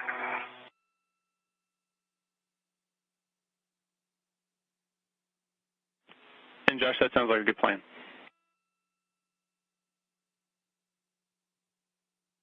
Okay. Doesn't matter to me. I just wanted to be able to release my death grip on that bad boy. Completely understand. So, I've stowed the left scoop on my mini workstation and retrieving my ret from the right.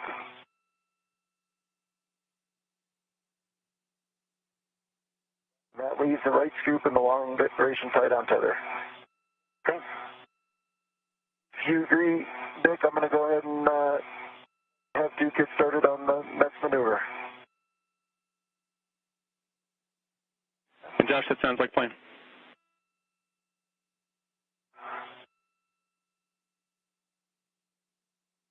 Easy two. Go ahead, Josh. Okay, I am ready for I guess it's the R6 back-off position. Yes, that's correct. The first one is a manual maneuver to the IROSA back-off position, and after that there's a JOCA, so we're setting up a manual maneuver. Stand by. Awesome.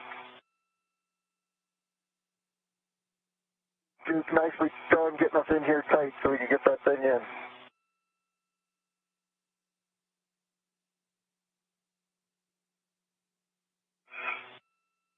Okay, Josh, we are ready for the maneuver to the IROSA back-off position, and this is to your body right 2 meters. Are you ready? Body right 2 meters, EV2 is ready for the maneuver. Here comes the motion in 3, 2, 1, in motion.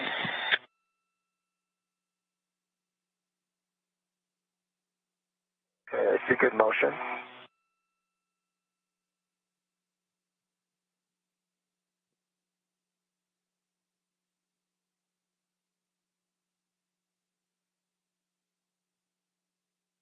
So after some finessing, Frank Rubio, Josh Cassidy able to get the IROSA into its install position. We were able to engage 2 of those soft capture handles that we watched Frank get ultimately installed after they tweaked the alignment a little bit.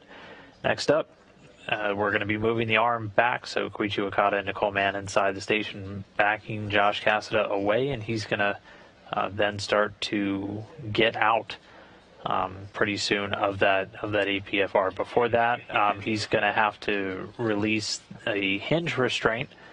So that's what's in place to essentially keep IROSA folded. Once that gets released, there's a 1-bolt R6 that's going to get released, and then they're going to be able to move into unfolding of the array. So again, first we're going to unfold it, and then we're going to deploy it. So it's 2 different steps. So right now it's folded up kind of like a sandwich. We're going to unfold that and then move to secure the 3rd soft capture, and then bolt this thing into place in the mounting bracket before we get to cable install and ultimately unfurling the new IROSA array. So everything continuing to go really smoothly for both of our spacewalkers. Hitting a couple of sticky points, but moving and being able to work through each of them without any issues. We're still a little bit ahead on the timeline as we're at 3 hours 22 and a half minutes into today's spacewalk.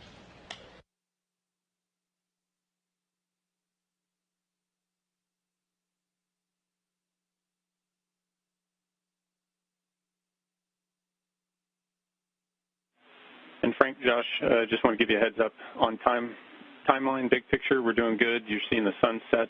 We're targeting the next eclipse for the cable mate.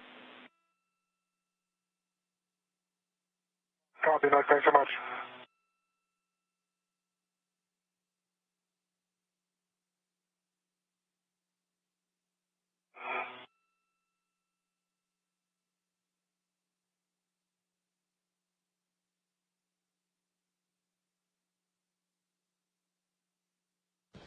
And so right now we're heading into an eclipse. You can see things starting to get dark on the crew members there. And as you just heard Nick Hague call up. We are ready for the R6 backup jawcast, which is a 3-minute maneuver, and we will move yaw you to the left about 90 degrees. Are you ready? I'm ready for the jawcast. Thank you. Here comes the motion in 3, 2, 1, in motion.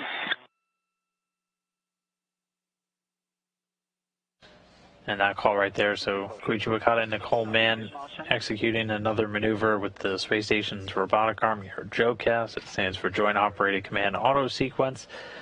Just an automated sequence for maneuver of the arm, helps the crew member just be more aware of where the different loads, the maneuvers are going to go.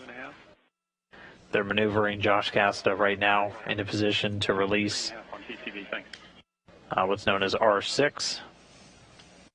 And that's what's going to be able to let them ultimately unfold the IROS array. We are going to be targeting the next eclipse, though, so that's about an hour and a half from now before we get into any cable mating, because, again, we have to be in eclipse. That's our most surefire inhibit to make sure that the arrays aren't generating any electricity. That's when we're on the dark side of the planet.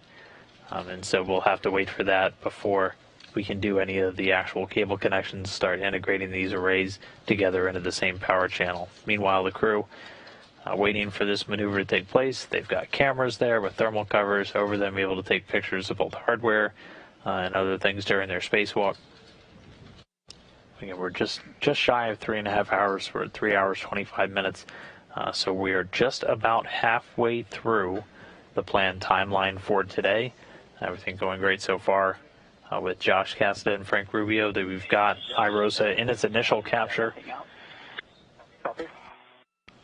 2 of the 3 soft capture mechanisms are engaged. The third won't get engaged until after we're able to unfold. And then after that, we'll be able to start bolting everything into place. Hey, Josh, position hold. We're going to set up for R6 approach manual maneuver. Okay, you are a go for the GCA to publish for R6 approach. Copy. We are setting that up. And Josh, your PGT settings are going to be Bravo 2, counterclockwise 2. Awesome, thank you so much. Bravo 2, counterclockwise 2.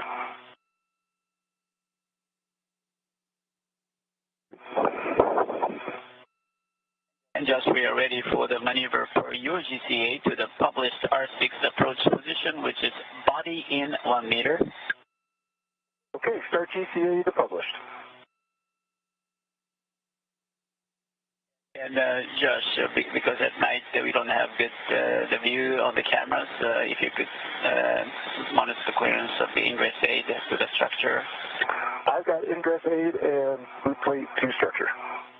Okay, here comes the motion, and in 3, 2, 1, in motion. See good motion? See good motion. Continue.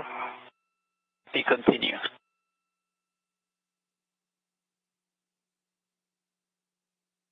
Continue. See continue, another 60 centimeters. Continue.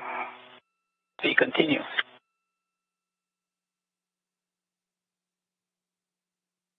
Another 30. Continue. Copy. And ramp out in 3, 2, 1.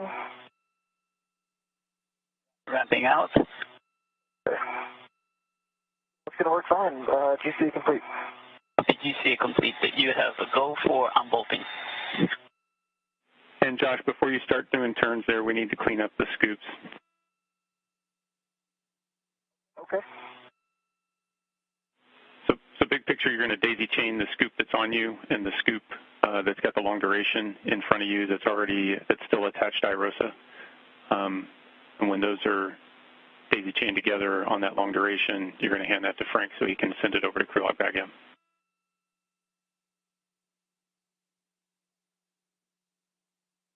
Please stand by.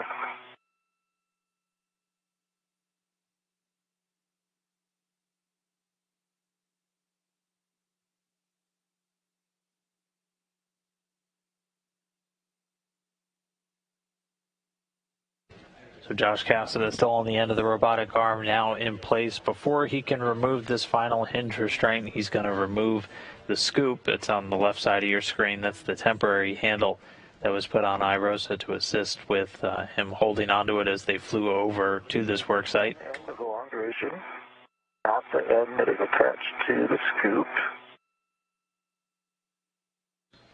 You'll see him swing the small lever that's just below the circular part over to the right. That puts it in its release position. He'll be able to pop that off. He's then going to hand it over to Frank Rubio to go temporarily stow it on the exterior of a crew lock bag. Now the scoop itself on the mini workstation is ready to me, so I'm going to take this here.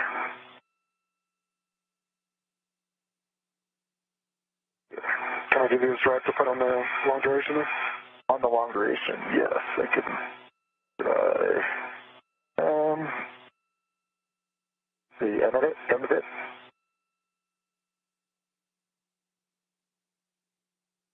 All right, it is on.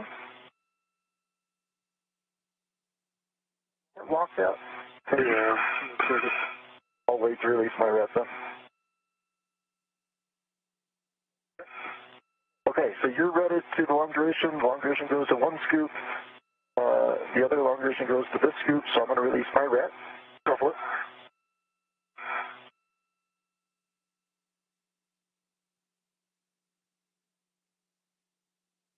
Okay, there's one scoop for you.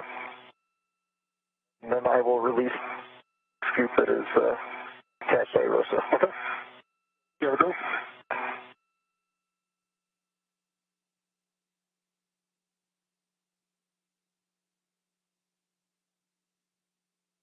You see scoop in the release position. I have the scoops. You have the scoops and the long duration. And now both of those scoops that were used to give a handle essentially for Josh Cassidy now transferred over to Frank Rubio. He's going to go temp stow those. Scoops back down to crew lock bag M. Between the two of you, we'll want to put eyes on the soft capture feature just to make sure it's in a good position. And then Josh will wait for Frank to get into a position to hold IROSA, because when we release that bolt, it'll unfold. Understood. I can see out the side that the other soft capture is not deployed yet. It's sticking up. If you want Frank to see the other side of it, you can just wait. That's a good config. Thanks for the check. Well,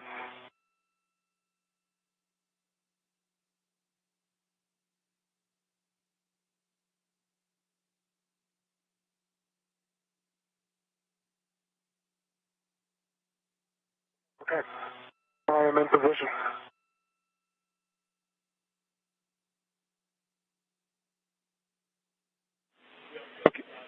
Okay, so we'll just confirm those settings. It's been a bit. Bravo 2, counterclockwise 2, and it's going to be 18 to 20 turns. The bolt will spring out when it's fully released. okay, I've got Bravo 2, counterclockwise 2. Understand 18 to 20 turns. Good readback. And we're on R6.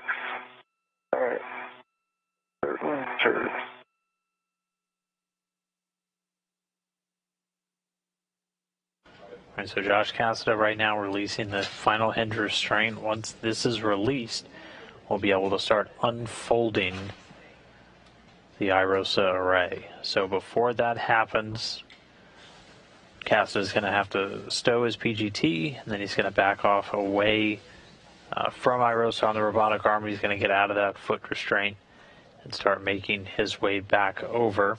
And then once he gets into position, over on the other side of the mounting bracket, Frank Rubio is going to slowly start to pivot, and that's going to allow IROSA to start to unfold. It is sprung out. I see the wave below you. Copy, good release.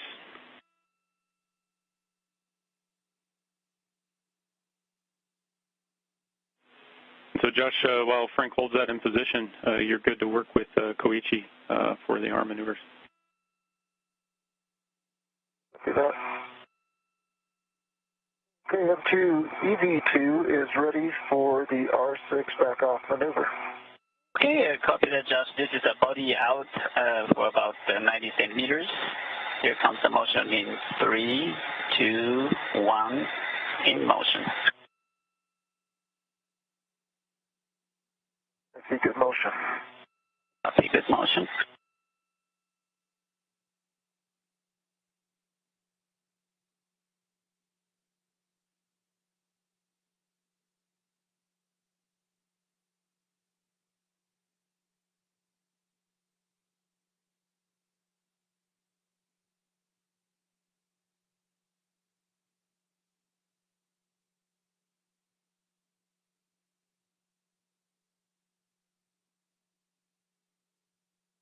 You're ramping out. Copy.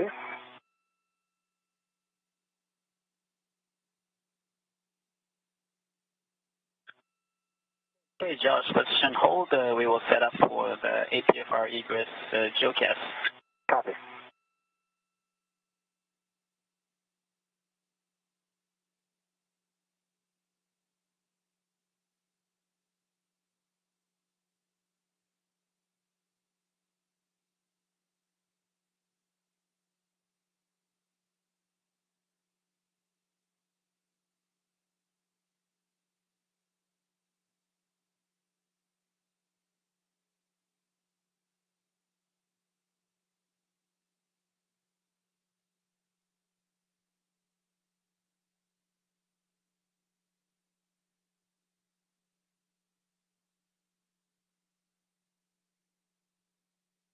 Okay, Josh, we are ready for APFR egress setup JOCAS, which is a 3-minute JOCAS, and we will move yaw you to the right about 90 degrees. Are you ready? Ready for the JOCAS. Thank you. Okay, here comes the motion in 3, 2, 1, in motion.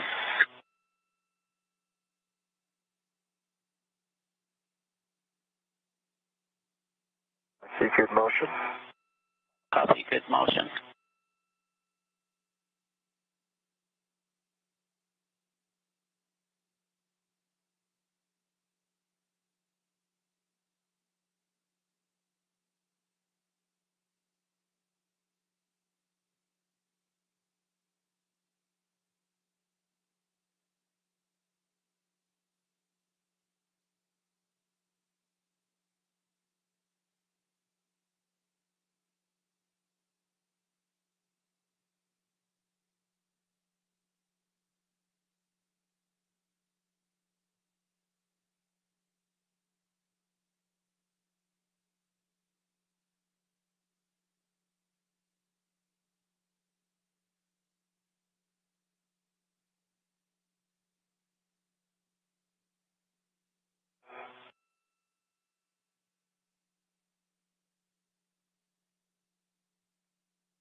Josh, the arm is ramping out.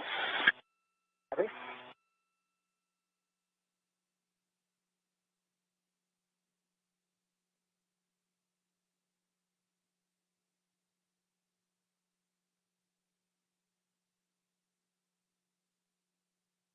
Yeah, arm is in the position hold, and we will set up for manual to APFR egress position. Okay, and understand that is a GCA to publish? It's affirmative.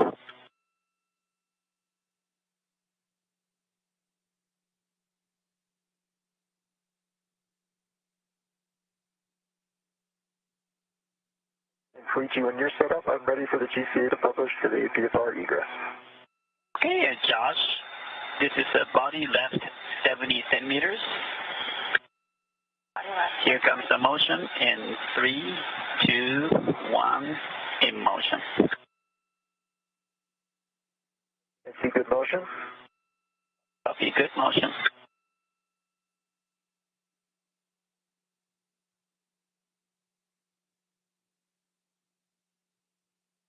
Centimeters to go. Continue.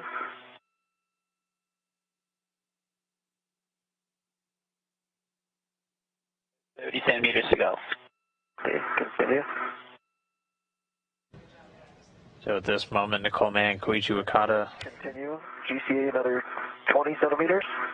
See another 20 centimeters. Ramp out in 3, 2, 1. Stop motion. Okay, stopping the motion. Position hold. GCA is complete for me. Yeah. Okay, Josh, your brakes on. You have a go for APFR egress. Copy that. I understand egress just with the ingress aid? That's affirmative.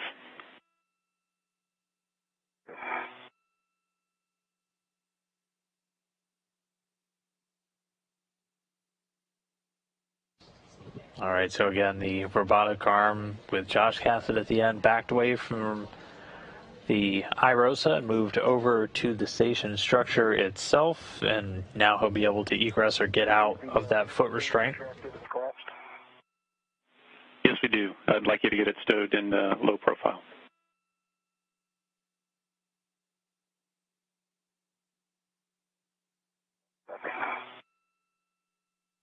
And once Cassidy is able to get out of this foot restraint, he's going to move back over into position to help Frank Rubio start to unfold iROSA. They're going to work together to slowly unfold it.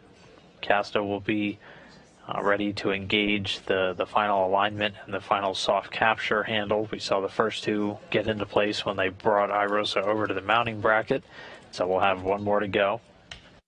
After it's unfolded, there's two hinge bolts, and those are going to get driven into place using a combination of the PGT, our drill, and also a special tool called the AMS knob. It's essentially a screwdriver that you can operate by holding it in the palm of your hand. And this way we're going to make sure we're not imparting too much torque on the final install of these bolts. And these hinge bolts are what's going to securely hold the array in place once it's unfolded. Copy that, Josh. And so you're going to move over to the mod kit, and when you're in a good position, you'll give Koichi the go to reposition the arm.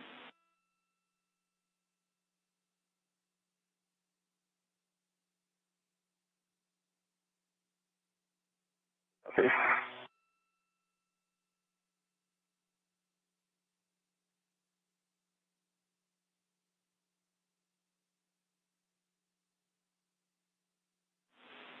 And Josh, big picture, as the arm stretches away, you'll keep an eye on your safety tether and eventually put a fair lead on the right lower strut handrail.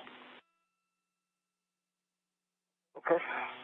I go there now, if that's okay, and then we'll work on the arm ops.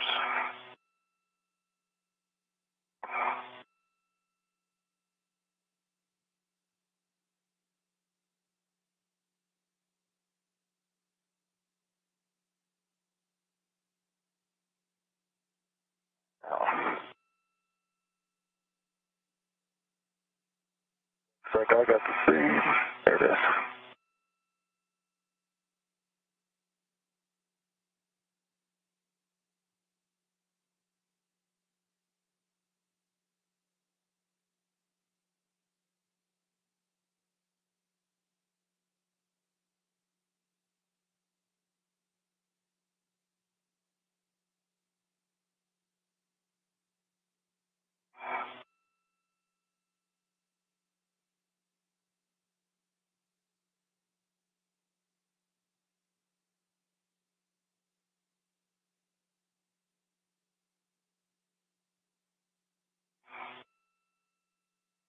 Okay.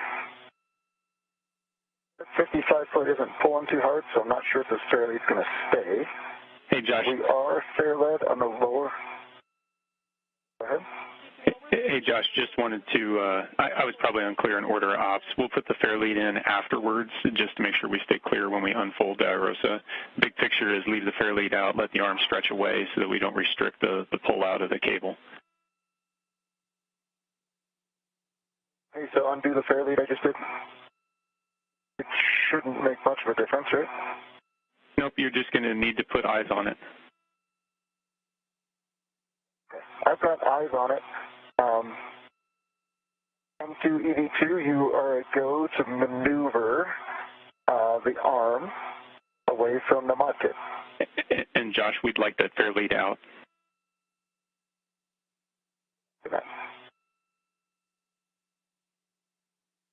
Okay, no fair lead.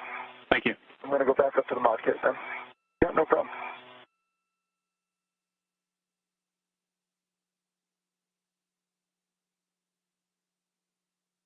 M2 EV2, did you copy? Go ahead, Josh. You are go to maneuver the SSRMS away from the mod kit. Okay, we're going to move to the tether swap position, and because of the night lighting, we do not have good clearance view, and tether is clear, right? The tether is clear, but I also don't have a good view of the arm itself. Okay, stand by, we're going to check. All right, and while you guys do that, I'm going to get myself in position for the unfold here.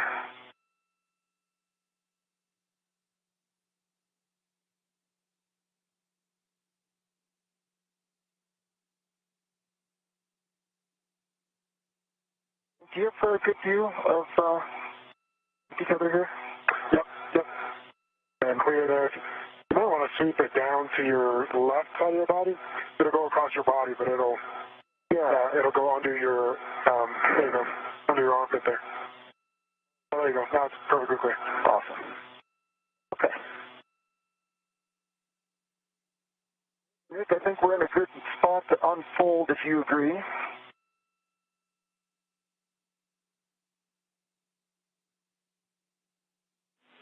And Josh, just want to make sure that the arm is in a good position. It is back over my left. It is not clear yet.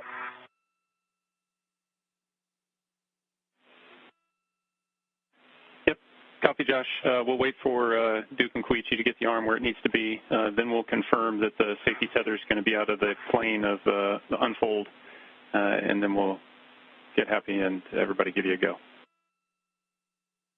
Awesome. Sounds good. Okay, Josh and Frank, we are ready to maneuver to the tether swap position. First, we will move to the station starboard 3 meters, and then after that, we need to move zenith 2 meters, but we need to have a better lighting for the clearance monitoring for the zenith motion. But we will start with station starboard 3 meter motion at this time. You are a go. Copy, coverage.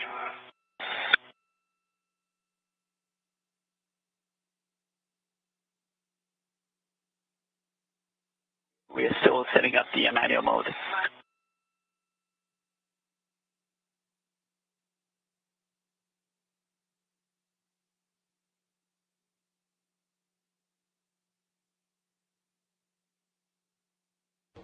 And our astronauts inside the station, Nicole Man, Koichi Okada, working now to move the robotic arm a little bit out of the way, and then we're going to be able to continue on with this unfolding.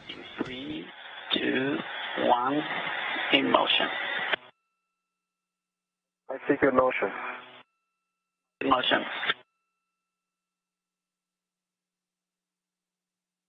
Together looks good to me. Okay.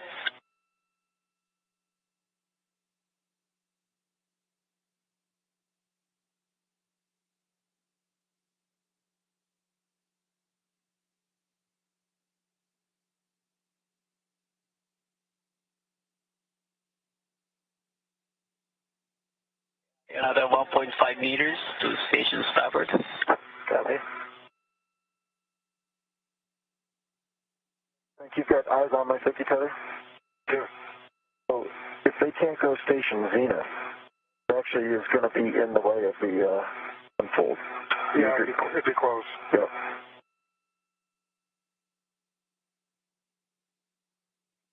Meters to go.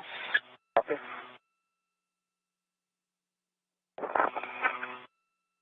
A long night pass for being near high beta angle.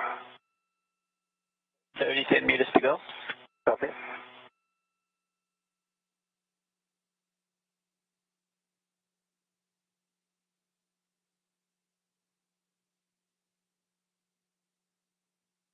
Okay, starboard maneuver is complete, and we will need to move to zenith for 2 meters. At this time, we don't have good clearance view. Okay. Are you able to move at all zenith without more light? Yeah, we can move about a meter, but we need to move 2 meters total. What do you think, Frank, with that? Yeah, and I can, Koichi, I can clear the lead all the way down, all the way zenith. I just can't clear the rest of the arm, but I have a really good view of the lead in the APFR. Yeah, all we need the clearance is the APFR clearance, so if you could monitor that, I would appreciate it. Okay, I can do that. Okay, here comes the motion in station zenith. 3, 2, 1, starting the motion. Good motion, good motion. Copy, good motion.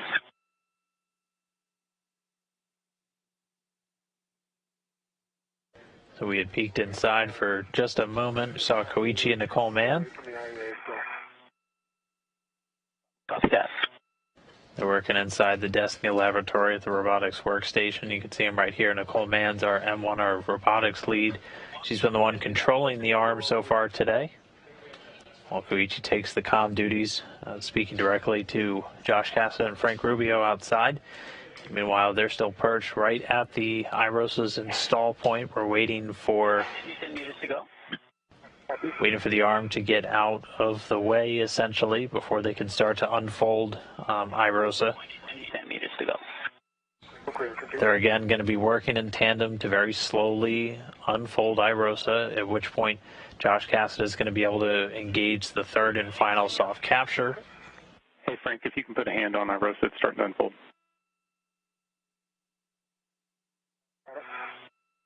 Okay, position hold, and thanks for the clearance monitoring. No problem.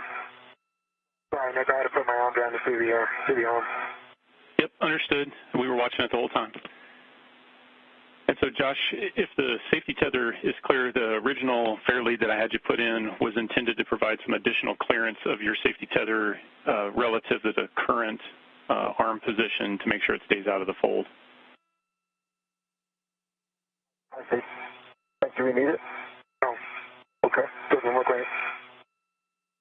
I'm happy to put it in, but yeah, it'll give a little extra safety margin. Okay. Only need to go like half the distance, but unfortunately I don't think there's anything there to... No. That's okay. I'll go do it. Sounds like a plan, guys. And just to let you know, we're still up on the timeline. Okay, thanks, Nick.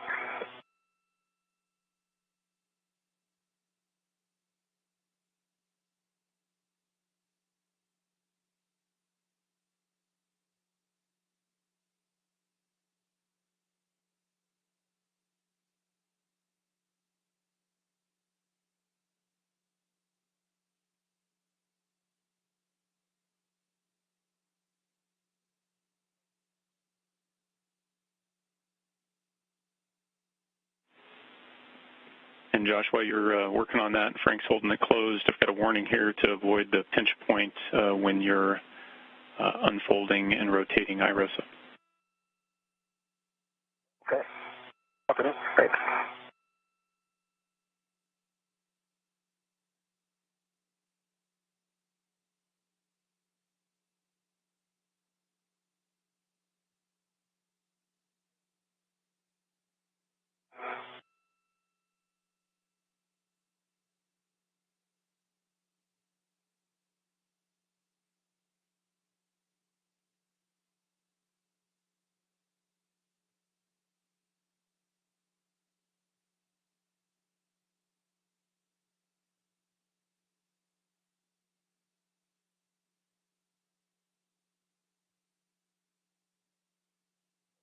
Okay, that fair lead is in. Don't know how long it's going to stay, actually. Nope, it's not.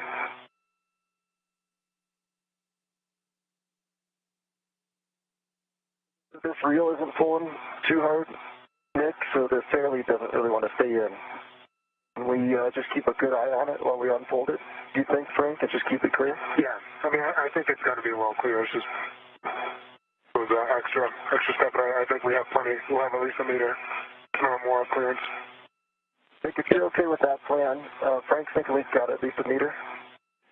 Yep, and we're comfortable with that plan. Just keep eyes on it as it's unfolding. Sounds good. Just cheat towards the IEA with your body position. Sounds good.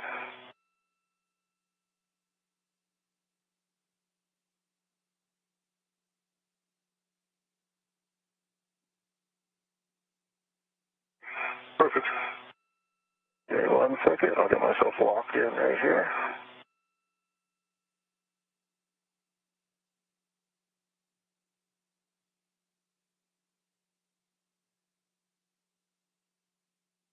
Okay. I can stay here, and we can do unfold, and I probably don't have to go any further later than that. Okay. You okay with that? Yeah. All right, looks good. Ready? I am ready. Do we have a go to unfold? You have a go.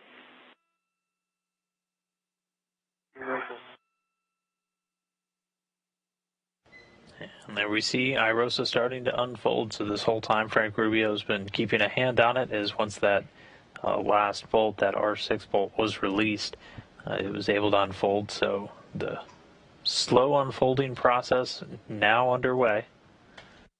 It's going to work. You're okay? Okay, that's good. Once we get it completely unfolded, okay. We're going to be looking for Josh Cassida to engage another alignment and a soft capture handle. Remember, the soft capture's left trigger, or like counterclockwise?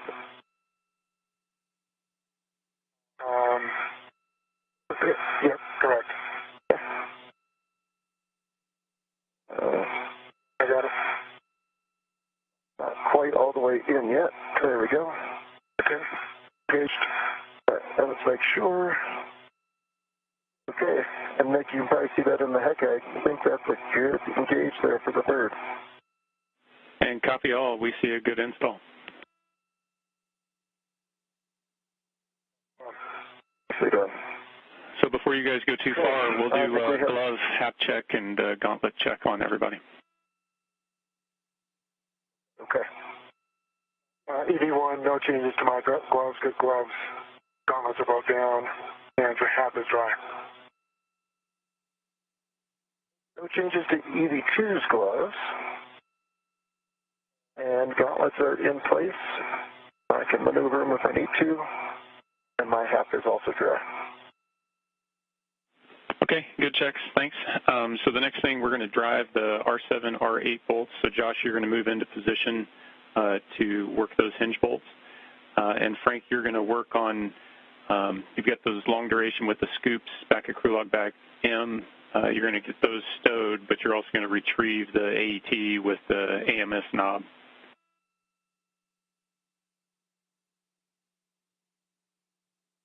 Copy. All right, so a good initial install, a good soft capture. So until it's just going to keep coming back out, but it's all here near the bag. Understand, Frank, and what we're really looking for is just a retrieve of the AMS knob with the cap keepers, and just your SA, we're leaving that redded back to the bag. And that is affirmative. I have it in hand, and it is redded. 2 routes back to the bag. And so right here in the hands of Frank Rubio, that's the AMS knob that's going to be used for hand tightening of some of these bolts. So IROSA unfolded. We made it in time. This PGT is still powered up. I'm up near R7 and R8. Alrighty, your setting is Alpha 1 clockwise 2. Alpha 1 clockwise 2.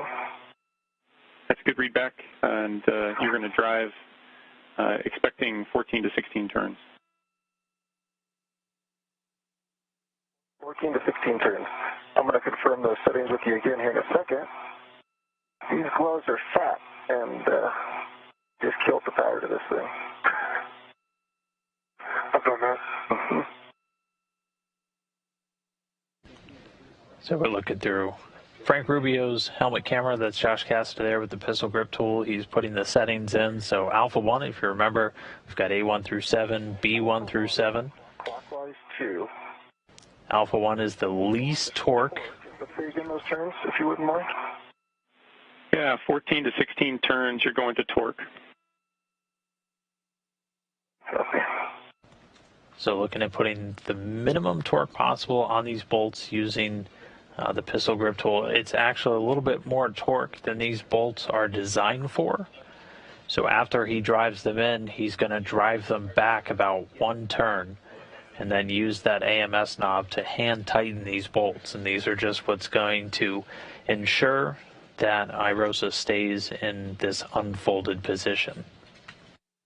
So he's got 2 to go, R7 and R8. He'll get these first, he'll tighten them both, then we'll see him switch over to a counterclockwise to loosen them up one turn, and then Frank Rubio will hand him the AMS knob to do some quick hand tightening it back about a turn, at which point we will be done with those bolts and they'll be able to step into securing the 8 mounting bracket bolts. They're going to do essentially our hard capture of iROSA on this mounting bracket. Let's say in 17.58, good green light, and torque at 2.4.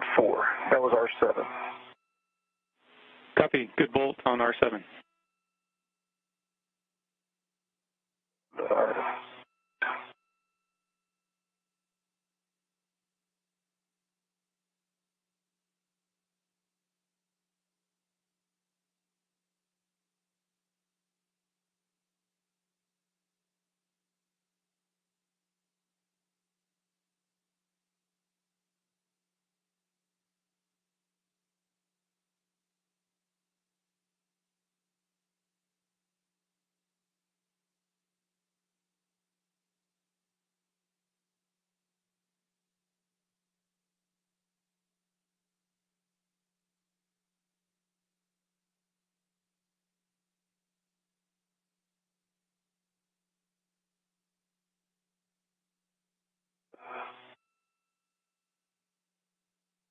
Seventeen and a half.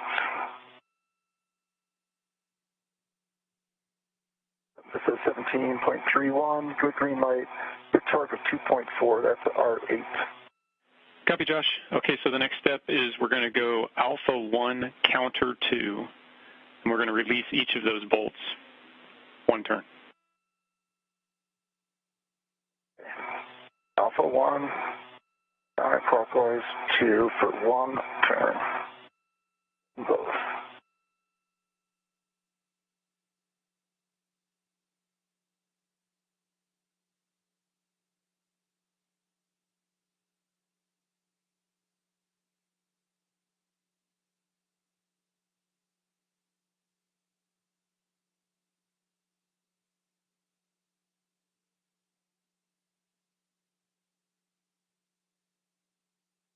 Let me know if you need me to hold your feet. Oh, that wouldn't be bad. Yeah, I'm going to come horizontal here. Oh, that'd be great. That's perfect. Thank you. Right, starting counterclockwise. One.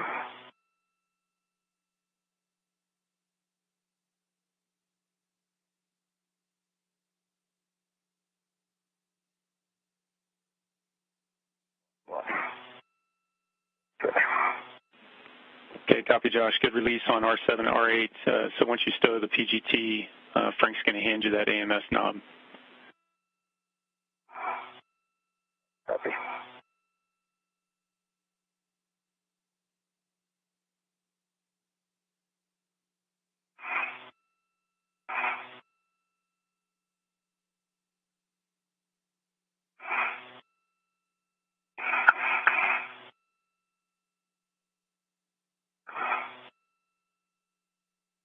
Okay. Can we do the same thing, Frank? Yep. All right. I did. All right, there we go. Okay. Let's do the hard one first. We'll do R7. Copy, Josh. And it's just hand tight, less than 30 inch-pounds. Should be less than a turn. Copy.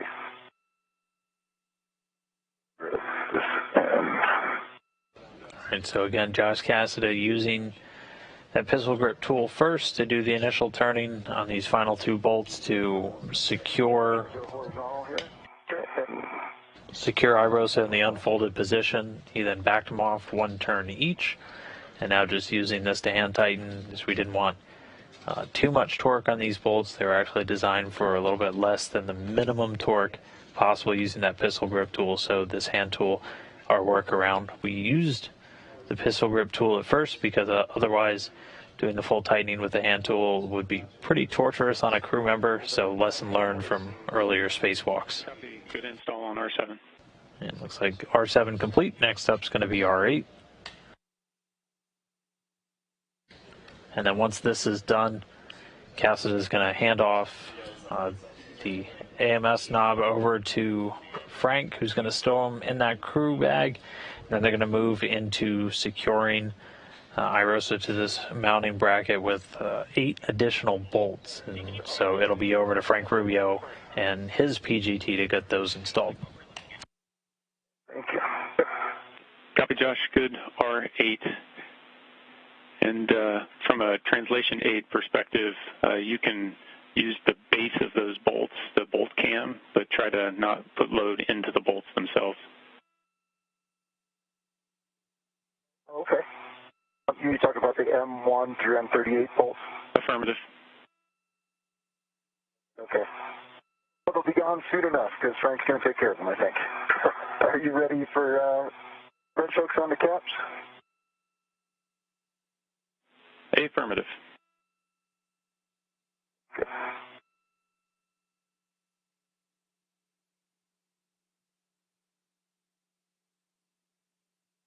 All right, here's J4.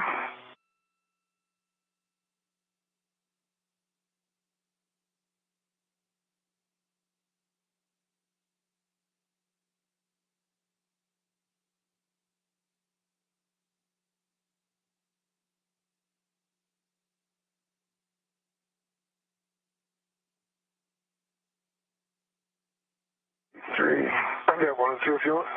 Okay. Want me to head over to my safety tether? Yeah, I can get it. Good with that plan, Nick?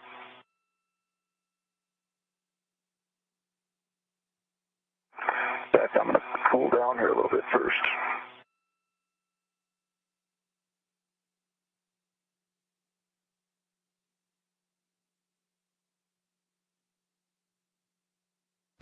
And so right now they're removing some of the caps from the connection points for these cables. Reminder that we won't be able to do the entire electrical mating until we're in an eclipse, as we're going to be plugging into the legacy array, which is obviously unfurled and generating electricity. Copy, Josh. 5 on the TCV, and so you're going to work with Koichi for the arm to get into the tether swap position. Okay. I'm going to move over there, Frank. Thank you for bringing that over my way. Yeah, absolutely. Can I get started on 31 through 38? Affirmative.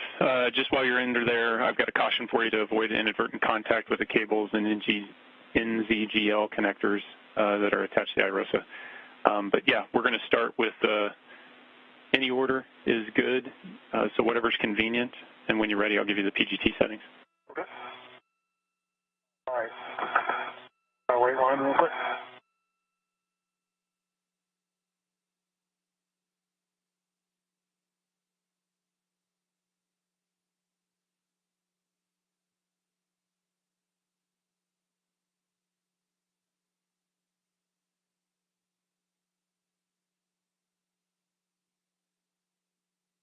arms in position, and we will take it. Copy that. Thank you.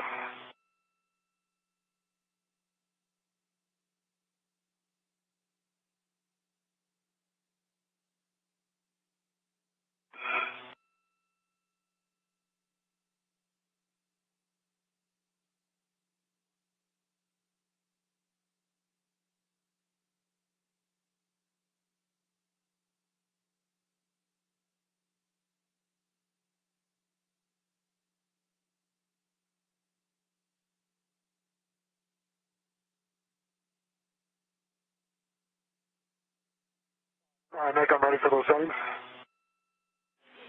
Okay, Frank, the settings are Bravo 5, clockwise 2. Bravo 5, clockwise 2. Copy. Yep, that's a good readback, and you'll check that the black line is flush. You'll drive the torque.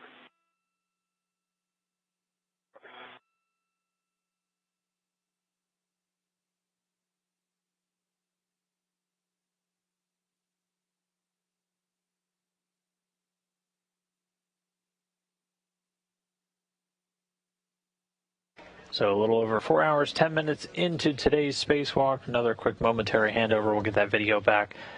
So we're now stepping into some of the final bolt driving that we're going to need to do in order to secure IROSA to its mounting bracket over to get integrated into the 4A power channel. So there's going to be 8 bolts, and it's going to be over to Frank Rubio, who's going to be using that pistol grip tool again to secure those in place. My red reel. It is locked, and I'm going to go put it on my right gearing extender. Josh Cassida is doing a little bit of housekeeping right now with his various tethers. And meanwhile, Frank Rubio getting into position to use that pistol grip tool. He's going to be using a little bit more torque. We're going to be at Bravo 5, so again, 1 through 7. 5's your highest, or 7's your highest, so we're not quite at max torque on this, but we're getting pretty close. There's 4 bolts on the left side, and then 4 bolts on the right. On the torque on Mike 31. Copy, that's a good Mike 31.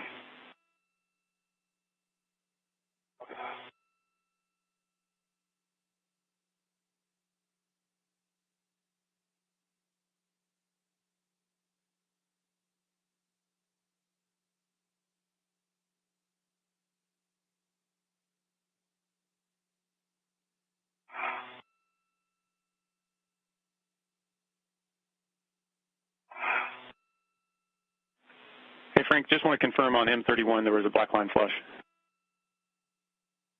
Yeah, sorry about that, Nick. Black line was flush. Copy, thanks.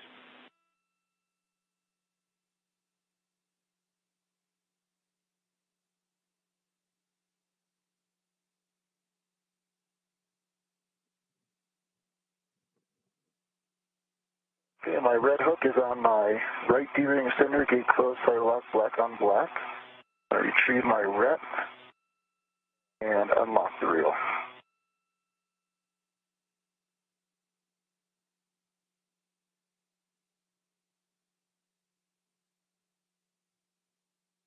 Did you copy? Yep, copy, Josh. See you working to release the ret and unlock the reel. Okay.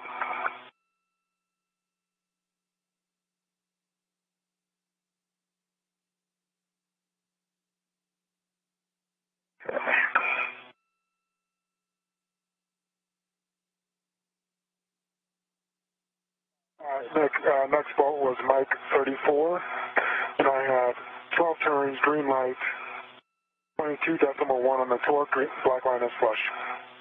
Copy, good M34.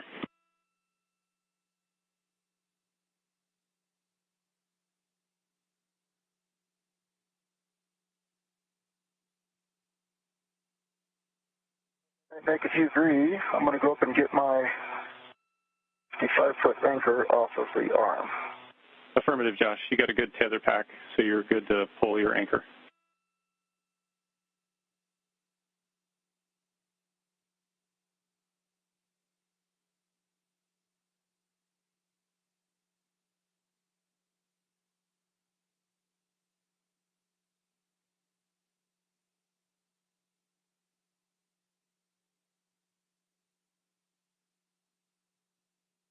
Back on Mike 32. Actually had 14 turns, green light, 22.1 torque. Copy, Frank.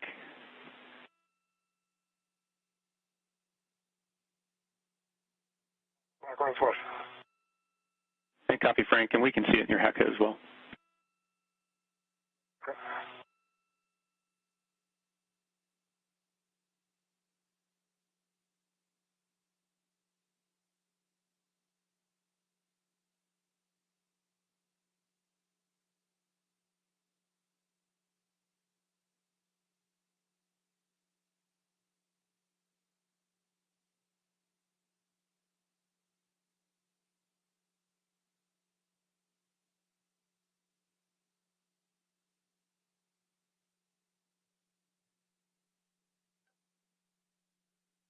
Mike 33, 12 turns, green light, 22.5 on the torque, black line flush.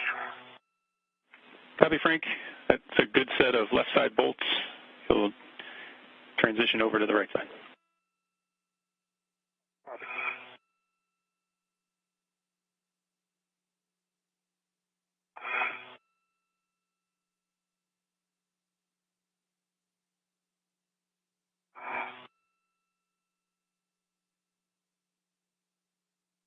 Okay, I've got my 55-foot back.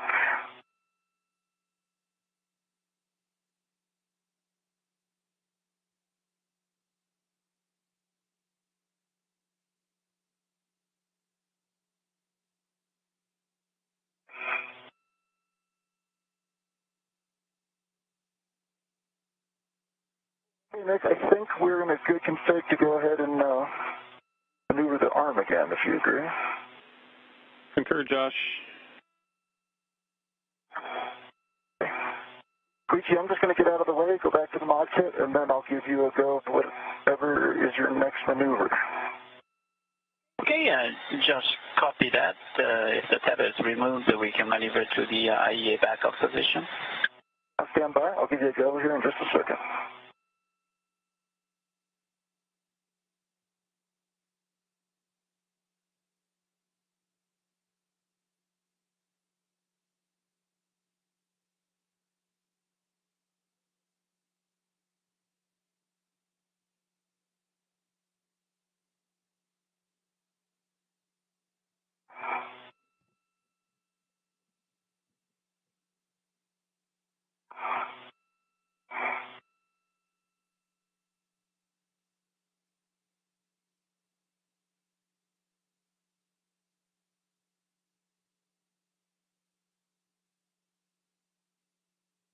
Nick, Mike 35, I had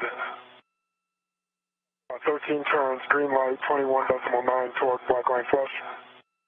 Copy. Good. M35.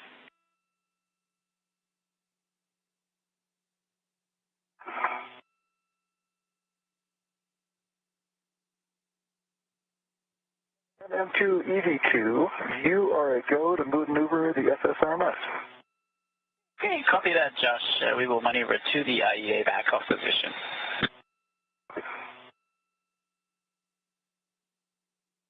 All right, Frank, well, I'm starting to gather stuff on my mini workstation again.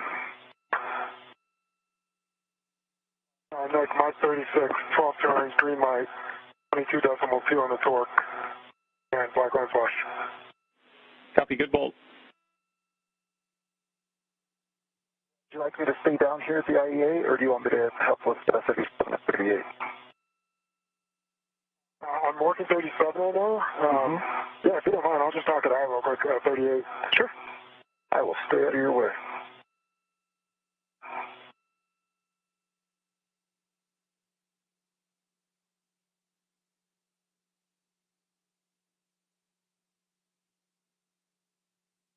That's my 37.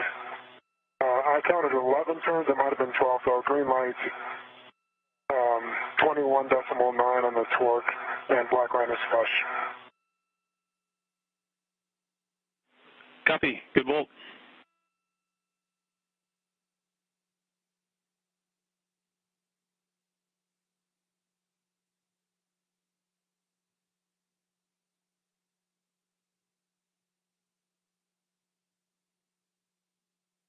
Tell you what. Thank you. I think that's you on my back, right?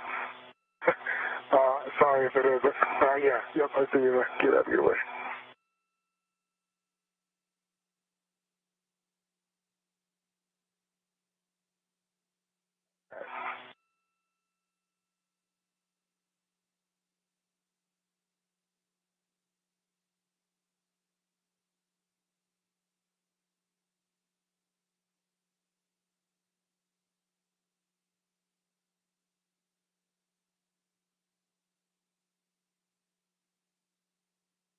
Nick, how long till that next eclipse?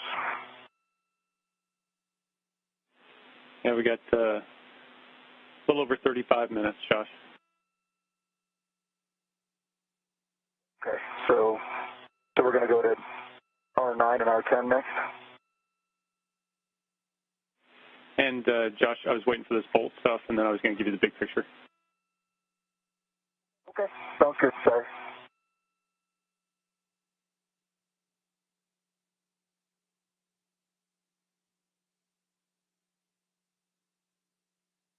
Like 38 was 12 turns, green light, 22.1 on the torque.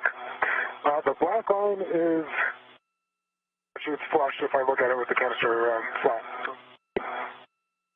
Yep, copy. That's a good bolt. And so, Frank, you can stow the PGT. Big picture, we're a little over 35 minutes before the start of the working eclipse. Our next activity gets us into the cable mate, so we're able to start a few of those steps and work on the IROSA mating. And then we're going to break out of that and try to do some of our cleanup, all with the objective of getting back into position for the finish of the cable mate before we start the eclipse. Okay, copy that. 3-1. So with that, Josh, you're going to move into position on the right side. Frank, you're going to move into position on the left side. You can work in the middle. I guess they're all located right there. And we're going to work P3, J3, P1, J1 on IROSA. Okay, copy that. Josh, I am clear. Sounds good, thanks.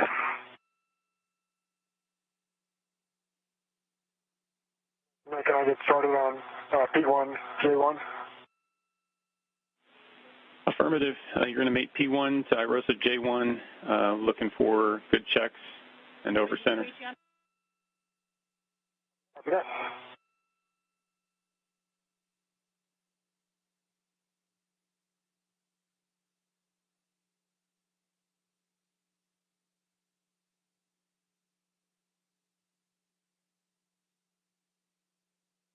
Just a heads up, Frank, that orientation brought my safety tether behind me. So I hopefully didn't create a problem, but just the way I came up. Okay.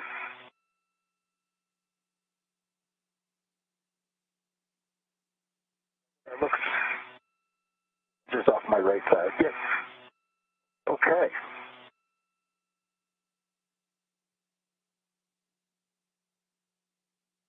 I don't know if I'm in your way here. I think we're both going to be each other's way.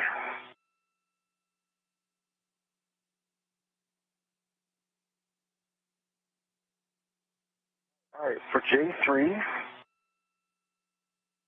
no FOD, no bent pins, iridium I-band, or full aft, over center, and go on the mate. So Copy, good check. Need a little bit more slack. Like I have the same for P1 to J1. Good pins, good EMI band, no FOD, and it is mated and over center. Copy, good mate on P1, J1. Here, Frank. So Frank, you go for P2 to J2.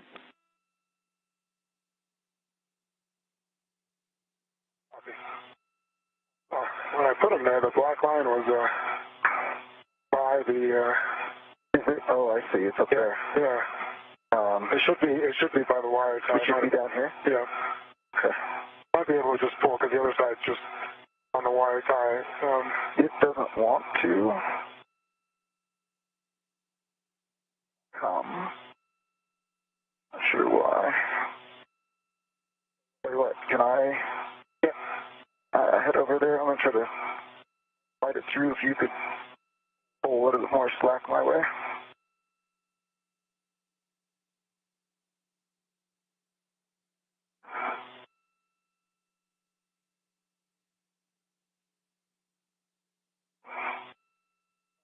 And Nick, PE2 is made it to J2, good pin, good EMI band, no fog, and it is now over center.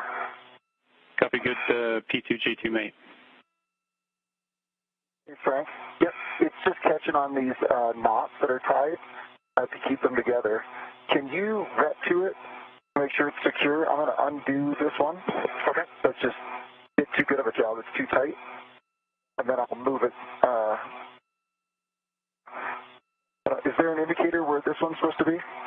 No, that one's got plenty of room, so that one's not a big deal. Okay. I don't know if it's going to go past the Y or not. But, okay. I'm ready to this side. You're ready. Okay, here it comes.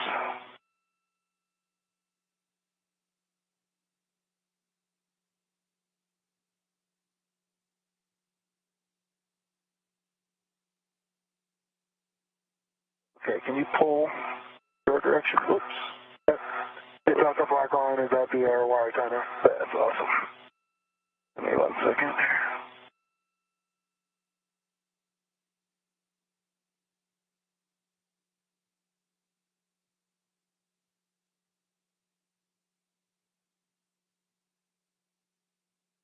Okay. And in fact, do you want to just mate that one? I got this end. All right, you got 3 twists here. Good config. And like P4 to J4 and P3 to J3, correct? That's affirmative.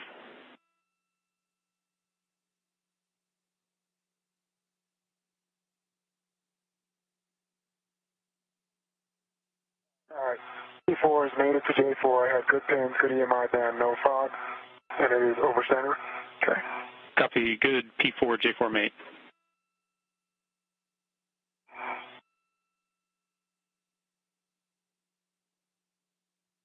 And P3 is made it to J3, good pins, good EMI band, no fog, and we are over center.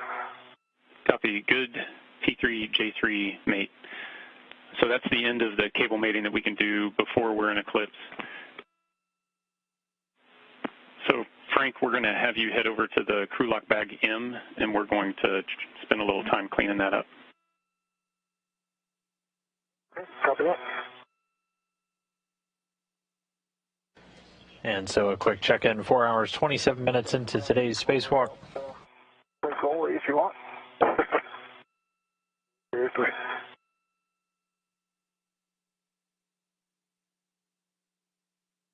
Frank Rubio and Josh Cassada just completed some pretty important tasks to secure the IROSA solar array. Not open the contingency side yet. Can I just leave it closed, or do you guys need a view of that? Frank, let me interrupt. Can I give you your rep back from the... Yes, please. Hey, Frank, hold on opening that side. Leave that closed. Okay. Okay. Copy that. And let me know what you can see here. The other side.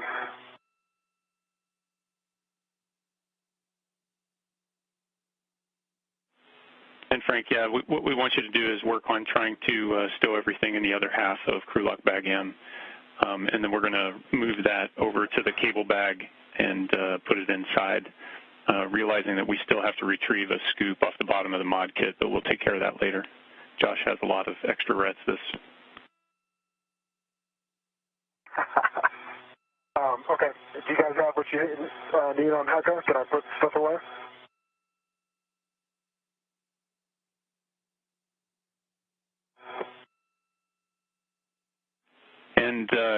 And Frank, I can confirm we've got a good inventory of the bag via your HECA, so you're good to close it all up. Okay, copy that. Thanks.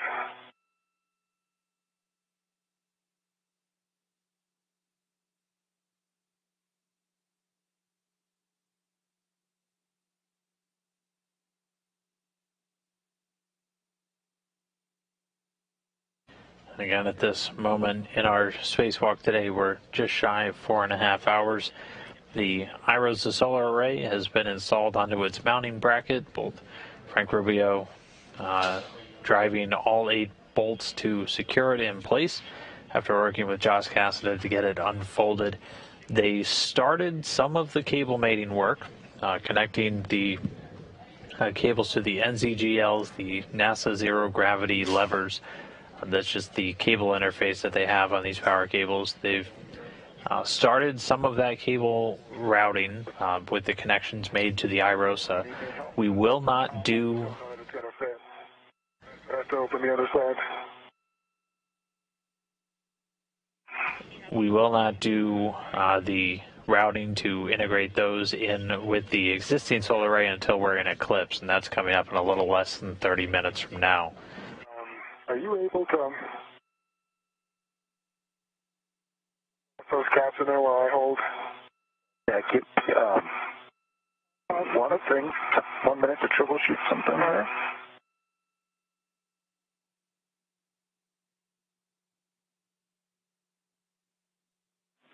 Hey, Frank, we understand it's a tight fit in there.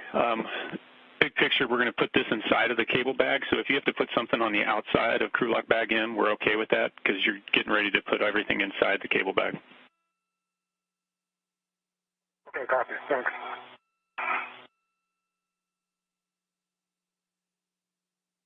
Almost there, Frank.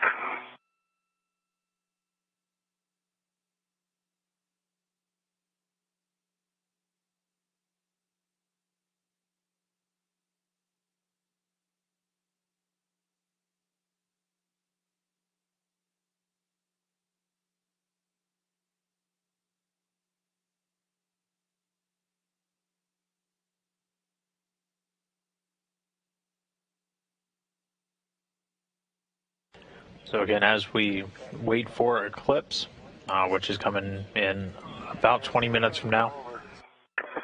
Can I hold your feet? You can push me back down, that'd be great. Okay, sounds good. That one cap is out, but I don't think that's a big deal. Yeah, that was just so I could tell Nick that I had to leave one thing out. And copy, Frank. We see it. So now you're going to move the crew lock bag M down inside of the cable bag. Right. Okay. I'm happy to help unless you think there's too many cooks in the kitchen. What do you think? No, this one I might take you up on because let's do it. It's a bear. Let's do it.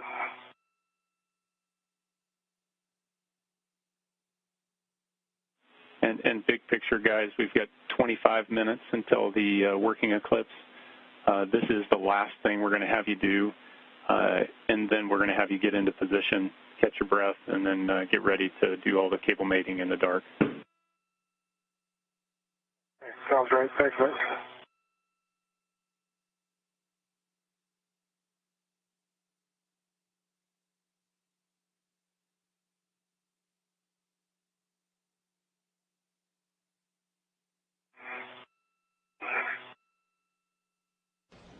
And you just heard the voice of the ground IV today, Nick Hague. He's the one here in Mission Control talking Frank and Josh throughout this entire spacewalk.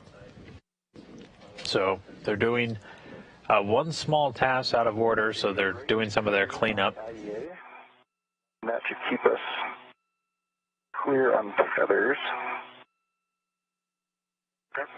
And I should be somewhat useful on the IDA bag. Give me 1 second here. There's no rush unless you need. No, I just need to see how I'm going to get down. Yep, right there. Perfect. Yeah. Is there a handrail on the backside of this A-frame? Yep. Maybe we could just split up that way. Easier? Yeah, usually very useful. Yep.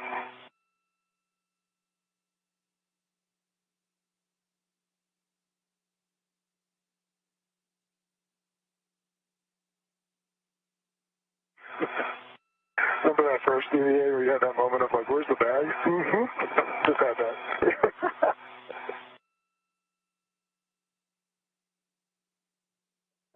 remember it.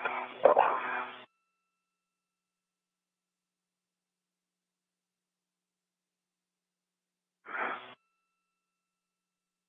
All right. Okay. Let's send the ID back to me. I'll put it down here in my IEA. Awesome. That sound good? Yep. Let's see. Okay. Wow, that is going to be crowded.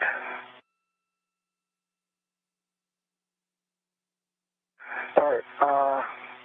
You ready with the M-bag? I'll try to open fairly quickly. I'll just open, stop, close.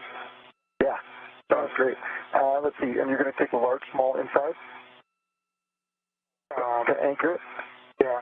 Hey, Frank and Josh. Maybe I can give that to you and just put it up. Just want to offer up, if you think it's going to be too crowded on the inside of the cable bag, we're okay if you bundle the two together.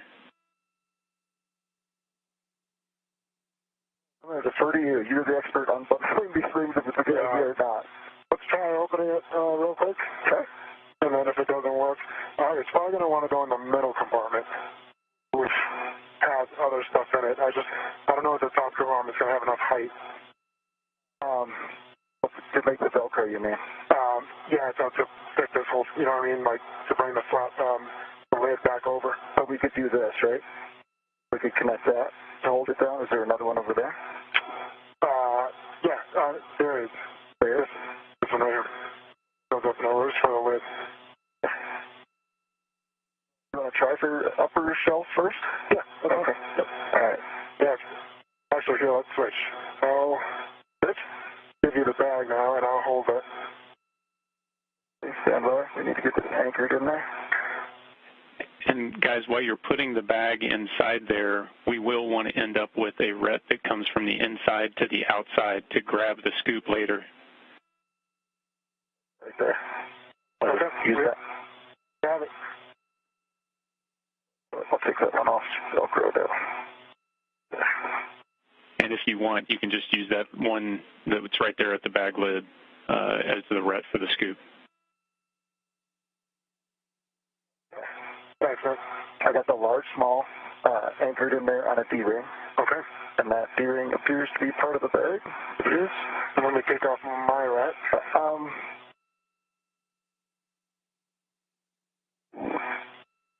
Yeah. I'm going to get two in there first, if you don't mind. Yeah, no, that's fine. Let's see here. Oh, this guy.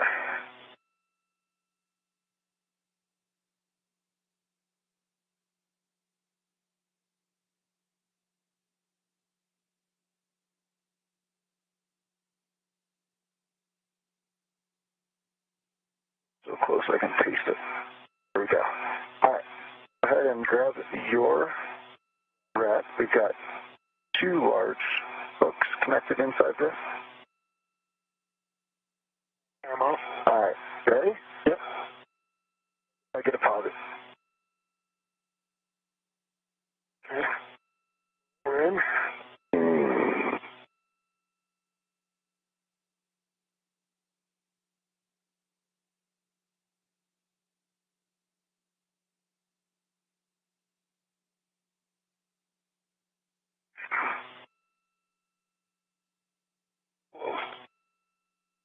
You close?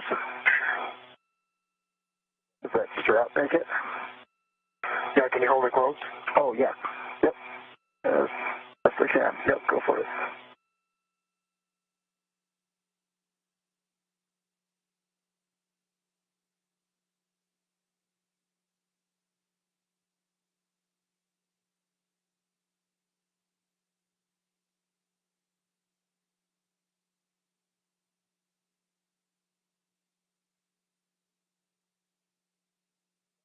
That's on. Okay. I can hold it closed if you want to get the other one. Well, let's see. The other one is used as an anchor right now, right? Yeah. But I can release it real quick because we'll have another one. How about this one? This one is, it comes from the corner, but it's not being used right now. I can hold it shut there. Yeah, so is there an anchor somewhere near? How about we go to the same one you just went to? With this corner. You think it'll go across here? Remember, this is the one we learned about.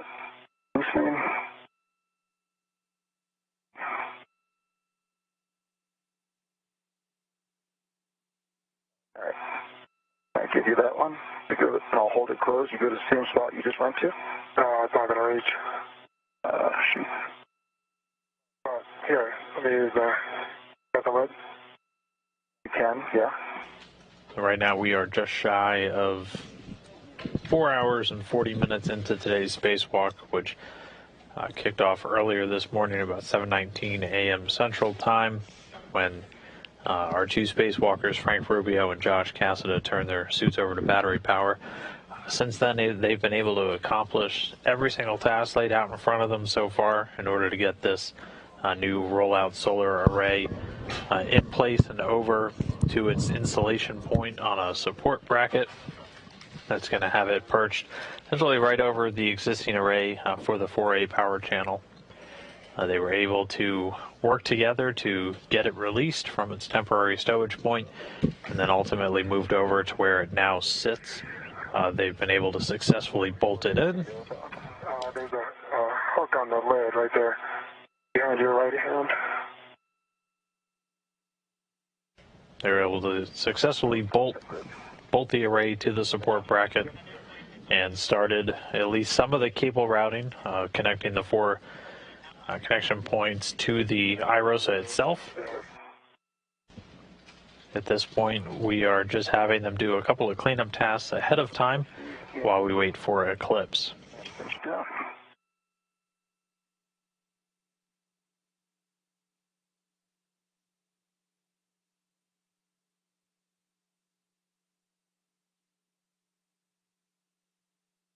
Unfortunately, I don't know that that's going to hold. It's kind of shooting out the side here.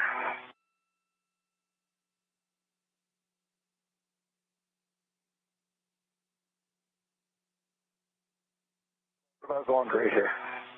You just put the same anchor? Okay.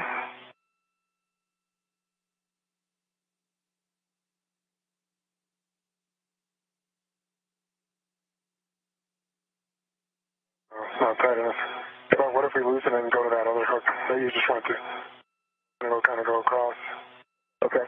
I was thinking this guy, the one we just did, right to that lid, unless you think that's also going to okay. do this. Yeah, no, that'll work. Oh, well. Right. Here we go. Correct. That's as loose as it gets.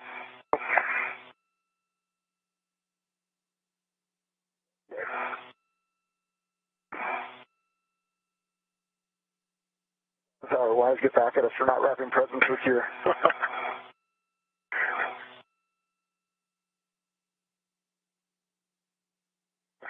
Okay. Look at that. It's perfect. Just textbook. Fully agree. Beautiful work. Beautiful work. It'll get in the airlock. All right.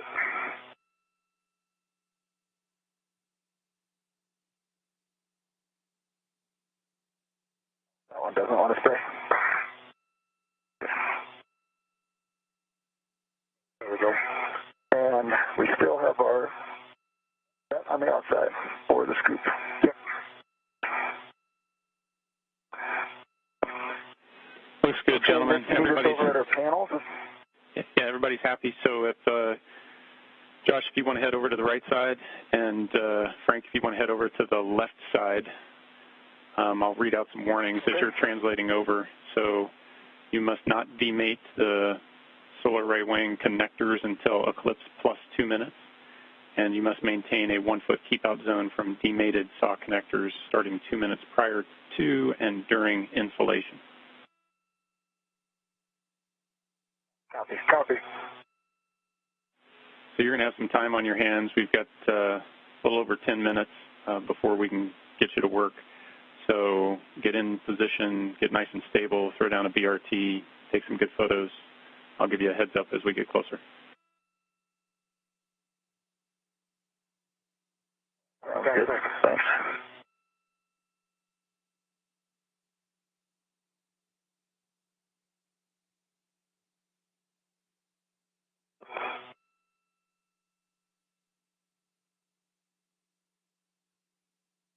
And as we approach the 4-hour, 45-minute mark, the crew, Josh Cassada, Frank Rubio, done with that short get-ahead task, wrangling some of the cables and connectors that they've been using so far.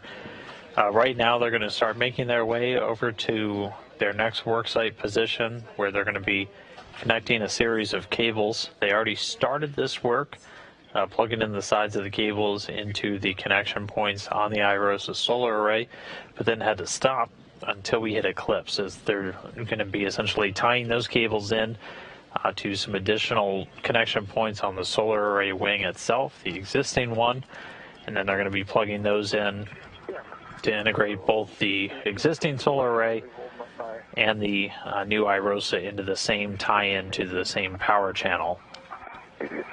So we're going to wait until eclipse to make sure that that array is not actively generating any electricity before they get that go. Looks okay. All the way back, Just when I turn here, it almost seems like it's not coming through from my right side.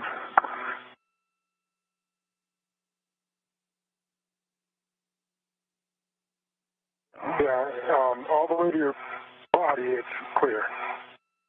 That's the part that I'm looking at right now.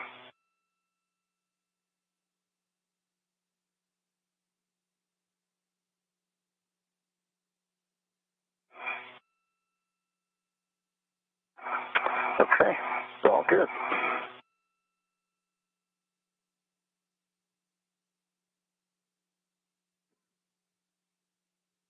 If it's up to me next time, I'm not going to go with 3 safety tethers. Yeah, that's a good plan.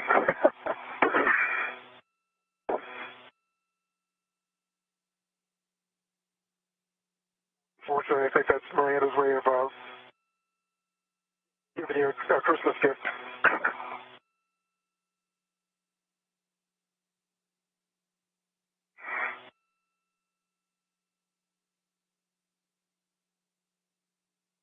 And in the meantime, we're about 5 minutes away from getting that video signal back with the space station. So in a bit of a hold point as they get to their position for the final cable mating steps to start integrating this iROSA into the whole electrical power system for the station itself.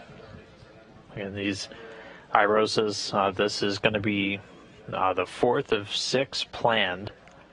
This will be the 4th one to get installed, and all of these designed to actually boost the overall output of the electrical system on board the station by about 30%, bringing it up to about 250 kilowatts of electricity available for payloads, scientific research, any of the hardware that we have on board to use on all segments of the station. So this is a multi-year process that's been underway.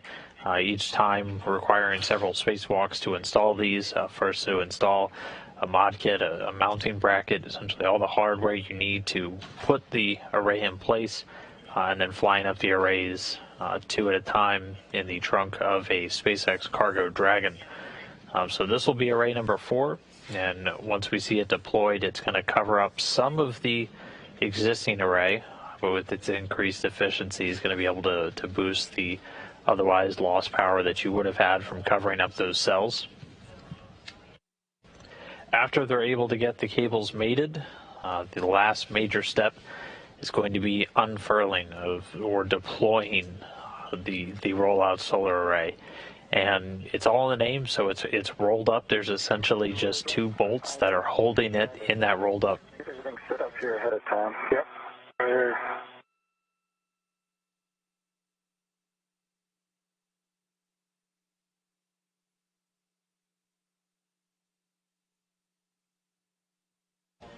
But again, there's just about 2 bolts that are holding it in this rolled up configuration right now. And so after those are released, the array actually does all the work itself. It's got built-in tension that will cause it to slowly unfurl.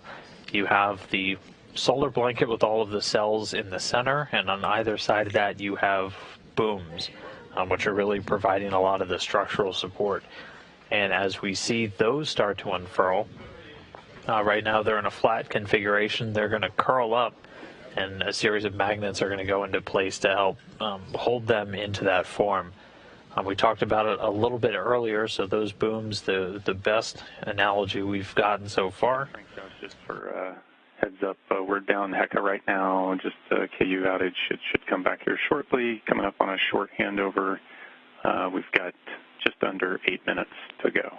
So clock is ticking slowly. No worries. Thanks. Copy. Thank you.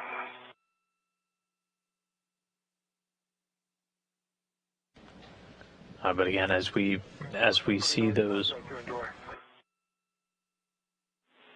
soak it up.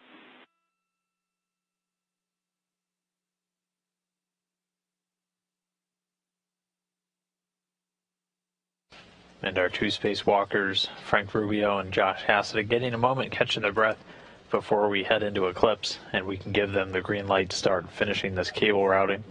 We'll head into the eclipse, then we'll wait about 2 minutes until we give them the go. Then the clock will be ticking. They'll have a little less than 30 minutes total to complete, as we need to essentially stop any work if we're not done before the eclipse is over and the sun starts coming up. But they already knocked out some of the initial cable routing that's going to be on their task. They made it all of the 4 connections to the IROSA panel itself. So they'll just have a handful, 4 different connections to make to the existing solar array panels, and then 2 final connections to integrate both the existing solar arrays and the newly installed IROSA, integrate them together into the 4A power channel. And so all that's going to be coming up in a couple of minutes. We should get our KU, our high data rate signal, which allows us to get that live video in just a minute or so. And we'll get back over the shoulders of Frank Rubio and Josh Cassada, 4 hours, 51 minutes, 28 seconds and counting into today's spacewalk.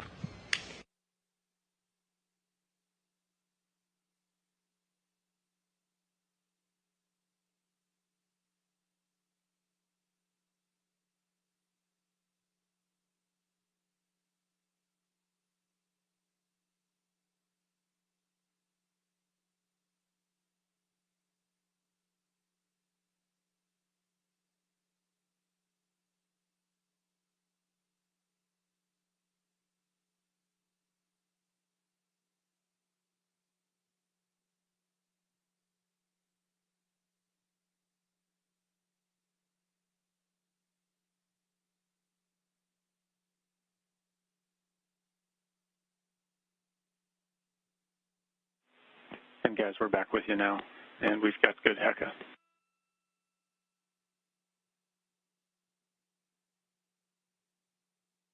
Okay, copy. Copy, Dr. We still have another 5 minutes. Josh, if you're in a decent position, teams on the ground would like to get a Hecka view of your load alleviating strap on your red reel. In some of the video frames before, we thought we saw some red stitching showing.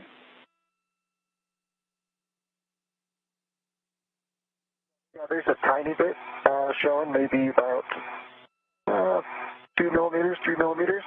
I'm in a super good position right now for our work. Would it be a problem if we just did it afterwards? We will wait, and we'll take the words in the meantime, so thanks. Thanks.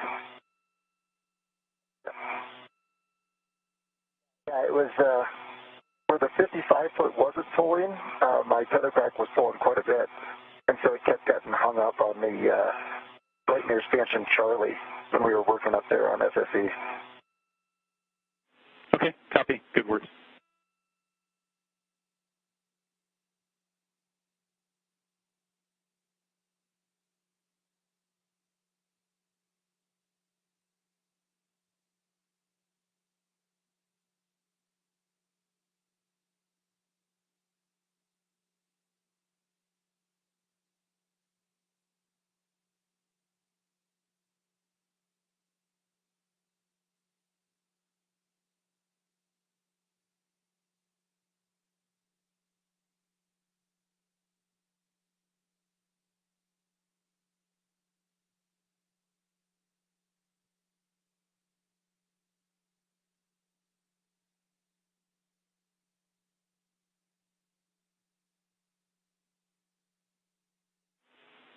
and Josh, Frank, looking at about 3 minutes, although we're going to wait on Spartan's go until we get words for us. It's going to get dark. We're going to wait a few more minutes, and then we'll give you the go to start with the cable offs.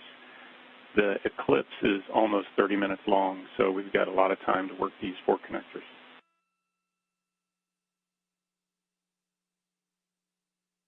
Awesome. Good to know. Thanks, Mike. Sounds great. Thank you for that, Seth.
And as we can see through the cameras, things starting to dim.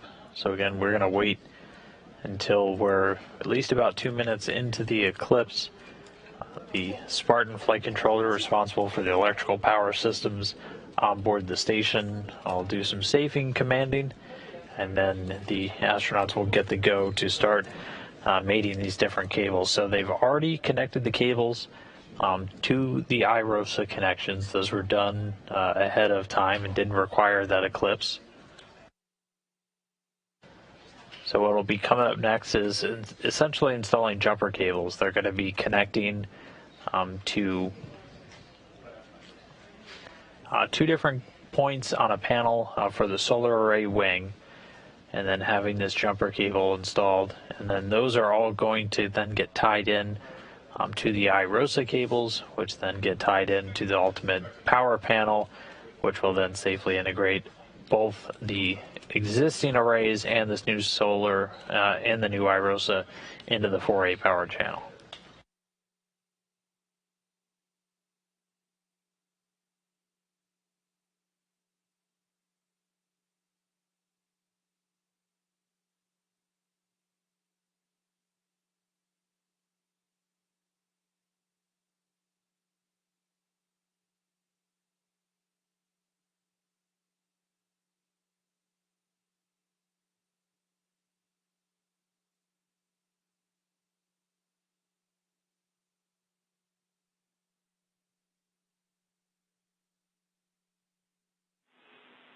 Okay, Josh, Frank, appreciate your patience.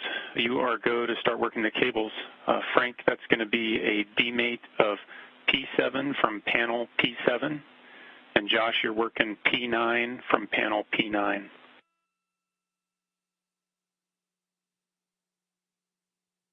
Copy P7 from channel P7, that is disconnected. Copy, demate on P7 from panel P7.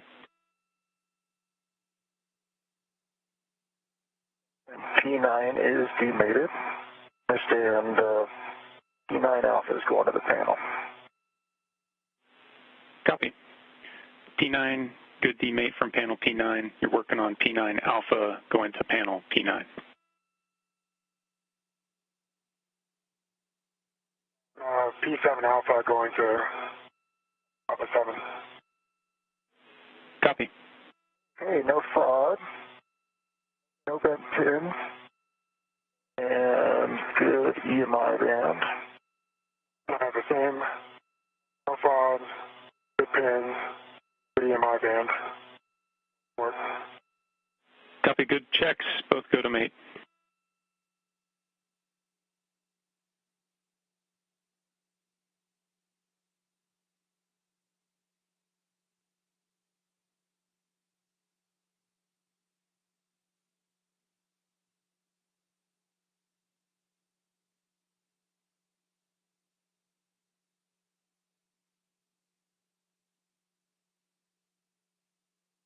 P7 Alpha's made it to Papa 7, and I had a good click at the end for engagement. Copy that. Good mate for P7 Alpha to panel P7, and that was clicked to the hard stop. So you're go to mate J7 Alpha to the array cable P7.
Nick, just working through some pretty significant memory on this cable here. I'll keep you posted.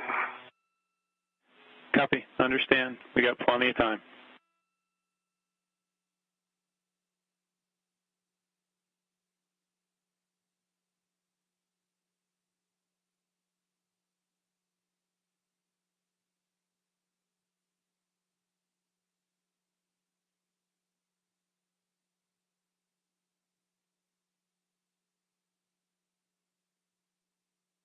Okay, I got P9 Alpha mated. I do have a good detent. It does not line up with the black line. Okay, copy. We're checking just for the hard stop, so it sounds like you got a good mate on P9 Alpha to panel P9. So now you're working J9 Alpha to the saw cable P9.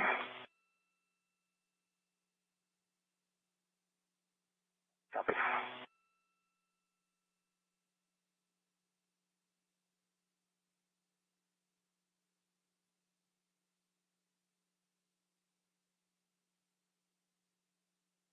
Okay.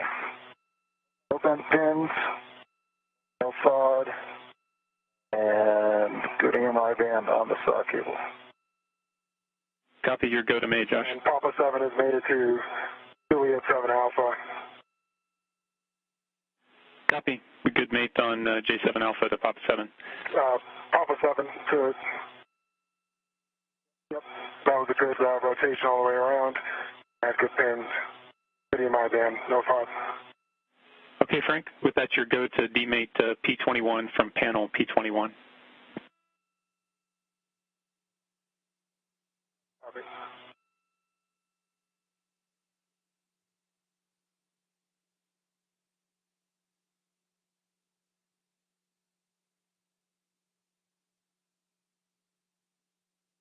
I have Papa 21 Alpha with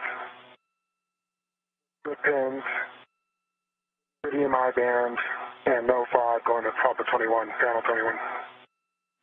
Copy. You are go to mate.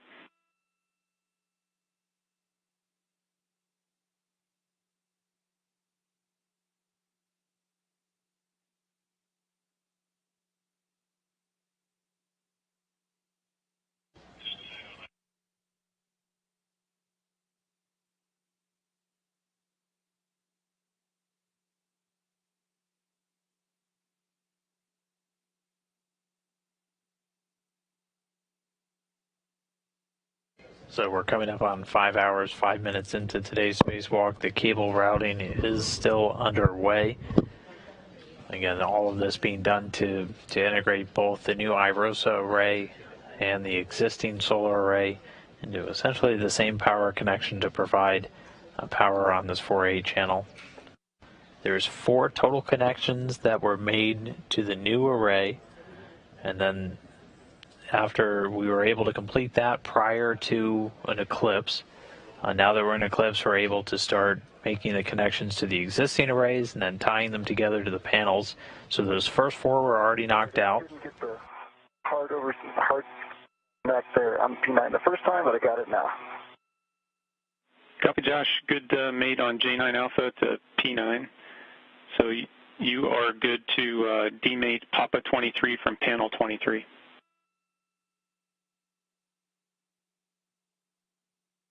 Okay.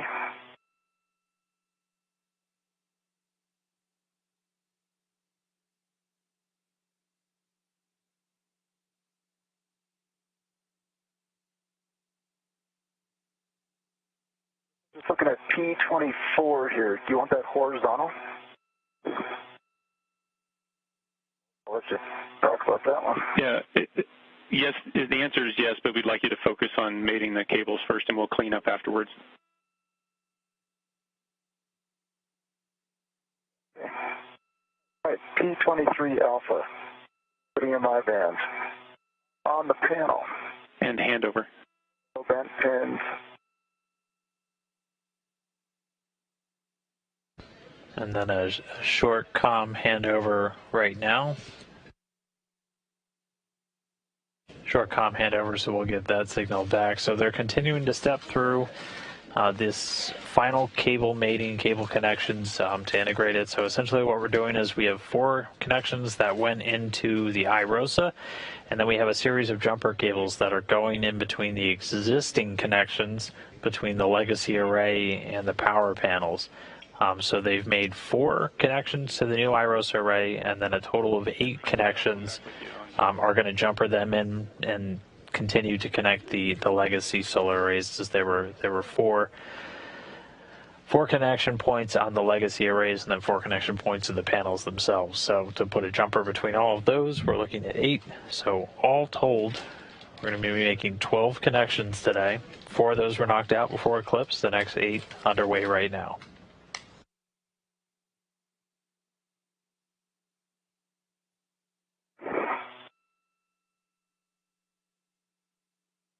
Okay, Papa 21. I made it to Papa 21 Alpha, and I had a good click. Yep, copy that, Frank. And Frank, you're right there. The Papa 22 on the panel, that tab is not horizontal. If you can lock it in place, that's perfect. Okay, yep, just did. Okay, so now you're moving on. Papa 7 did not end.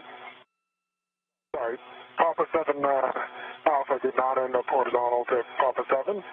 Yeah, good click, and I see the blue button. Do you want me to fix that? No, you got it to a hard stop, so it's a good mate. Okay, copy. Okay, so Frank, you're working Juliet 23 Alpha to Papa 23. Affirmative. 21, my bad. Reading the wrong column. Juliet 21 Alpha to I know what you meant. P21. Thank you. All right, Papa 23 Alpha is mated. Did get a hard connect there. It just wasn't quite as convincing as P9, but it definitely, you can see, I can undo it. Yeah, if it's a hard stop, that's what we're looking for. Okay. They clicked in. All right.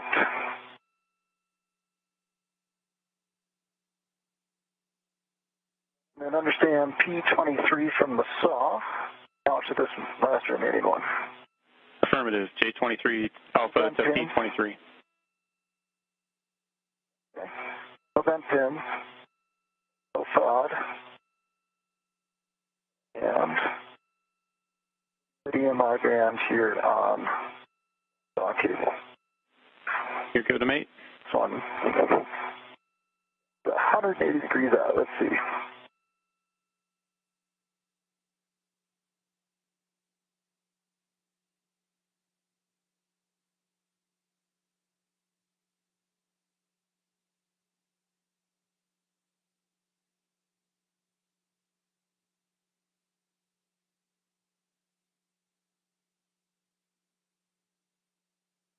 Okay, there's P23 saw connected and good hard stop. And just looking at these black lines, you can see the black lines all line up on P23. You actually have like more of a turn there on P9 if you see it. Yep, we see that in HECA, Josh, and the black lines are a rough guide. It's the hard stop that is what counts. With that, we show all 4 connections are good for you. If you wanted to double check that the 2 that we did not touch on the panel, that those saw tabs on the connectors are horizontal. Yeah, happy to do that. P24 to come horizontal actually comes counterclockwise. Is that really what you want me to do?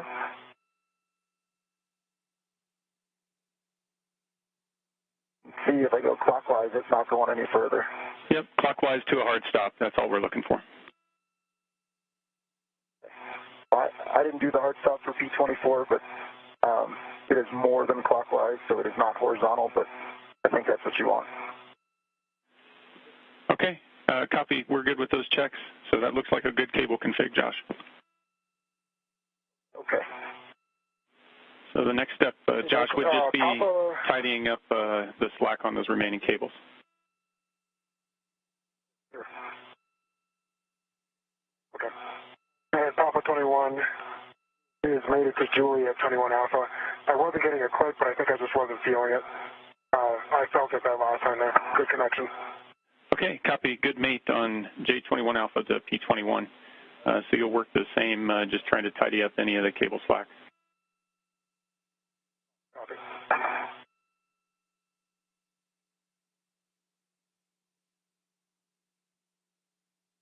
And with Frank Rubio calling out that last one, that Juliet 21 Alpha, that was the 8th and final connection we were looking to make during the eclipse period. So as of right now, it looks like all power connections to integrate the new IROSA have been done successfully. So with that, the crew's going to get the go to just start cleaning up some of the extra slack on these cables, just making sure they're not free floating too much. They've got a series of wire ties and other means to secure them in place. And after that, they'll likely do another what we call glove hap and gauntlet check. Survey the cable and the panel. Yeah, that looks beautiful. Okay. So Josh, since you finished that up, let's do a glove, hap, and gauntlet check. Okay. No change to gloves. 3V2. And gauntlets are covered. So the gauntlets are covering the wrist ring. And my hap is dry. Okay, copy, Josh. Those are good checks. And that finishes up the cable mate activity. Next will be deployment. So you're going to move into position to be able to drive that R9 and R10 bolts. Okay, sounds good. All right, next cables are kind of tidied up here. Did you guys get the views you needed for the mates? Everybody down here is very happy, Frank. So I'll take a glove, hap, and gauntlet check from you. Copy.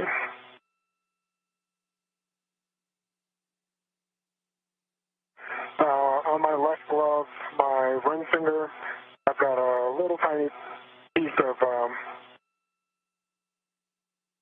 the rubber that's missing, but it's a tiny chip, and everything beneath it is intact. No further tearing. And otherwise, gloves are a little bit dirtier, but no changes. And my hap and gauntlets are covering what they need to cover. Copy all, Frank. And with that, if you want to maneuver into position to observe the tower magnets on your side of the boom so that we can see that when we do the deploy. Copy that. Target handrail is on P5. It's 5201. Copy. Hey, Josh. I'm good.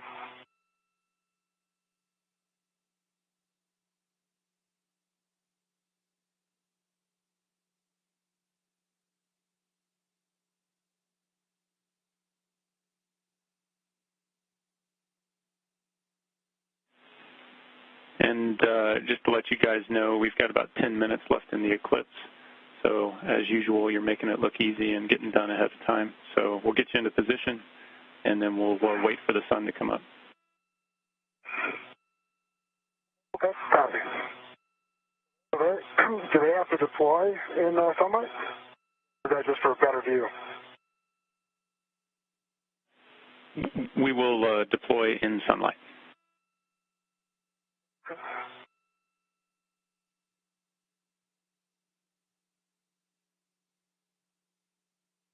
Nick, you're at 5203, correct?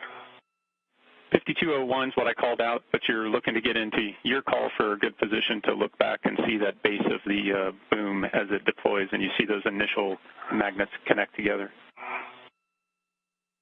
Okay. Yeah, I think 5203 is a little bit better option.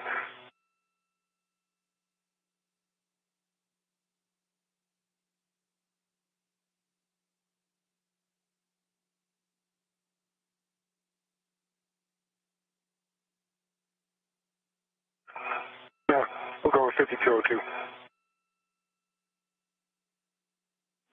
Copy.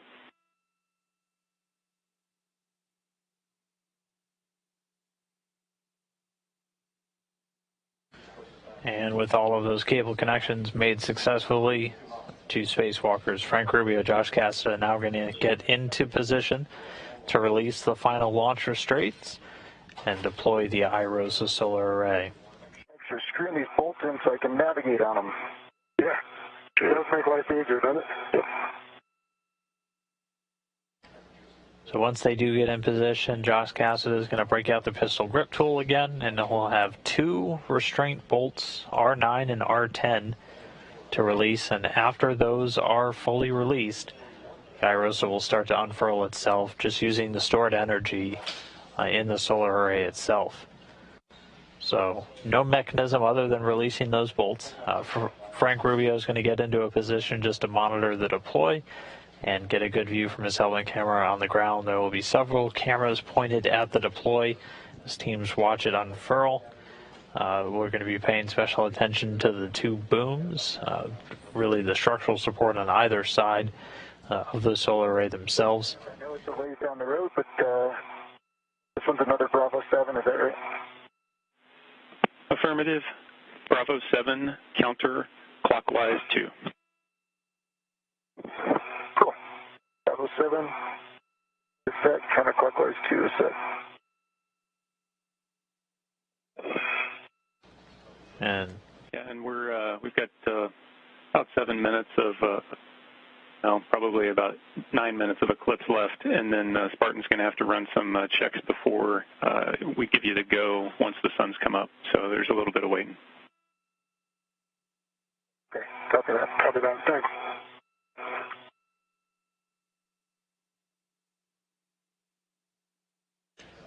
So Rubio and Cassidy continuing to work incredibly efficiently so far.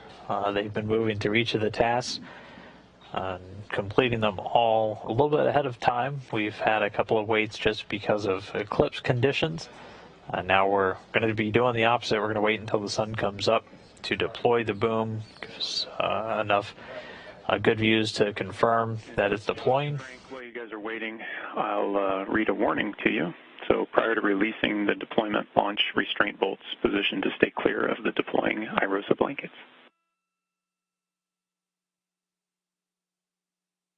Copy. 81, copy. Don't go scale on that legacy array. Yeah.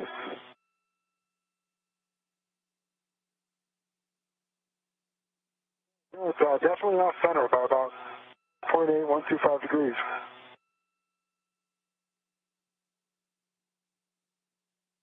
What you think? It's a very calibrated eye.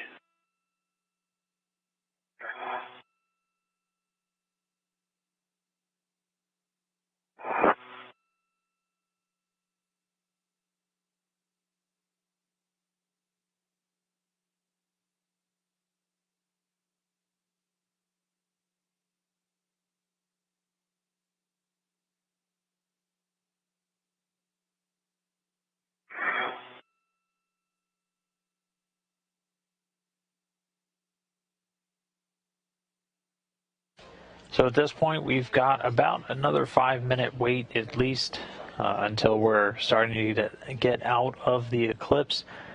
And then the Spartan flight controller here in Mission Control Houston going to run a couple of quick power checks.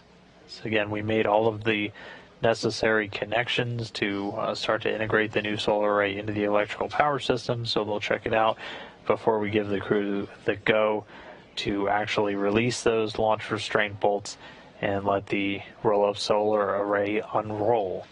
After that, we will essentially be done for the day, at least on the planned task timeline. There will be some additional cleanup steps, both with the robotic arm and all the gear that they brought out with them. We were able to see them get at least a little bit of that done, wrangling the pretty big mass of cables, connectors, and other items into a cable bag to get ready to bring back inside. And then we'll stand by to hear if we're going to be attempting any get-aheads for today, or if the crew will get the go to just head back inside. So all of that still to come. Probably one of the most visual moments of the spacewalk, though, coming up with the deployment of this iROSA solar array. And this is the fourth of 6 planned additional arrays to augment the station power system. We're increasing the amount of electricity that we're generating by about 30% once all of these are deployed. And as they are new arrays, they're coming in with brand new efficiency.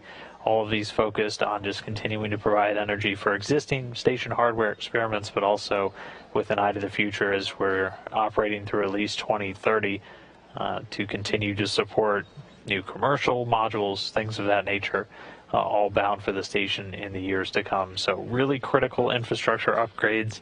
This will be the fourth of 6, as I mentioned. We'll look for the 5th and 6th to fly as soon as next year to complete the full power upgrade. But for now, standing by for a few more minutes until we get to the actual deployment phase. Everything has been completed so far on the timeline. They went out the door just 5 hours, 23 minutes ago and turned their suits to battery power, starting our spacewalk, able to do all of the pre-steps to get the iROSA ready to get extracted from its temporary holding point, releasing a number of support beams that were holding it in place before Josh Cassada. Nope. Lots of darkness. It is dark.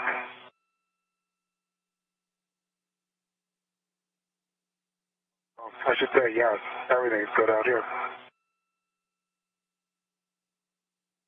EMUs are just the most amazing little spacecraft. Yep.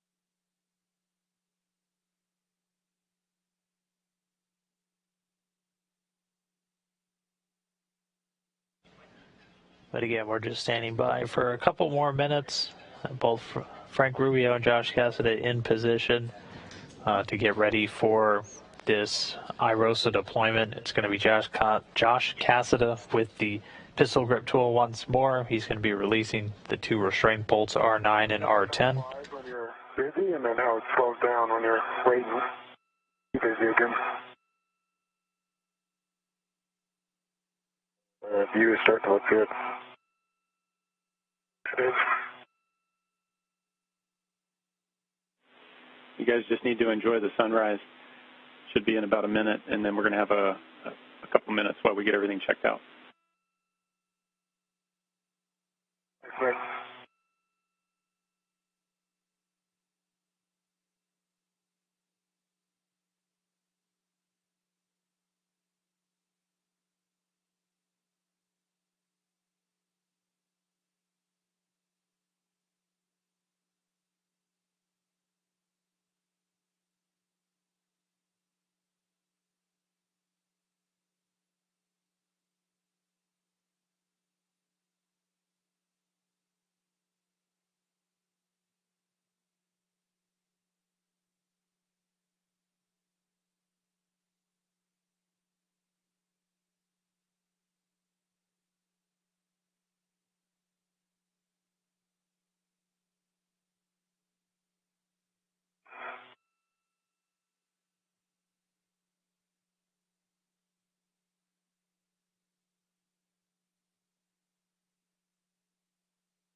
Right now we're looking through the helmet cam of Frank Rubio, EVO1.